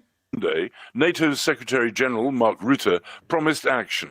All allies agree on the importance of the Arctic and Arctic security, because we know that with sea lanes opening up, there is a risk that the Russians and the Chinese will be more active. And currently, we are working on the next steps. Okay, you're off to a good start. Listen what he said. You're off to a good start. I just hope you don't stick his finger up his butt at the end of this. He said all the NATO allies agree that they need to secure the Arctic Ocean. Because Russia and China is here and they're not playing. I got it. Okay, let's see what else you got to say. That with security, because we all allies agree on the importance of the Arctic and Arctic security, because we know. Yes, they agree on the importance of maintaining the Arctic Ocean, right? Right. Because once you get that, if Russia and them get that, a lot of countries are screwed. They're going to take all y'all over. But that's going to start World War III. So let's continue. That with sea lanes opening up, there is a risk that the Russians and the Chinese will. That's the sea lanes I told y'all in the last live. When I said the Arctic Ocean, the glaciers are melting. So it's opening up different sea lanes around that wasn't there before. So now Russia and China can come all around and gain. So yeah, so that's why it's time to change all the agreements, bro. It's a new world. The stuff is melting and stuff. They in the oceans. They all over the place. Trump is like, listen, we ain't got time to be diddling, playing pixie sticks with your fingers and stuff with Greenland tomorrow. We just want to be along and get along. Can we get along? This ain't Rodney King era. They had war. Russia and China is coming, and they in the waters already. All right, let's continue. With sea lanes opening up. With the sea lanes opening up. There is a risk that the Russians and the Chinese will be more active. And currently we are working on the next steps to make sure that indeed we collectively protect what is at stake here. Well, good. Well, you might keep your job. He might have a job. Less is more. Hopefully that's all he said in that article, because less is more. All right? You might have a job after this. All right? Because you're correct. And I hope that meant listen to the United States and do what they're saying, because we the head of it, and you might be okay. Now this dude, watch this. Different perspective, we turn to Martin Åholm, a former Danish soldier who, 16 years ago, lost both legs when he knelt on an IED in Helmand province in Afghanistan. So this is a Danish soldier. He had a different perspective. He lost both his legs on an IUD, him fighting for Denmark and Afghanistan. And now he does ballet. Ain't nothing wrong with that. It is what it is, right? It is what it is, right? Shout out, well, he ain't from America's service. I'm sure Danish appreciate his service to their country. All right, let's continue. We met in 2014 when he was performing in an anti-war ballet and reconnected this week as he drove home after the... Boy, this world is crazy. So he performing in an anti-war ballet against the war. So he didn't win. I guess he about, you can't get more peaceful than ballet. But ballet is some wicked stuff.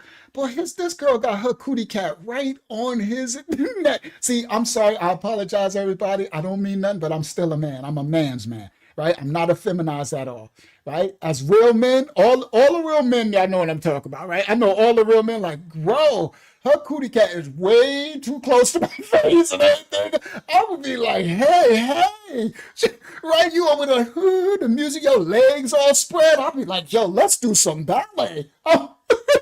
Right? The real men be like, yo, I'm going to ballet class. You be like, ballet, bro, you got to come to see it to believe it, right? So he there. Around there, she just stretching her legs all around in this seductive.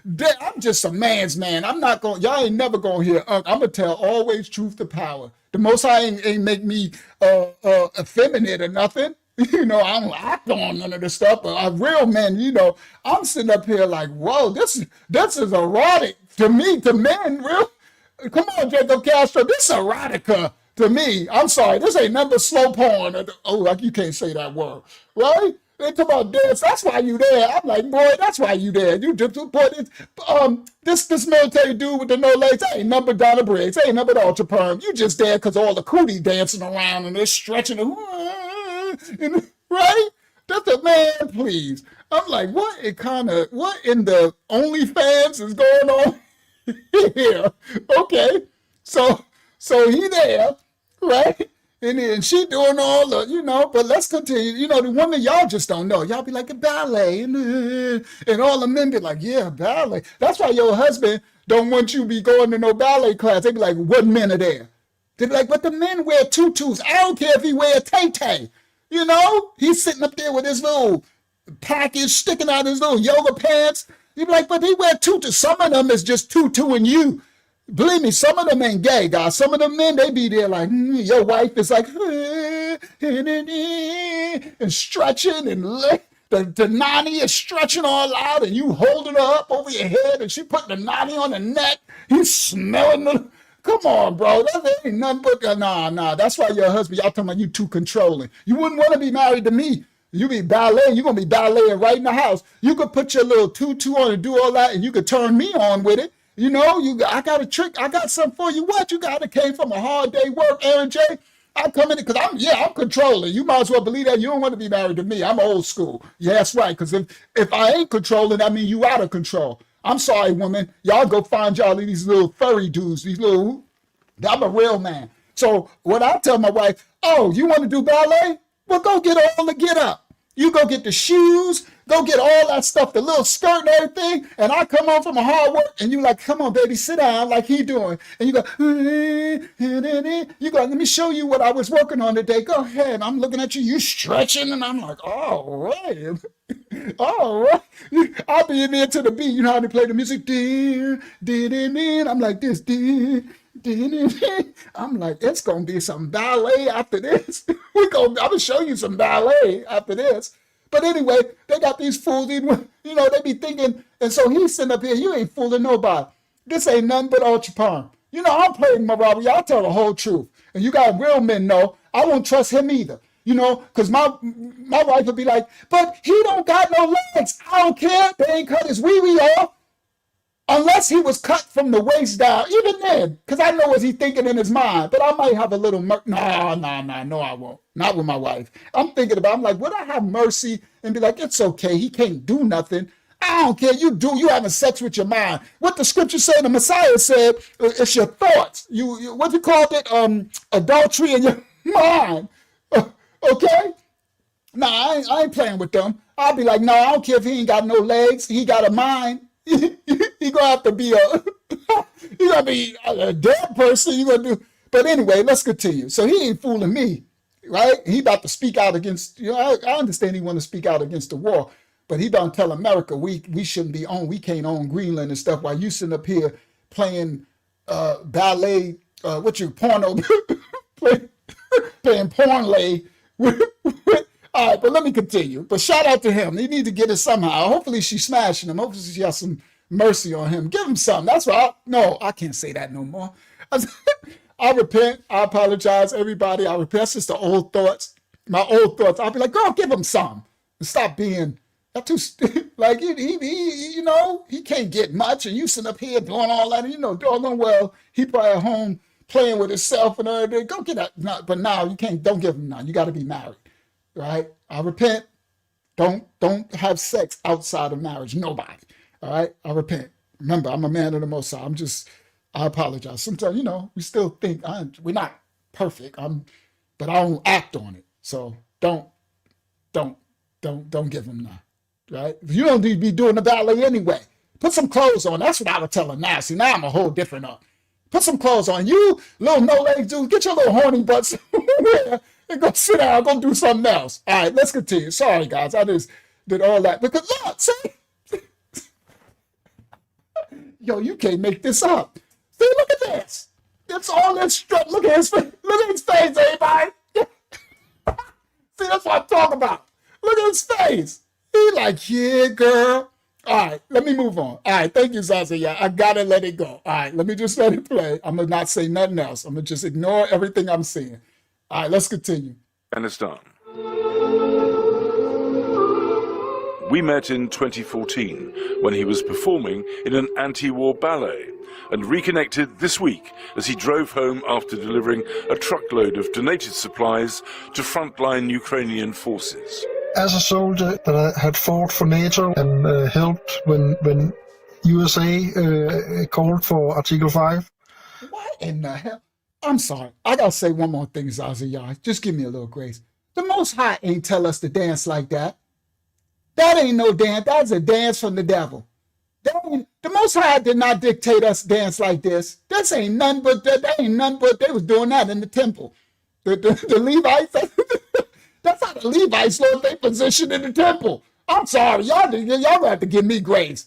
Because the Most High ain't tell nobody to do this. This ain't no dancing. That's sex. That ain't nothing but, boy, he done laid his little tink. This little tink done laid his little down. He got his little, no disrespect.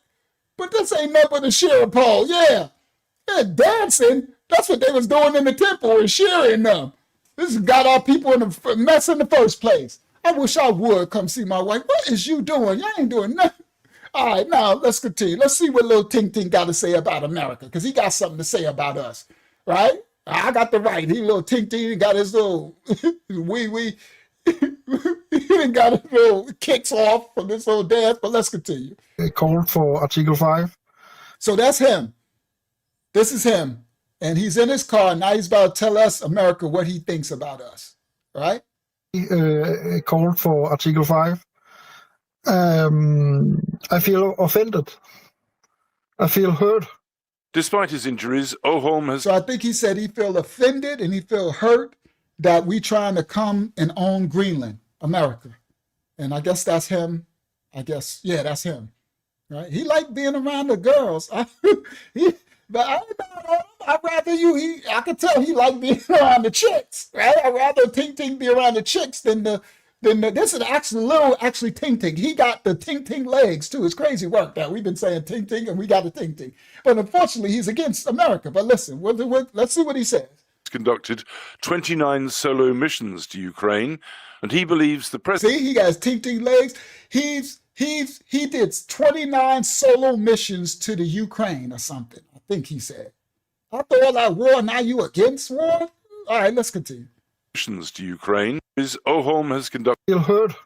Despite his injuries, Oholm has conducted 29 solo missions to Ukraine, and he believes the president is on the wrong side of history. I actually think that Trump is stupid enough to try to attack Greenland. There's no invading force waiting to invade Greenland. Oh, little Tink, you better watch your mouth. Bro, you ain't safe in Denmark. You might have went on your little missions to the Ukraine, but you ain't seen nothing like the orange. He said, I think the orange dude is stupid and on the wrong side of you better watch your mouth, Tink. Because the orange dude, we coming for Denmark. I think Denmark is screwed, honestly. Because we getting Greenland. And Denmark, unless they start acting up, they're going to be a mark. Them is marked. Them is the mark. You better believe that. I know America because I know warfare. This fool that said somebody that told you, oh, you better watch your mouth. I'll be like, Joe, don't say that. You know how the old people be like, don't say that. Shh. Shh. It might hear you. America might be, let's, boy, you better watch your mouth. All right, let's continue. So he think he is bad, dude. He been doing all these tours. So you fought all these wars, and now you just get to pick what side you want, right? Oh, so it's okay for you to go in Afghanistan and Ukraine, go fight everything else, but somebody told you wrong, Tink. You need to stick to the ballet. All right, listen. Yeah, Denmark is a wrap. I think they didn't waste, and plus they didn't went snitch to the NATO. I think they done for. Let's continue. On the wrong side of history. I actually think that Trump is stupid enough to try to attack Greenland. There's no... First of all, little Tink, we ain't stupid enough. Orange man's representing America, so I'm speaking. It's not stupid, and we ain't attacking Greenland. We taking and defending because Russia's coming to get y'all. Look at the country. They got houses in the middle of just the mountains. That's it. They just dropped houses down anywhere. Now, they got their dog sleds. I love that they got the freedom and they love their country, but we're in a time of war.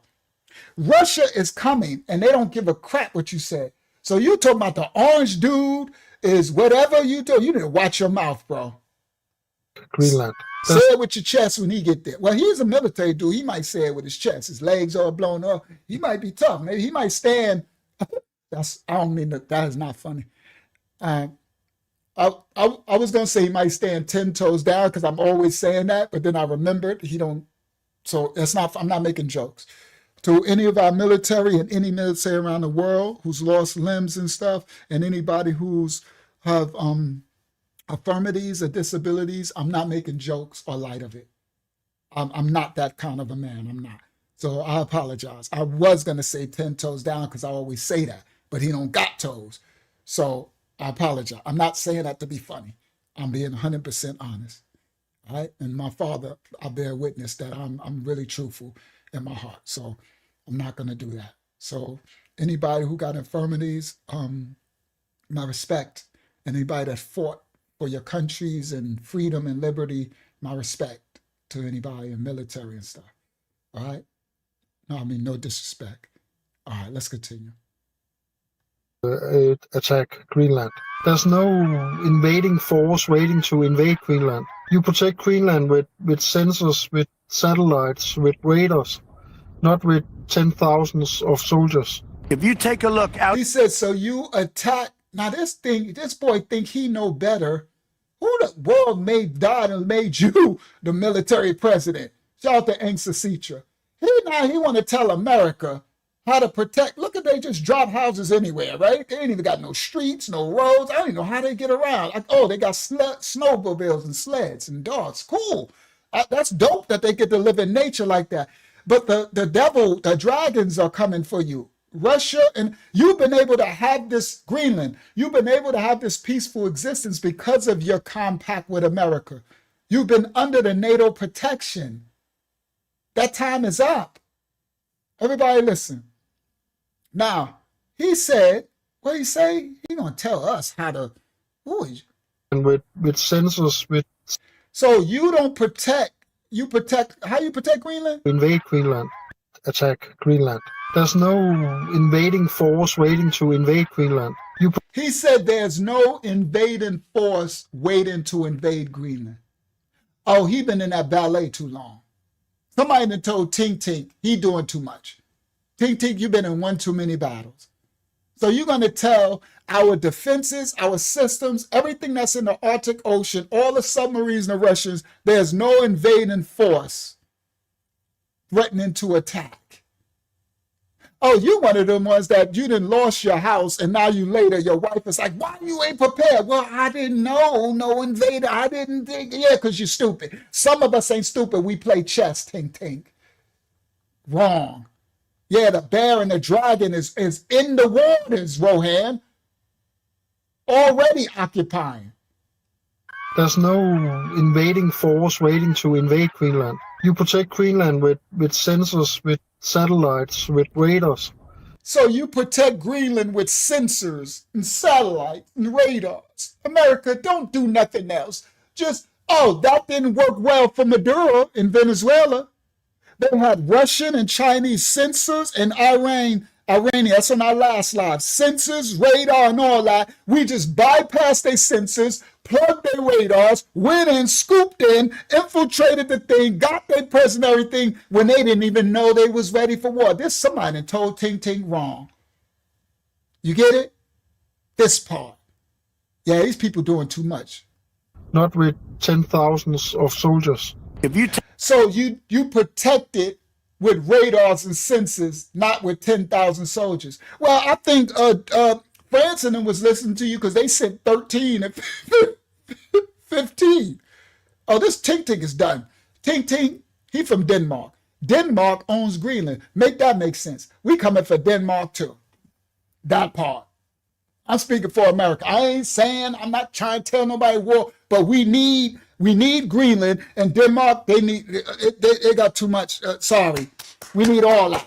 You understand? We already got Norway. We already got Sweden. We already got Iceland. We already got the NATO pact with them. Oh, we coming for that because we need to defend the waters. Because the bear and the dragon, Russia, China, is bearing down, and they ain't playing. This part. Watch this. This is what the orange dude got to say about this. Not with 10,000s of soldiers. If you take a look outside of Greenland right now, there are Russian destroyers, there are Chinese destroyers and bigger, there are Russian submarines all over the place. We're not going to have Russia or China occupy Greenland, and that's what they're going to do if we don't. So we're going to be doing something with Greenland, either the nice way or the more difficult way.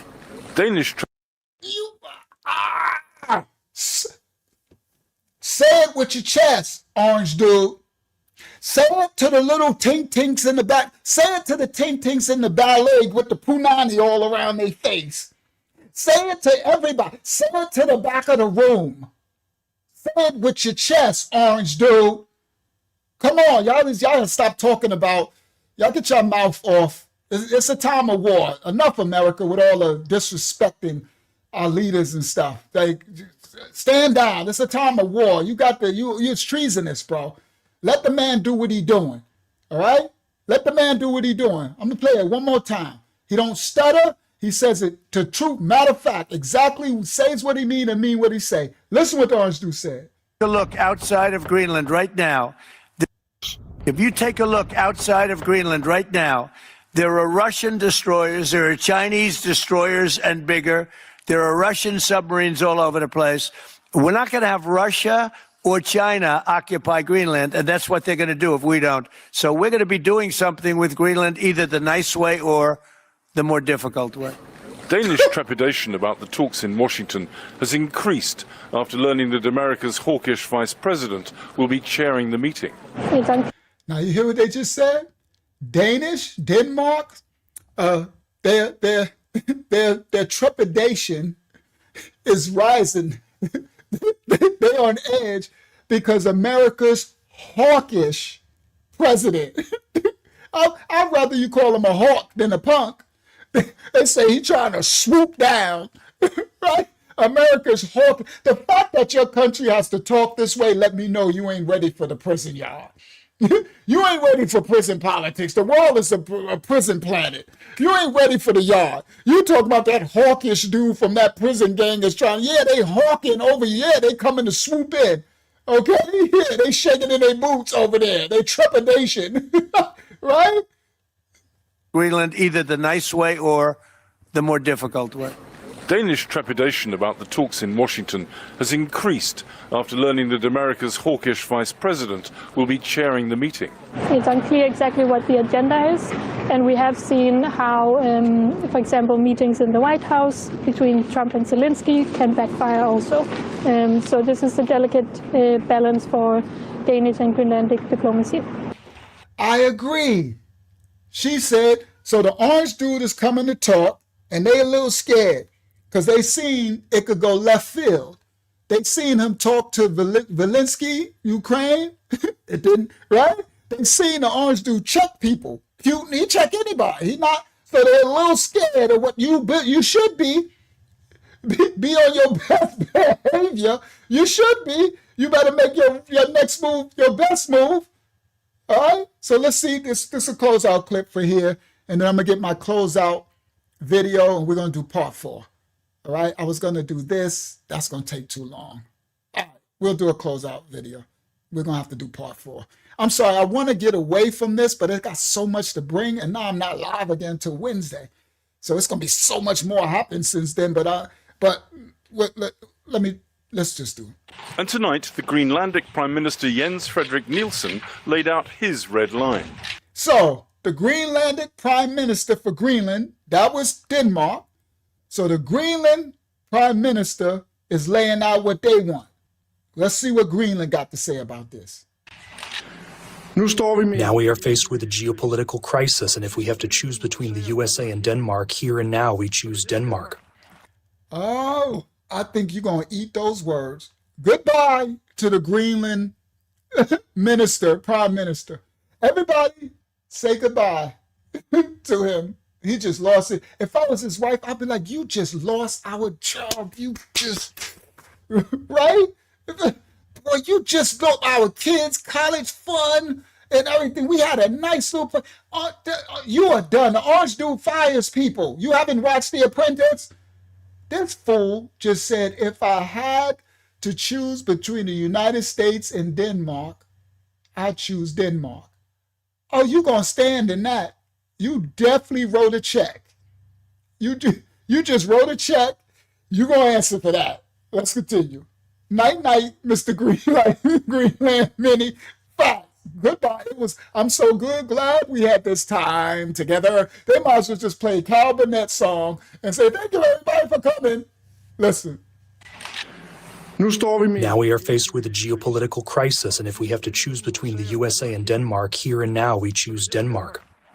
Should they leave Washington empty-handed, the Danes will ask their European allies in NATO to reinforce the defense of Greenland. Now, this was the clip I was supposed to show y'all in the last live. So this is part 2 of it, right? So I'm showing the end part. We stopped it last live because we was running long. Listen clearly. Now y'all see what happened. This was before the other clip I just showed. He said they had the talk. He said if they have the talk and it don't go in the way Denmark's favor, then Denmark is going to go to NATO. America won't, they won't listen to us. America won't play right. Could y'all help us? And that's what they did.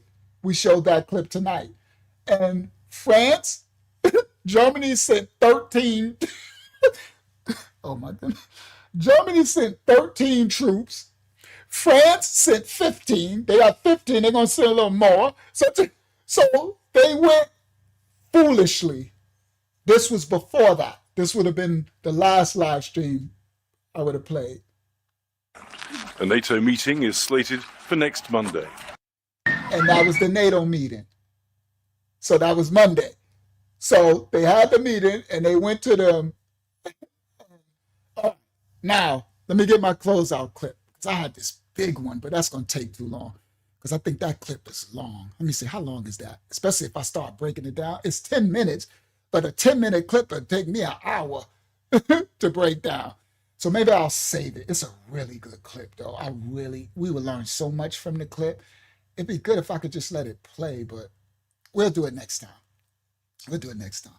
Let me close out with a small clip. Do I want to do this dude talking about China? It's pretty funny. I could just let him talk. He's pretty funny. Or do I want to? No, let me do, because I didn't do none of Iran.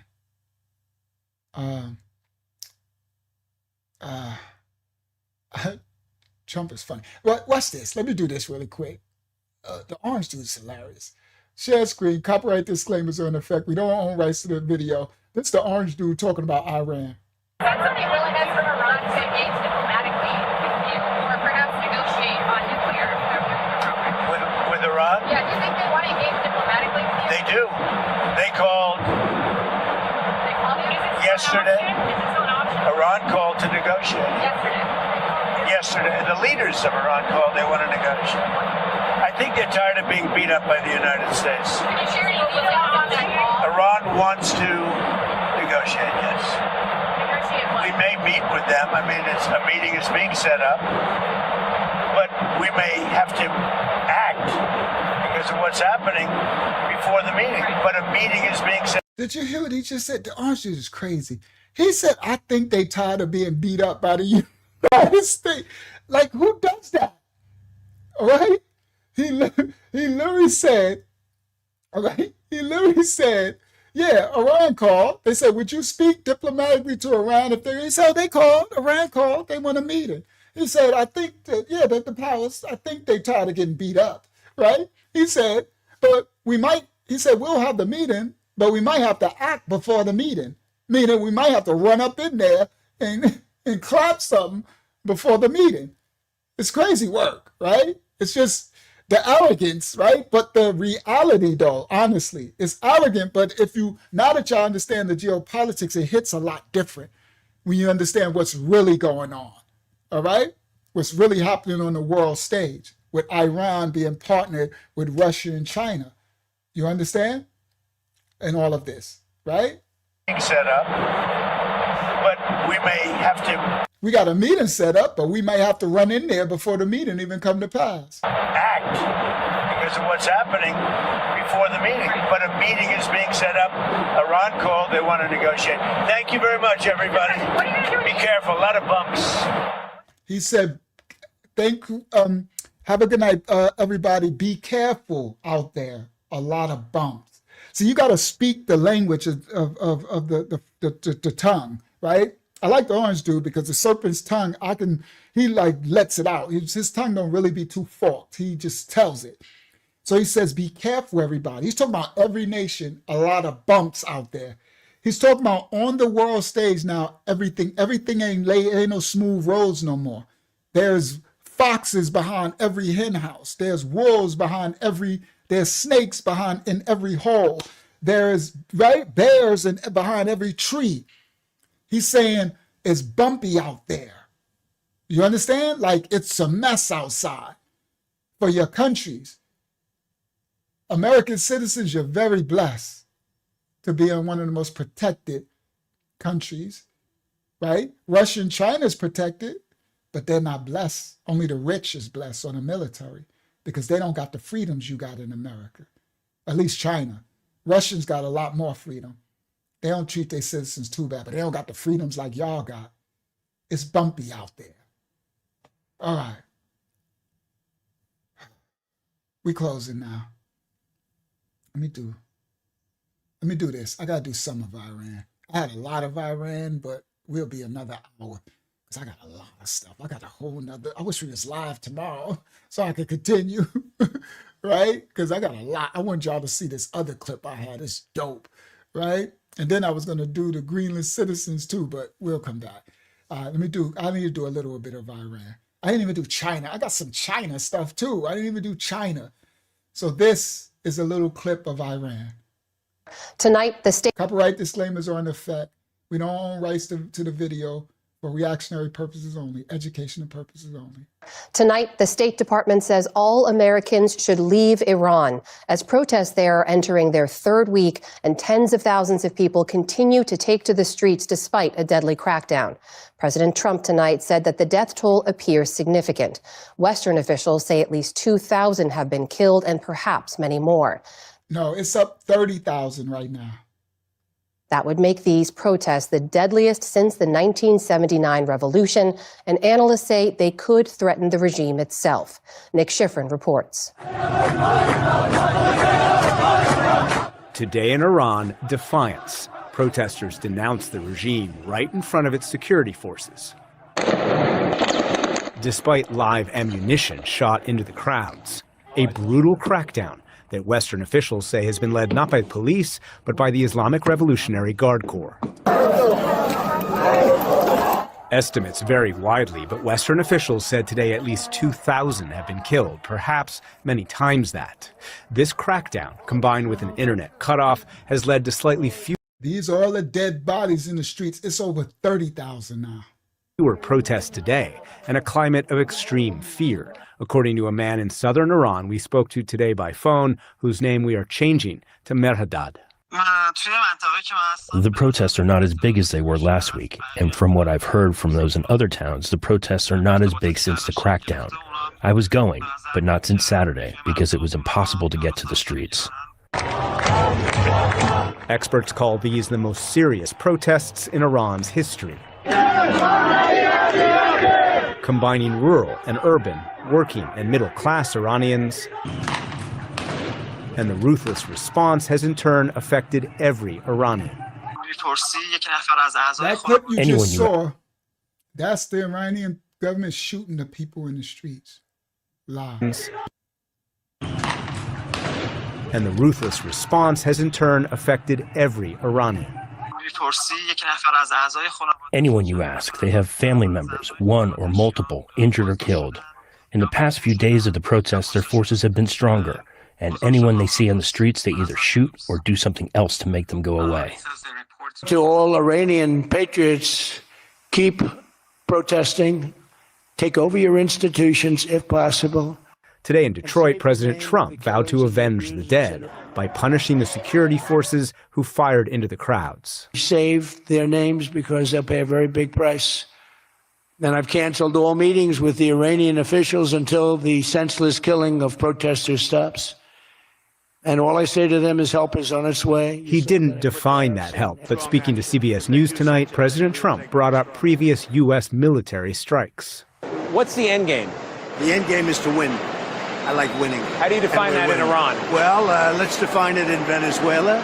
Let's define it with al-Baghdadi. He was wiped out. Let's define it with Soleimani. The U.S. is also working to help ensure activists can share these videos with the world by working with Starlink. As of this morning, there are reports, confirmed reports, that the Starlink subscription is lifted, so it's plug and connect. Ahmad Ahmadian is the... So the United States allowed the Iranian protesters, the citizens, that the Iranian government took all their internet.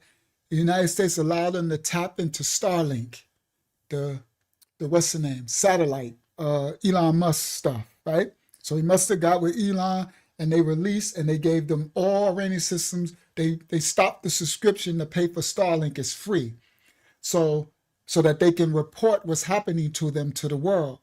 It worked for about a day or two, but I'm about to give y'all an update, and we're gonna close with this. I'm glad I'm doing this because I'm about to show y'all news from today, yesterday.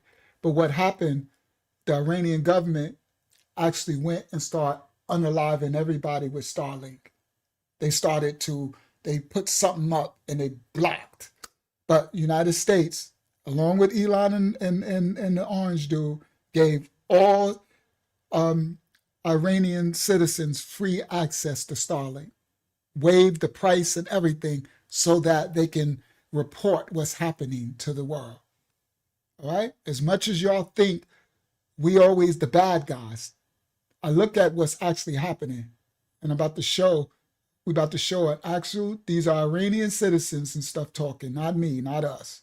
Now listen to this Iranian, what he said. As of this morning, there are reports, confirmed reports, that the Starlink subscription is lifted, so it's plug and connect. Ahmad Ahmadian is the executive director of the internet freedom organization Holistic Resilience. He says there are as many as 50,000 Starlinks in Iran. And eliminating subscription costs will help activists not only release videos, but also communicate with each other. So they eliminated the subscription cost to the Starlink for the citizens. Need to get those information from their leaders, from the coordinators outside of Iran, to be able to protect themselves, and also have the instructions how to coordinate, how to mobilize, saying like, where are the areas that the protest is happening, and getting those information, and with working with those channels and reporters to broadcast those information back inside the country so they know what to do and what to do next. But what the regime is doing next, planning a public execution of protester Irfan Soltani. So what the Iranian regime did, they used Starlink to protest, to make a public execution. Right now, today, they got 1,000 people set to be executed, and the orange dude stopped it as of today, right? As of from yesterday the 15th, within this 24 hours, right? And the orange dude stopped it and said, do not, and who tell if they're gonna go through with it. So what the Iranian government did, they said, okay, we're gonna unalive anybody got Starlink, and we're gonna use Starlink to execute this dude. They've already broadcast about 100 money.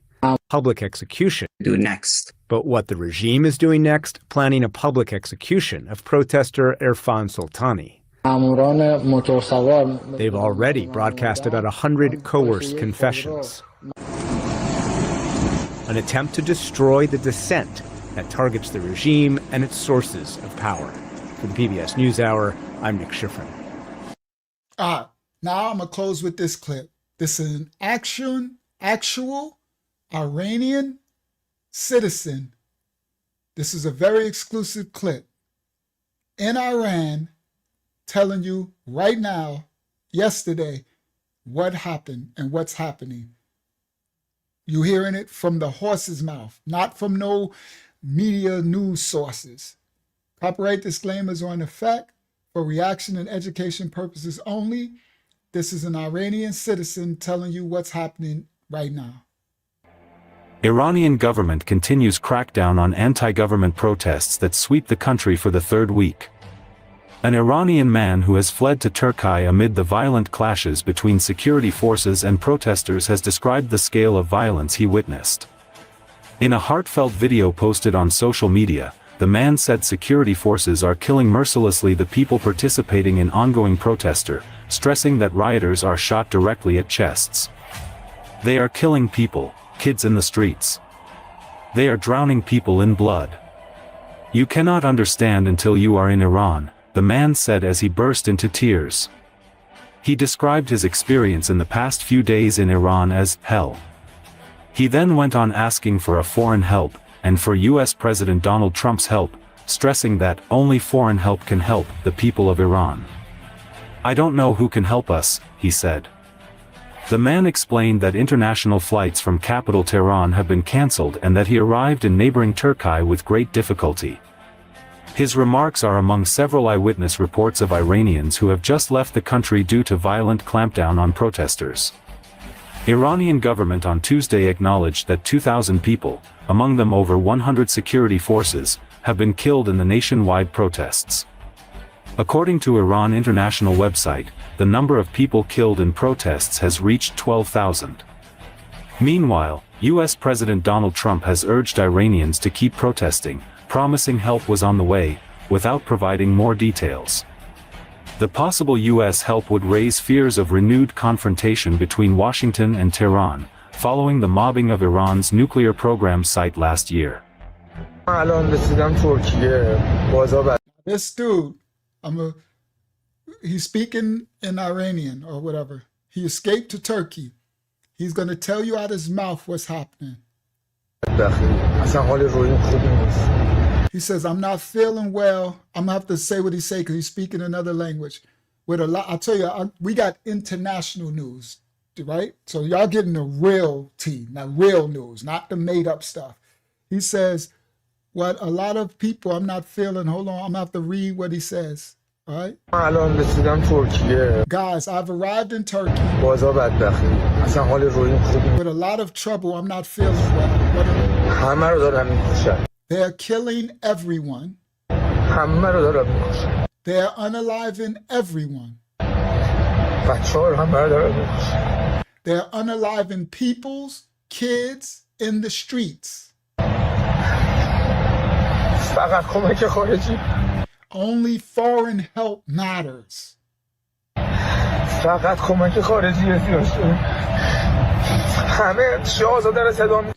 Everyone calls the prince.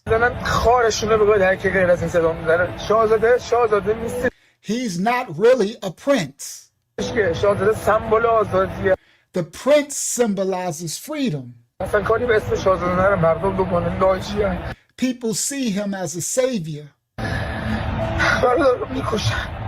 They're unaliving people.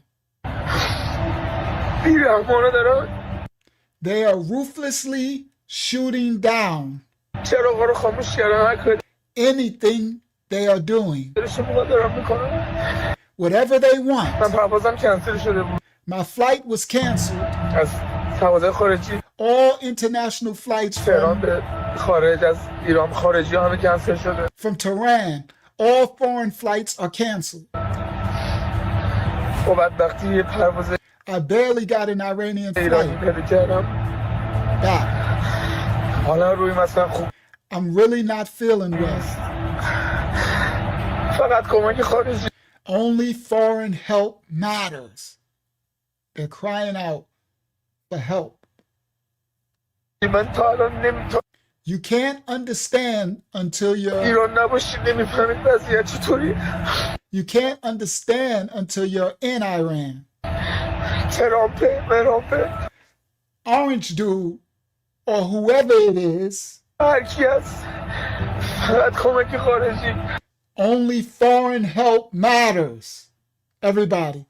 So you got a lot of people reporting like the Iranian citizens, they don't want they want America's help.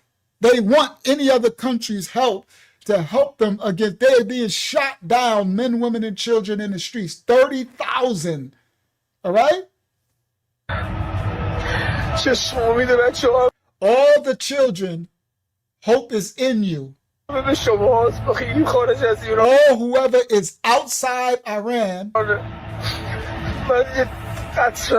I'm just a drop in the ocean. I'm just a drop in the ocean. I can only tell you how I feel. I saw hell. I saw hell in Iran these past days.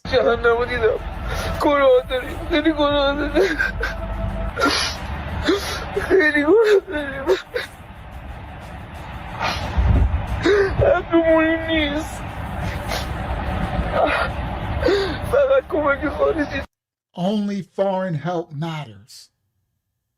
This is really sad. I told you, I'm going to bring the truth. The Most High allowed me. This ain't American. This is real new. They ain't speaking English, bro. All right? You won't find this on what you call it, Fox and NBC and all of it. All right? How can we get help? I don't know. I don't think it'll pass. I don't know who can help us. Who? They are drowning people in blood in the streets of Iran. They're shooting directly at your chest. They're unaliving mercilessly.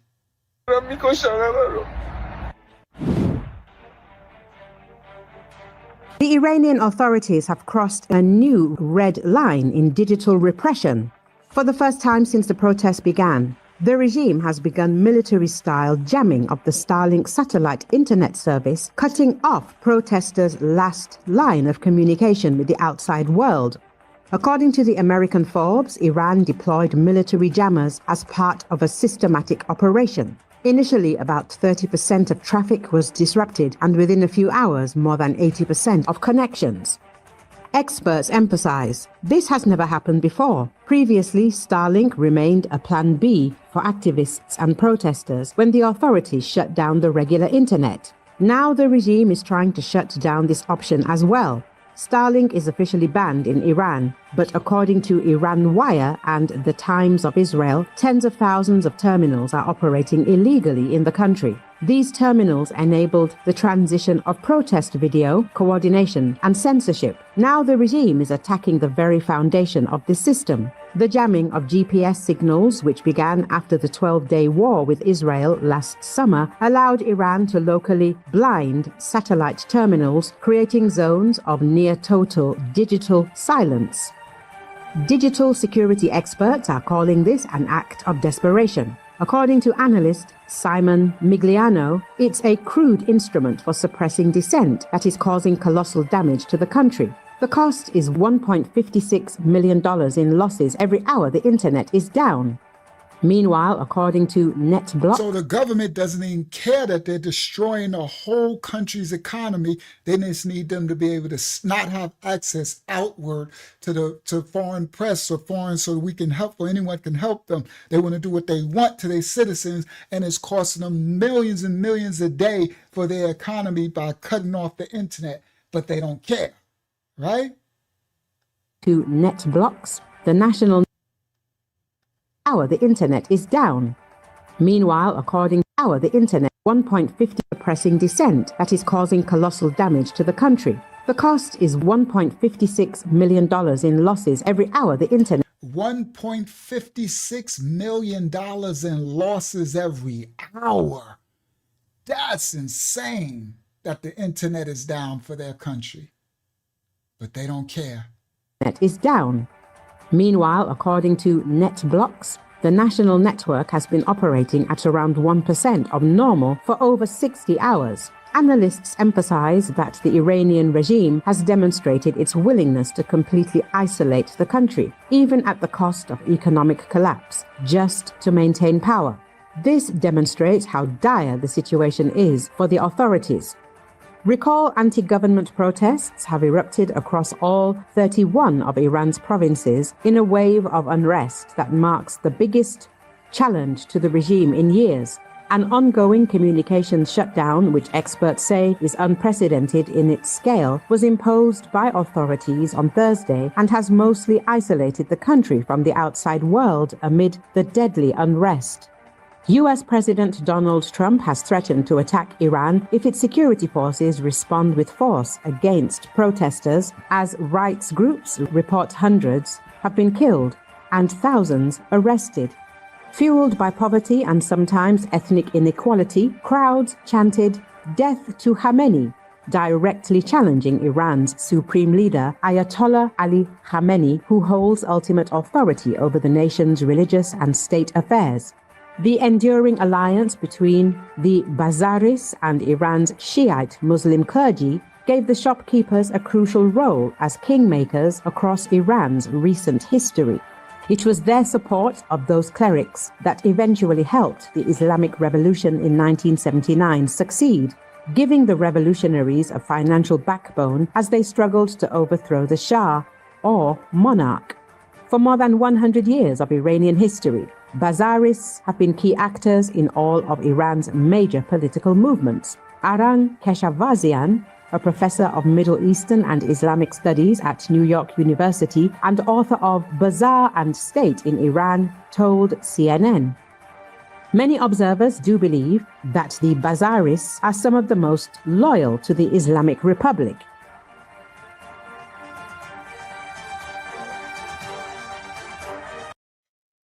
All right, everybody. This has been, wow, how long we went? 4.5. We're going to have to do another part because I got a lot more. Hopefully y'all are appreciating. The Most High has allowed y'all to have information that the world doesn't know. These clips are from other countries. This is the real press. You're hearing the real people speak, not even in English. This has been the Chaos United at the United Nations, China, Iran, and US, paid in flesh. They paint America as the bad guys all the time. We know that this is prophecy playing out, and this has been spoken in prophecy that this will happen at the end times. It's prophetic, and it was spoken. And what is happening is what the manuscript said would happen. It doesn't make it easy to receive that children, men, women, and children will be being unalived on, on the scale that we have never seen before. May you, I got to close out, but I'm not going to say it. All I'm going to say to y'all is, when power speaks, the innocent pay. All right? I'm not going to do my close out. But when power speaks, the innocent pay. May the Most High bless any country that's trying to help others, whatever their agenda is. But the innocent slaughter of men, women, and children in the streets for the power of these serpents would hurt the heart of any righteous person of any country. We thank you. I thank you, Hakyama, for assisting me at night. I thank you, Tamaya and Yasha, for your presence, and to the ministry for assisting me and all the new people that was on both of the other lives, the vertical. There's 2 live streams. If you want to see it in the 16:9, there's another live stream as well. May the Most High cover and bless you all. That was a lot to see that young brother cry and tell what's happening. They're aiming for the chest and they're unaliving them by the thousands. It's up to 30,000 unalive, and they got 3,000 right now on the firing squad to be exterminated. But the orange dude told them, no, stop. We live again Wednesday, 9 p.m. May you go forth and be a light in the darkness, and may the Most High bless you. May you be thankful for the freedom of the lands that you live in, and stop complaining so much, America and citizens. From the house of Yah to everybody worldwide, we say a prayer over this whole world. May the Most High's will be done. May the prophecies of the Safariyah they call the Bible be played out. May the men, women, and children that are righteous and innocent be spared. But we know that the blood will be up to the horse's bridle in the earth.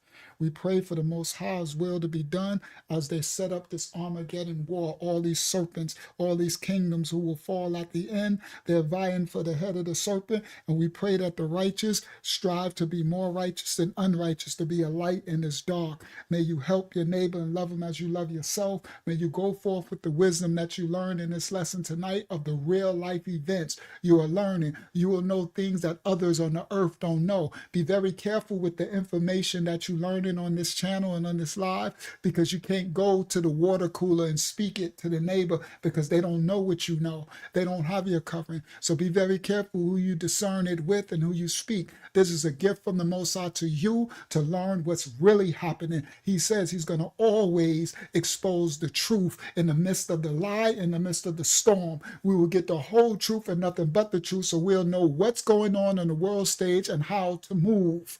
You understand? This world is a dark prison planet, and these prisoners on this dark prison planet, these kingdoms, are there fighting for the king of the yard. May the Most High cover and bless you all as you go forth in His light. We love you all from the house of Yah, and we'll see you on the next live stream. Blessings, everyone.